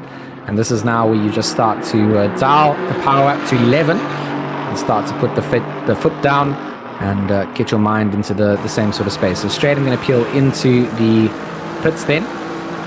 That would be pretty much what we expected, having given Deploy that position. Addiston still trying to chase down on Adam, but that gap now 9.3 seconds based on race timing alone, plus another 5 seconds of allocated time penalty coming out then. And it just feels like that one is slowly slipping out of reach of the hybrid Aston Martin entry. Yeah, I don't think that Addison can do much unless, like you said, something bizarre happens in the last few minutes of this race. But the background we saw, Stratum is in the pits. Probably the wise move for him to do is get into pits straight after Deploy overtook him. So good work coming out from Stratum. He's out the pits. It'll be interesting to see where Deploy is in relation. And can Deploy maybe eke some more time out of Stratum? He seems pretty far back from my timing screens. For the sector times to update, where it comes to Deploy up. It looks like Stratum's got that fourth position, bar nothing going wrong for him. But great little bit of recovery drive here from the Kinetic Simworks racing team here, George, because like we said at one stage, 11th position, we now managed to fight their way all back up to 5th. Yeah, and I mean, I always forget some things at some times, but I wasn't always paying attention to where people were relative to their pit stops. So I'm not sure if they'd maybe had an extra pit stop under their belt that allowed them to make up a couple of positions when other cars went in. But as far as I remember, I mean, it feels like a recovery drive.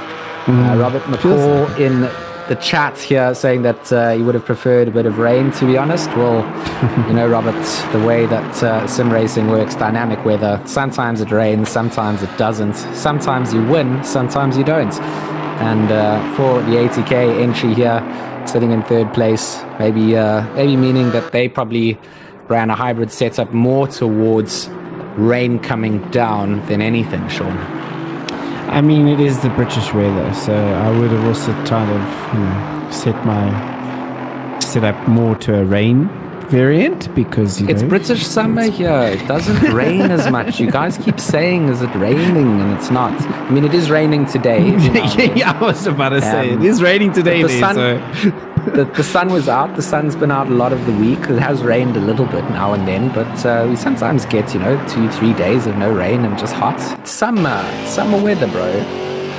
For 2 weeks, probably. Well, let's get shots fired. Then we fly to Spain and we go and enjoy Spanish. We could do that. Yeah, but for the 80K guys, obviously, it's been a good race for them. Like we said, they had no answers really for the Hybrid Academy team at this stage. But for the McCall brothers, decent race. Coming up to a lap from Vake. Yes, Van Vake in 9th position. Yeah, he's had a good race as well, by the little bit of issues that they've had. And then Robson down in 11th position. Having a look to see he had a drive-through penalty, which kind of broke up that fight between Van Vake and Robson.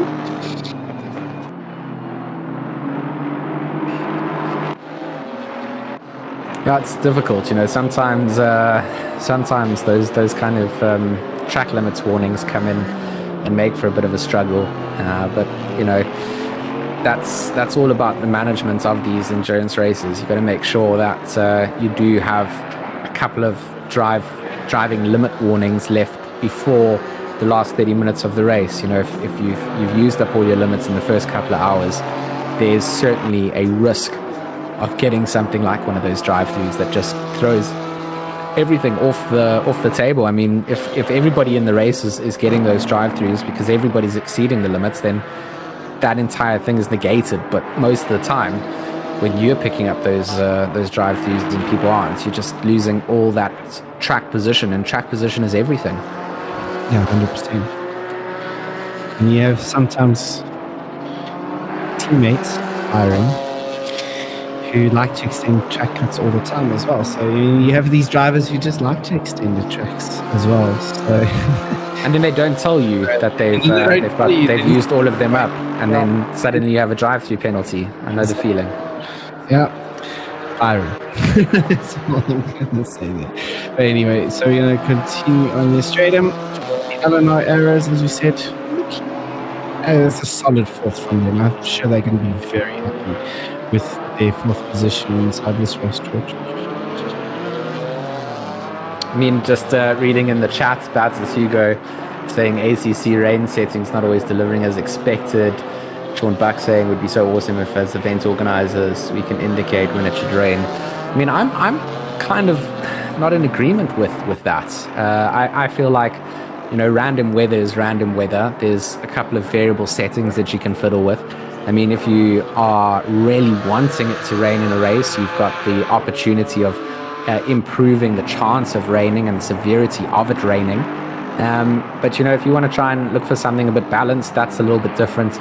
It could just start the session as rainy, during maybe free practice, and then by the time you forward it to the race, it dries itself up.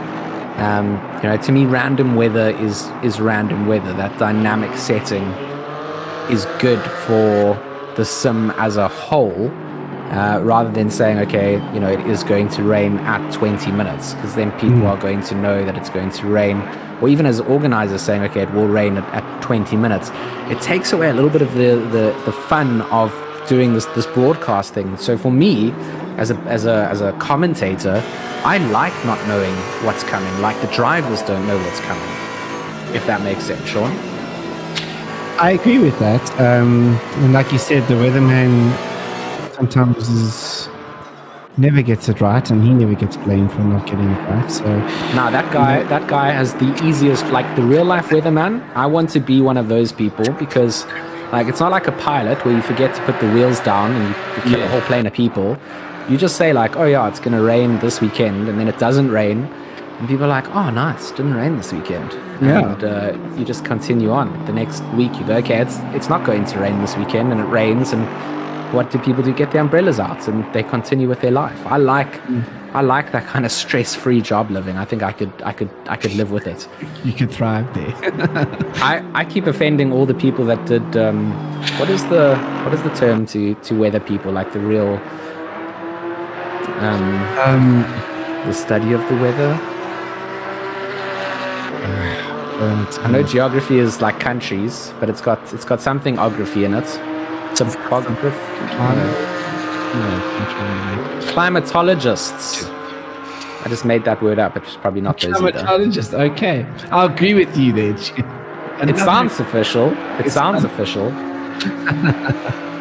I know. But yeah, random weather, I think in these things is pretty. I think it would be the way it's you still not too sure. It could rain in the last 10 minutes. Anything could change. Sean, you will never believe this. I googled it. Climatology is the study of the atmosphere and weather patterns over time. Oh, there we go. Meteorology, that could also be another one. Weather forecasting, meteorology. Okay. Meteorology. But I mean, climatology is the study of the atmosphere and weather. I mean, we're close. You're asking why 5 seconds for Luke. He had 5 seconds for avoidable contact on Tariq Adam in the Albon hairpin. Outbraked himself slightly there.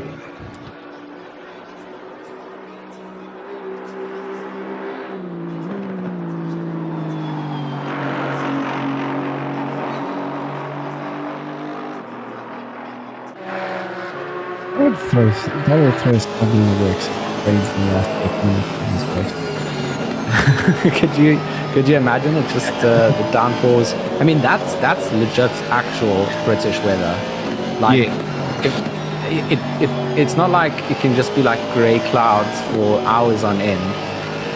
They just roll in and it just starts raining. And generally, when I'm trying to walk to the shops, so you know, if I was to walk to the shops now, it would probably start raining in the sim as well. That's just how it works. You need to do something. I mean, as things stand, LaRue, the only driver then to still serve up one of those mandatory stops with the tyre change. Everyone else has served those out. Addison 9.1 seconds behind Adam. Looks like Penny and Nieuwenhuizen also a battle that's probably a little bit closer to one another. 4.3 seconds between the two of them. Van Wyk and McGeer, 6.5 seconds between those two drivers as well. So there are a couple of drivers here that potentially are going to be able to close this all down. Yeah, 100%. Yeah, but LaRue's having to make that one pit stop with 37 minutes to go. And it's been a great drive for a lot of these guys in the field. So some great. I mean, it's sometimes it's just one of those things, you know. It's a 6-hour race. An accomplishment is getting to the end. Sharing a car with the driver. I've talked about this during the 24-hour. I've talked about it during various other endurance races. Just that feat of being able to get to the finish line and finish a race, sharing a car with somebody else without having disconnection issues or any technical issues that rendered you unable to complete the race. That's a great finish for a lot of people.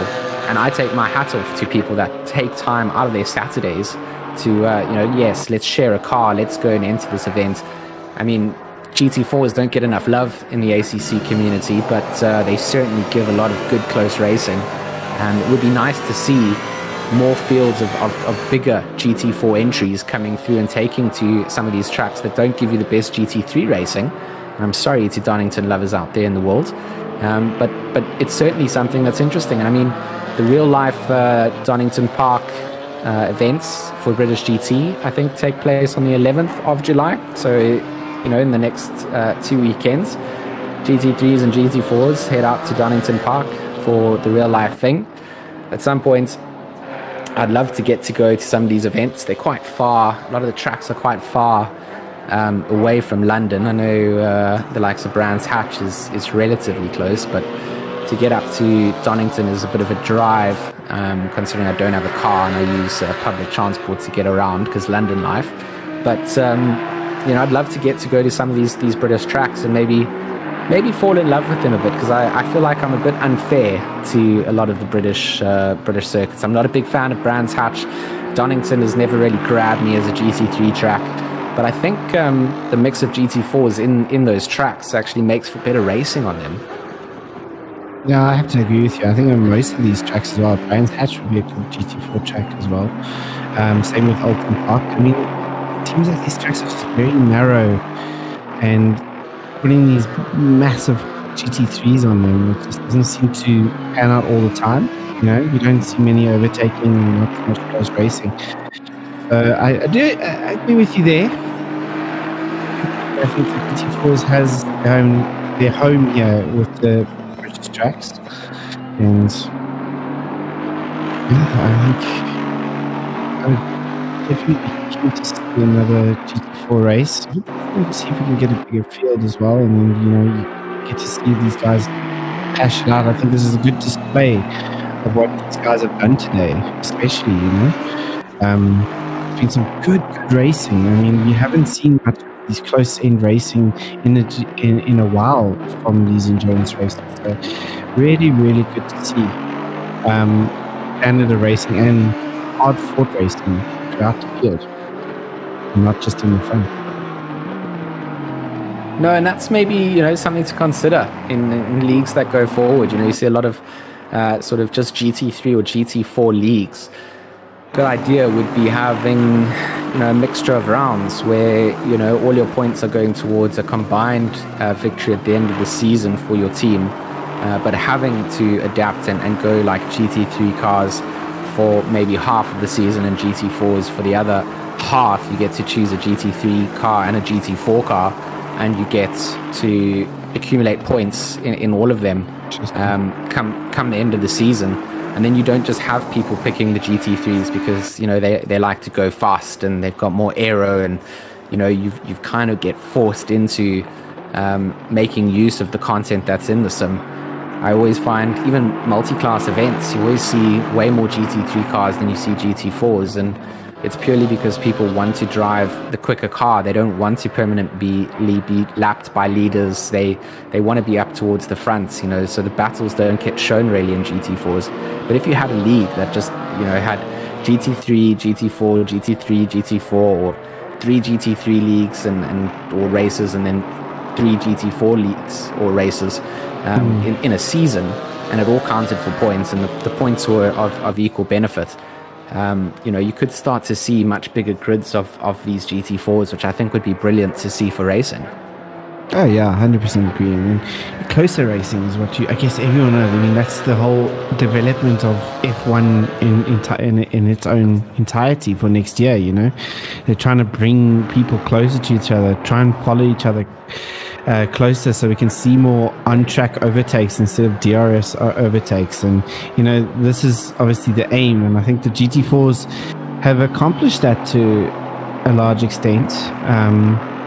And yeah, it's been, I think, for myself, obviously it's my first race commentating one, but I mean, it's been absolutely awesome seeing these close battles out on track, and fair battles as well. So yeah, I think you have a point there, G, saying like, okay, cool, let's work up a mixed league up here, and then let's see how that runs off from there.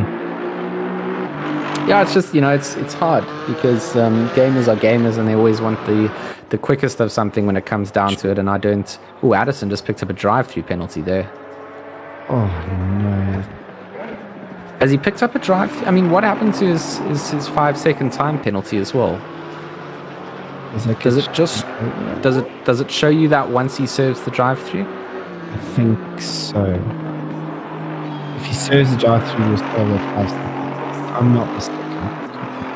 I mean, if we hit tab in the in sim side on your side, does it still show another time penalty next to it by any chance?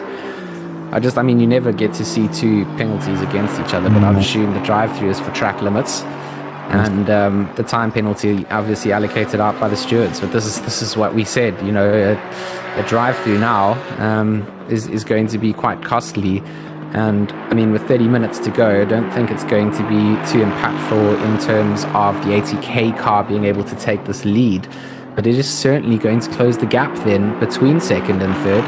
And if Addison extends those track limits again, another drive-through, that is going to be a little bit more costly. Yeah, definitely. I mean, this is to see if he's going to serve it now, coming through. Must definitely be obviously for track limits. This one being said by any of the stewards at this stage. 12 seconds behind, 203 laps completed for Tariq Adam. I'd like to see the gap to a little more though. So here comes the drive-through being served by Addison. We expect to then see the 5-second time penalty then added back against his nameplate once he serves this. Has to obviously make sure that he's selected to serve the drive-through before he comes into the box, otherwise you just drive through the pits for nothing. And that can also be costly and frustrating. I know in our cancer fundraiser Pink Drive on Thursday, someone had a stop-go penalty that they just did a drive-through because they'd not clicked on it or forgot to stop at the pit box and had to come back and serve it. But there we go, there's the 5-second time penalty from the stewards added back against the time. That means that the number 21 entry here has used up all of their track limit warnings and needs to be careful not to give away any more freebies then to the likes of McCall behind in third place. Yeah, McCall still quite a far way back. I think 30 odd seconds back from Addison, so Addison's still, looking good. There we go, 22 seconds now. Well, take off 5 seconds for the time penalty that is going to go over the line. And what is it, about 25 seconds or so to drive through the pit lane? So if there's another drive-through that comes out to that number 21, could change up the way that this grid finishes with 28 minutes to go. Yeah, listen, just going to keep it calm for now. He's got time in front. He's a massive gap, obviously, for Tariq Adam. He can just literally crawl over the line for now. By any issues, 27 minutes to go in this 6 hour. Look at Van Beek and McGeer. 4 tenths between those two drivers in 9th and 10th place. So half the second separates them. We said that there'd be a couple of interesting positions coming through. And Van Beek and McGeer very close together. Once again, the battle between the Aston and the Porsche taking place. Very interesting color paint job coming down to McGeer's Porsche there. Little pink racing stripe for additional horsepower, because single racing stripes are a little bit very wide. That's because he went for the single racing stripe. I was going to say it adds too much more power than double racing stripes. And he just overcooked it then coming down into Goddard's. And that time gap will then go from half second up to 3 seconds between 9th and 10th place. George, do you think you put the commentator's curse on him? Undoubtedly so. Yeah, shame. He's going to try and make otherwise 3 seconds behind Van Beek. I'm pretty sure Van Beek must be a bit tired of Porsches at this stage, because he's been battling them all through this race. But for the Holston Motorsport team, solid 9th position. Really good drive in the been a night here from him. All mistakes here and there. It was really difficult for him to get past Robson. But still solid drive from him. Able to retain 9th for now. Let's see if McGear can close up the gap yet again.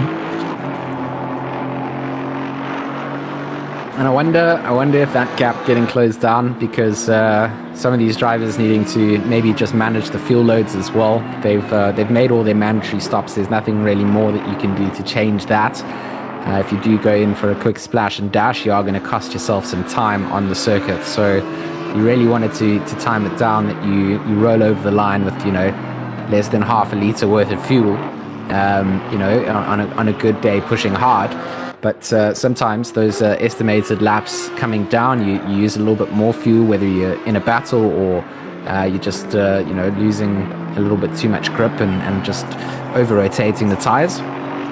And all of those sort of calculations you're trying to keep up to date with on the fly. Just make sure that you've got the fuel remaining. It comes down to when the leader crosses the line. Does he cross the line before the timer ticks down to extend the entire race by an extra lap from what you provisioned you would do based on your race pace? So many calculations that you got to do in this last sort of stint, and especially before you've made your final pit stop and decided how much fuel you need in that car. Yeah, it's just so many. Like, I always find the last hour of the race is the most tense.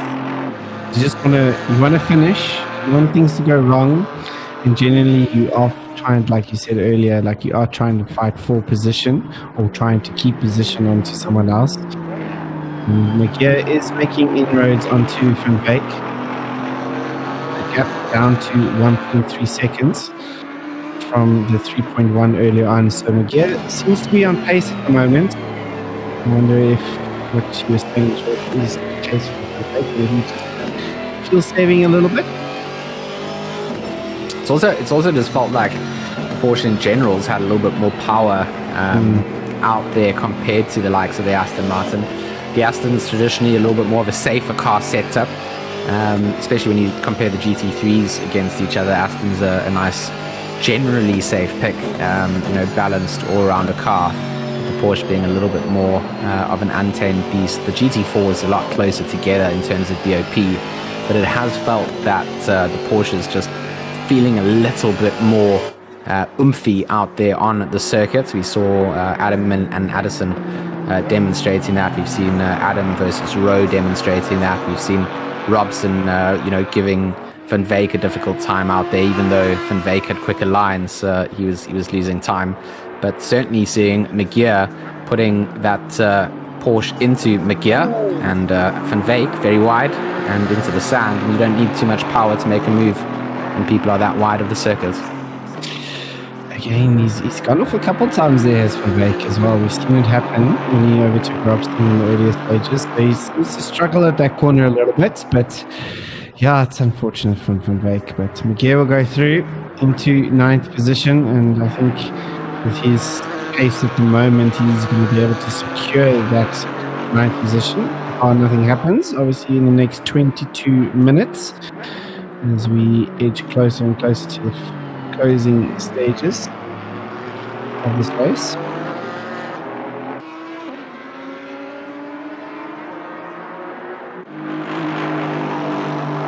Addison then, just trying to make sure that doesn't get himself any more of those drive-through penalties. That gap between himself and Morgan McCall, 22.7 seconds, kind of stayed around that mark since serving that drive-through penalty, but just a massive lead that has been extended then to Tariq Adam through Luke having to go and serve that allocated drive-through penalty. 33 seconds lead is the number one Porsche. And so far, I mean, those two drivers and cars and their teams really have given us a good show up towards the front. It's always nice to see a good battle between first and second. But sad sometimes for it to be put on ice before, the checkered flag is raised. And, this is why we say that racing is not done until the wave of the checkered flag, because anything can happen. And you can almost bet your hat that it will. take place. If you think about the possibilities of something that can happen at some point in a race like a 6 hour, it probably will, unless it's thinking that it's going to rain, which it hasn't done here today.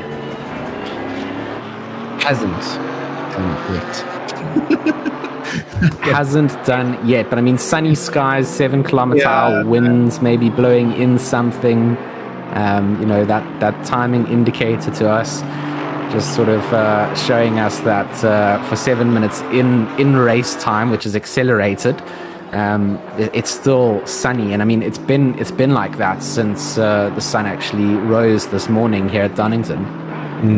Yeah, we're not going to have a weight race to do here. Nicole is getting a little bit of pressure from deploying, not full position. Might as well just looks like deploy is on a hot charge at this moment. Trying to unlap himself here.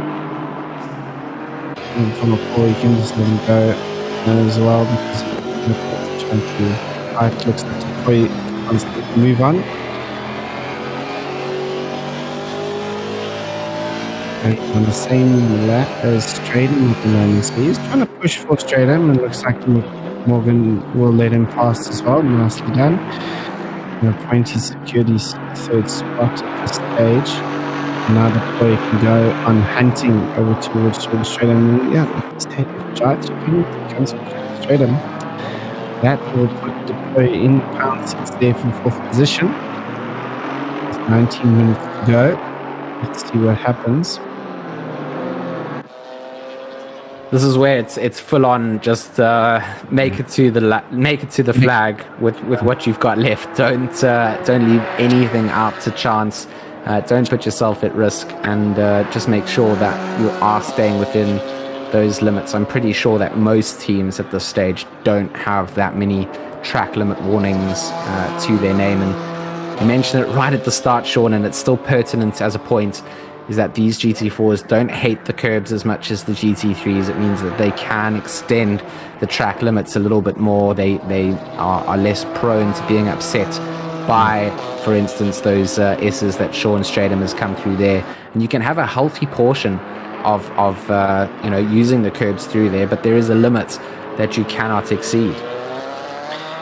Yeah, there is that limit. I mean, and you would always just get as close as possible to the limit. Sometimes the game throws a little bit of a bubble to you as well. It has happened in the ACC, but you want to, like you said, you want to be on these curves. You want to get all that lap time that you can get out of the tires, out of your car. So mounting these curves is the best way to do it. And for Tariq Adam, it's a nice Saturday afternoon drive for him at this moment, going into the early or late morning here at Donington in the race time. It's almost, if you started watching this race and you then tuned out to go and watch the Formula One or something, you tune back in now, you'll feel like it's been flag to flag for Tariq Adam, starting up in pole position and still holding on to first place. But I mean, those positions have been chopped and changed throughout the strategies being rolled in here. But just a really good, clean, consistent drive has yielded the best results coming out for both Tariq and for Bago in this Porsche entry for the Hybrid Academy team. And it's just, you love to see it. This is the type of racing that puts you in the top order of the teams competing locally. And Hybrid Academy certainly, I feel, have stamped their authority on holding on to that spot for me personally. Oh yeah, they've done a phenomenal job this race. I think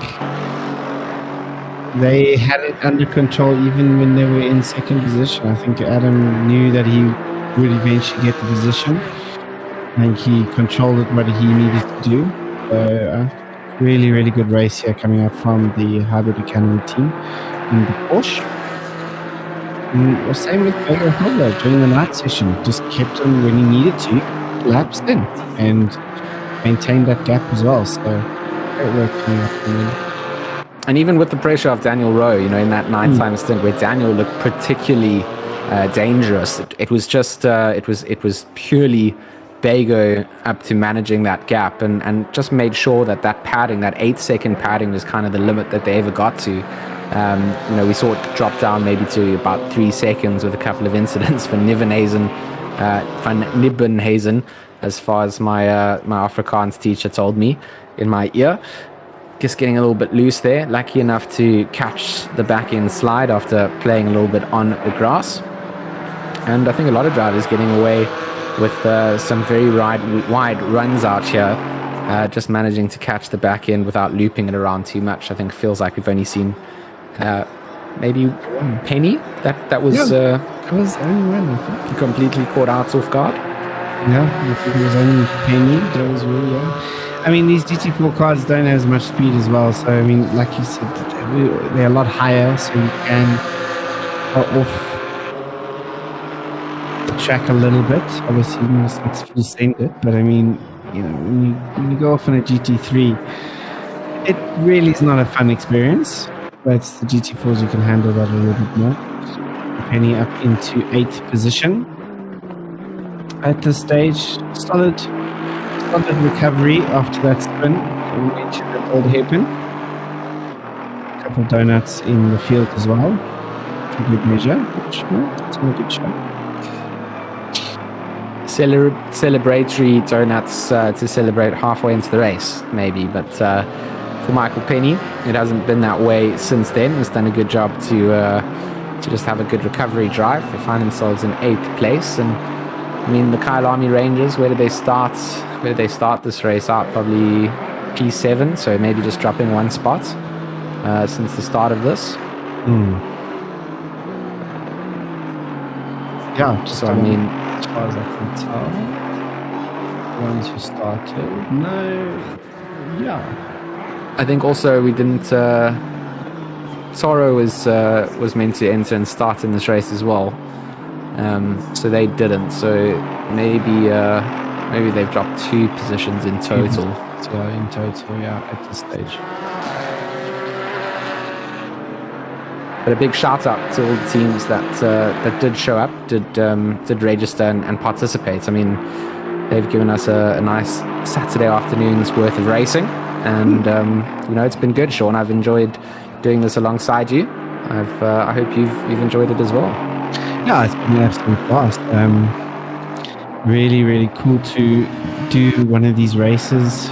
I've been wanting to do it for a very long time. So thanks for the opportunity. And yeah, it's been epic. I hope I get another chance fairly soon as well to come back into the comms box and do another race. It would be epic to do another race as well.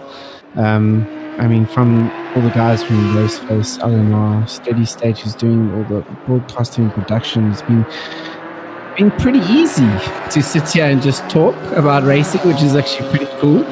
I'm normally doing all the production on the PUBG and PUBG side of things, and doing the Observer at the same time and all that sort of stuff, and casting at the same time. So it's a nice, relaxed cast, I would say, commentary than what I'm normally used to. It's the way forward for me. I used to be in the same boat as you, do the production, the stream, the commentary, sometimes doing long endurances by myself.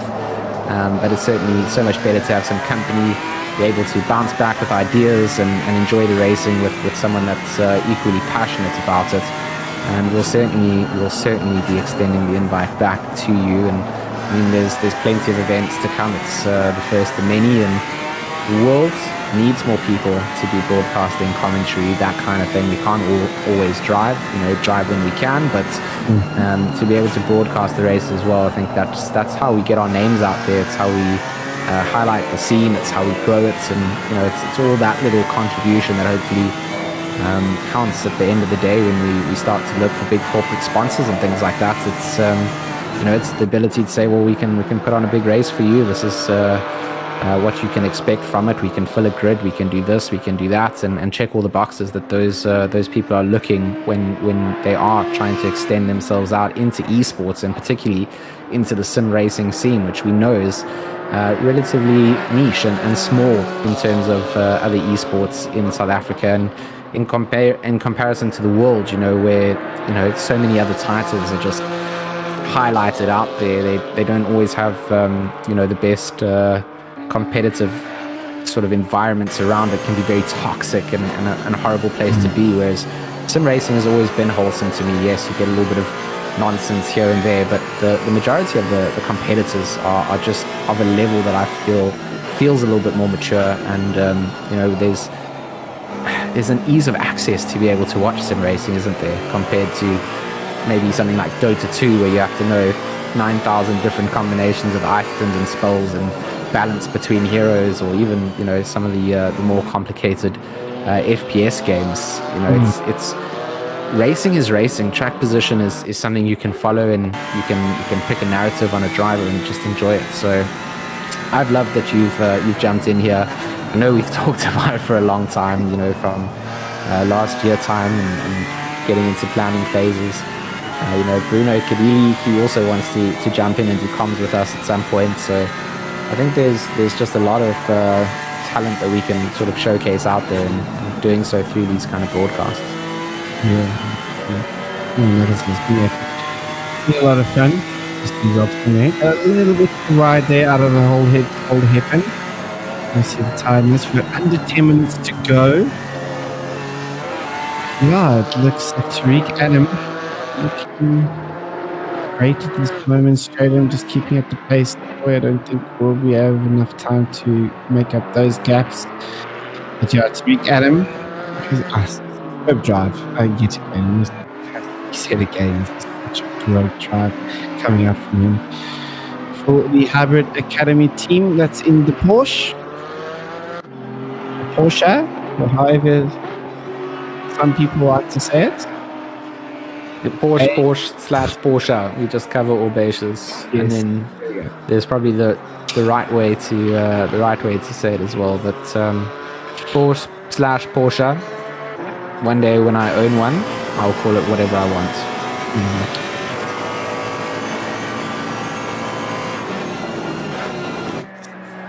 Sequence of corners and goes through there. He just throws that car into the Craner curves. It's just such a awesome thing to just watch from the inboard shot there that we just had.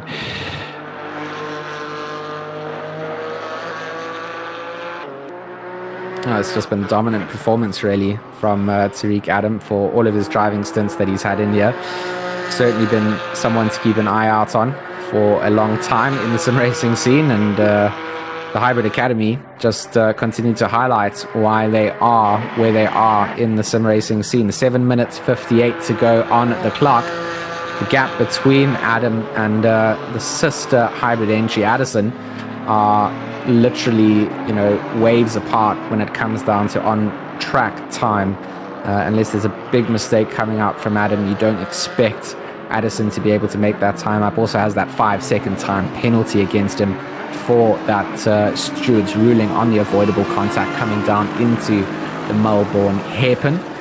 But for Tariq Adam, it's all about just managing that consistency. 33 seconds, the gap between him and Addison, and looking set at this point in the race to be able to take this one home. Sean, I don't know if you've noticed there, but the weatherman says that with the wind updates, bringing a couple of clouds in, 7 minutes to go. Still partly cloudy, or partly sunny, should I say, and not to the point where we'd expect to start to see rain indicators. So I don't think we're going to see the heavens open up here, even though the cloud conditions have been changing throughout the race. Yeah, no rain. I'm sure a lot of teams, it seems like a lot of teams were expecting some rain here. So, but yeah, no rain for this race. Hot British weather. There we go. We'll call it that.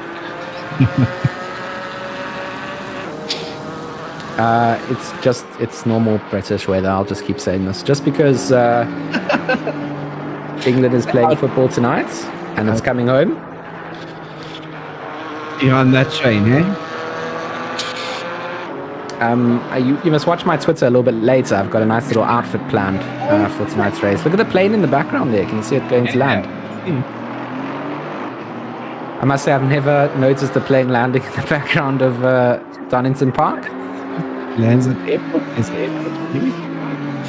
It's probably been landing there for the last 6 hours, and the stream is like, are you guys blind? Have you not been watching the planes land in the background? And the answer is no.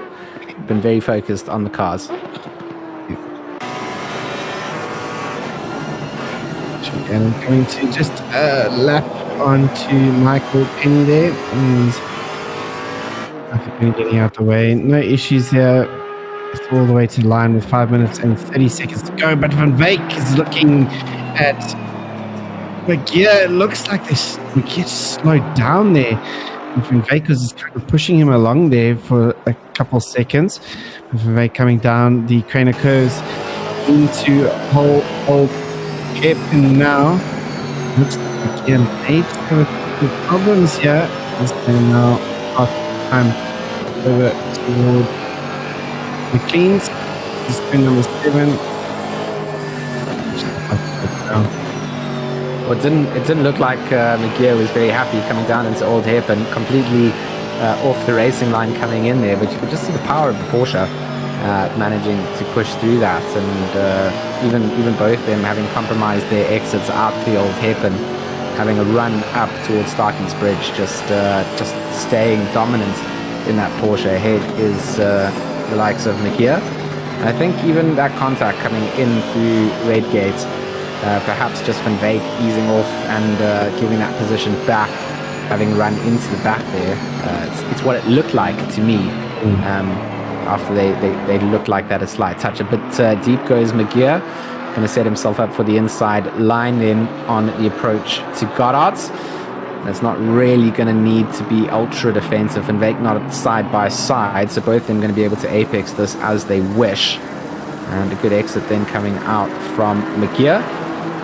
2 tenths separate them, make that 3 tenths with 3 minutes and 55 minutes to go. Tariq Adam still leads us away, and it's been an incredible field and a battle throughout it for this entire duration of the TwinZ Motorsport 6 hours of Donington. Can't believe that we are 3 minutes away from finishing. Time flies when you're having fun. Indeed it does. Again, still from Wyk in the first perspective down the Craner curves, so fast in that Aston. And now he's got a good run up the Starkey's Bridge up into McLean's. Can he make the move stick?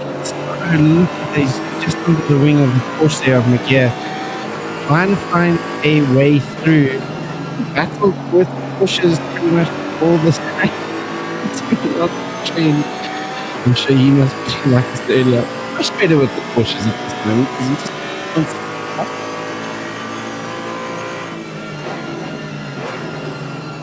Van Wyk has had his hands full of Porsches the entire race, and that entry itself, the 210 Aston up against the likes of the 637 Porsche, I mean that was really where we saw the most battles taking place. And now having a fair fight out with the number 27, the BWR Griffins. Mike McGear doing a good job at just keeping Van Wyk at bay. You know, it's difficult having someone follow behind you. You're permanently aware of that driver in your rearview mirror. If your crew chief is in the background, he's telling you that you've got this driver closing down on you. And for McGear, just kind of handling that pressure out. A little bit dirty on the side boards of that Porsche. We saw him running wide here at Redgate after Van Wyk giving a little bump draft through the right-hander, it looked like too. But comfortably making his way down through the Craner curves, and this will be for essentially the second to third last time that these drivers take to these parts of the track. 1 minute and 50 on the clock for our race leader Tariq Adam, and 221 laps done out for that lead car. I mean, just incredible racing, and Sean, I mean, very close to the predictions that you said we'd see here in terms of total laps. Yeah.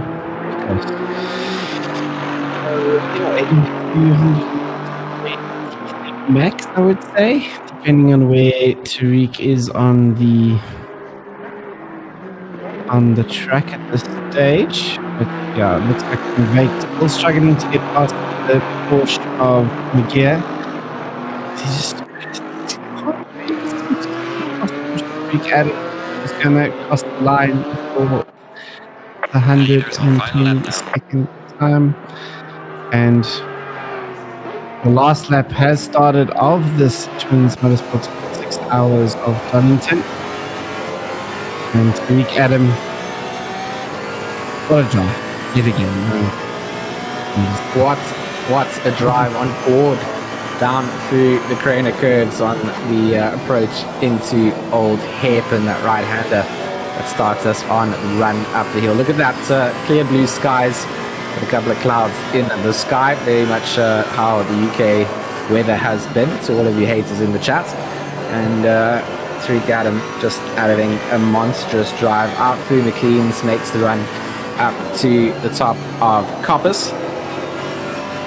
And this has just been a pure performance drive coming down onto the Starkey straightaway for the final time. There's a plane making approach at the top. Maybe we didn't see it because the clouds were so grey. We've got clear skies now. Who actually knows? In through the S's, the race timer has ticked it down to 0. Drivers getting out of the way, left, right, and centre for our leader in the number 1 Porsche.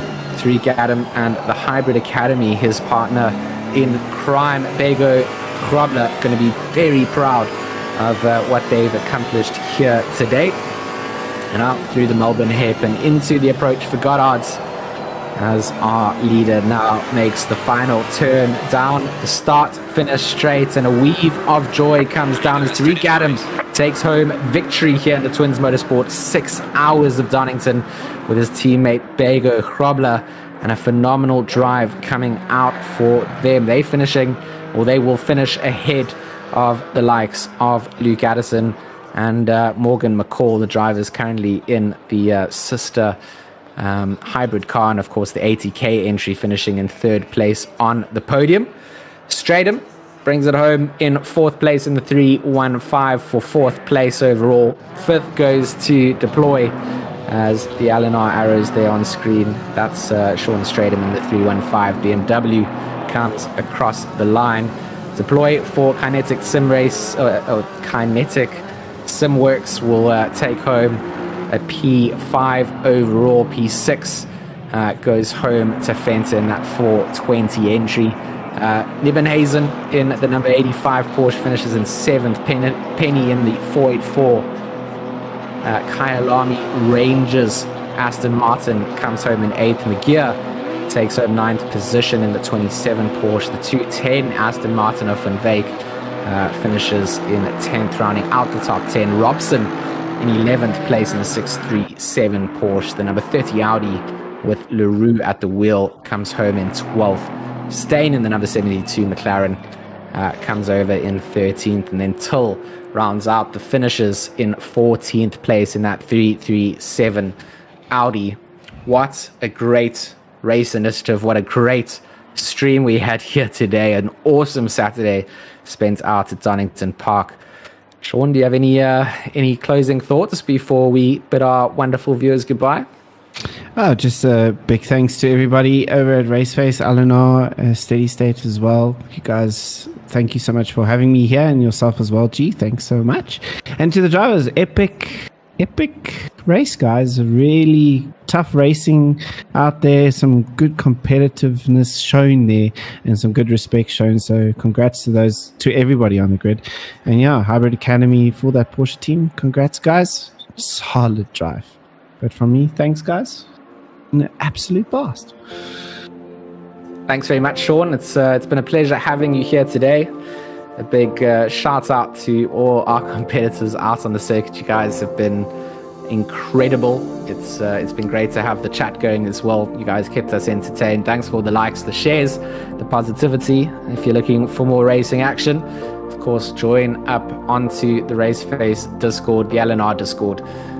Steady States and ourselves will be doing more events in the future. All the details to be posted through into the Discord, and obviously just keep your eyes out on the social media side of things. But from me, George Smith, it's been an absolute blast doing this Saturday alongside all of you guys. It was, a GT4 race that, I didn't expect to be as interesting as it was. And certainly a big shout out to the Hybrid Academy, securing that 1-2 finish in 80K, finishing off in that prize money paying position out in 3rd place. Until we see you next time, thank you all for tuning in, and I hope you have an awesome rest of your weekend. Goodbye.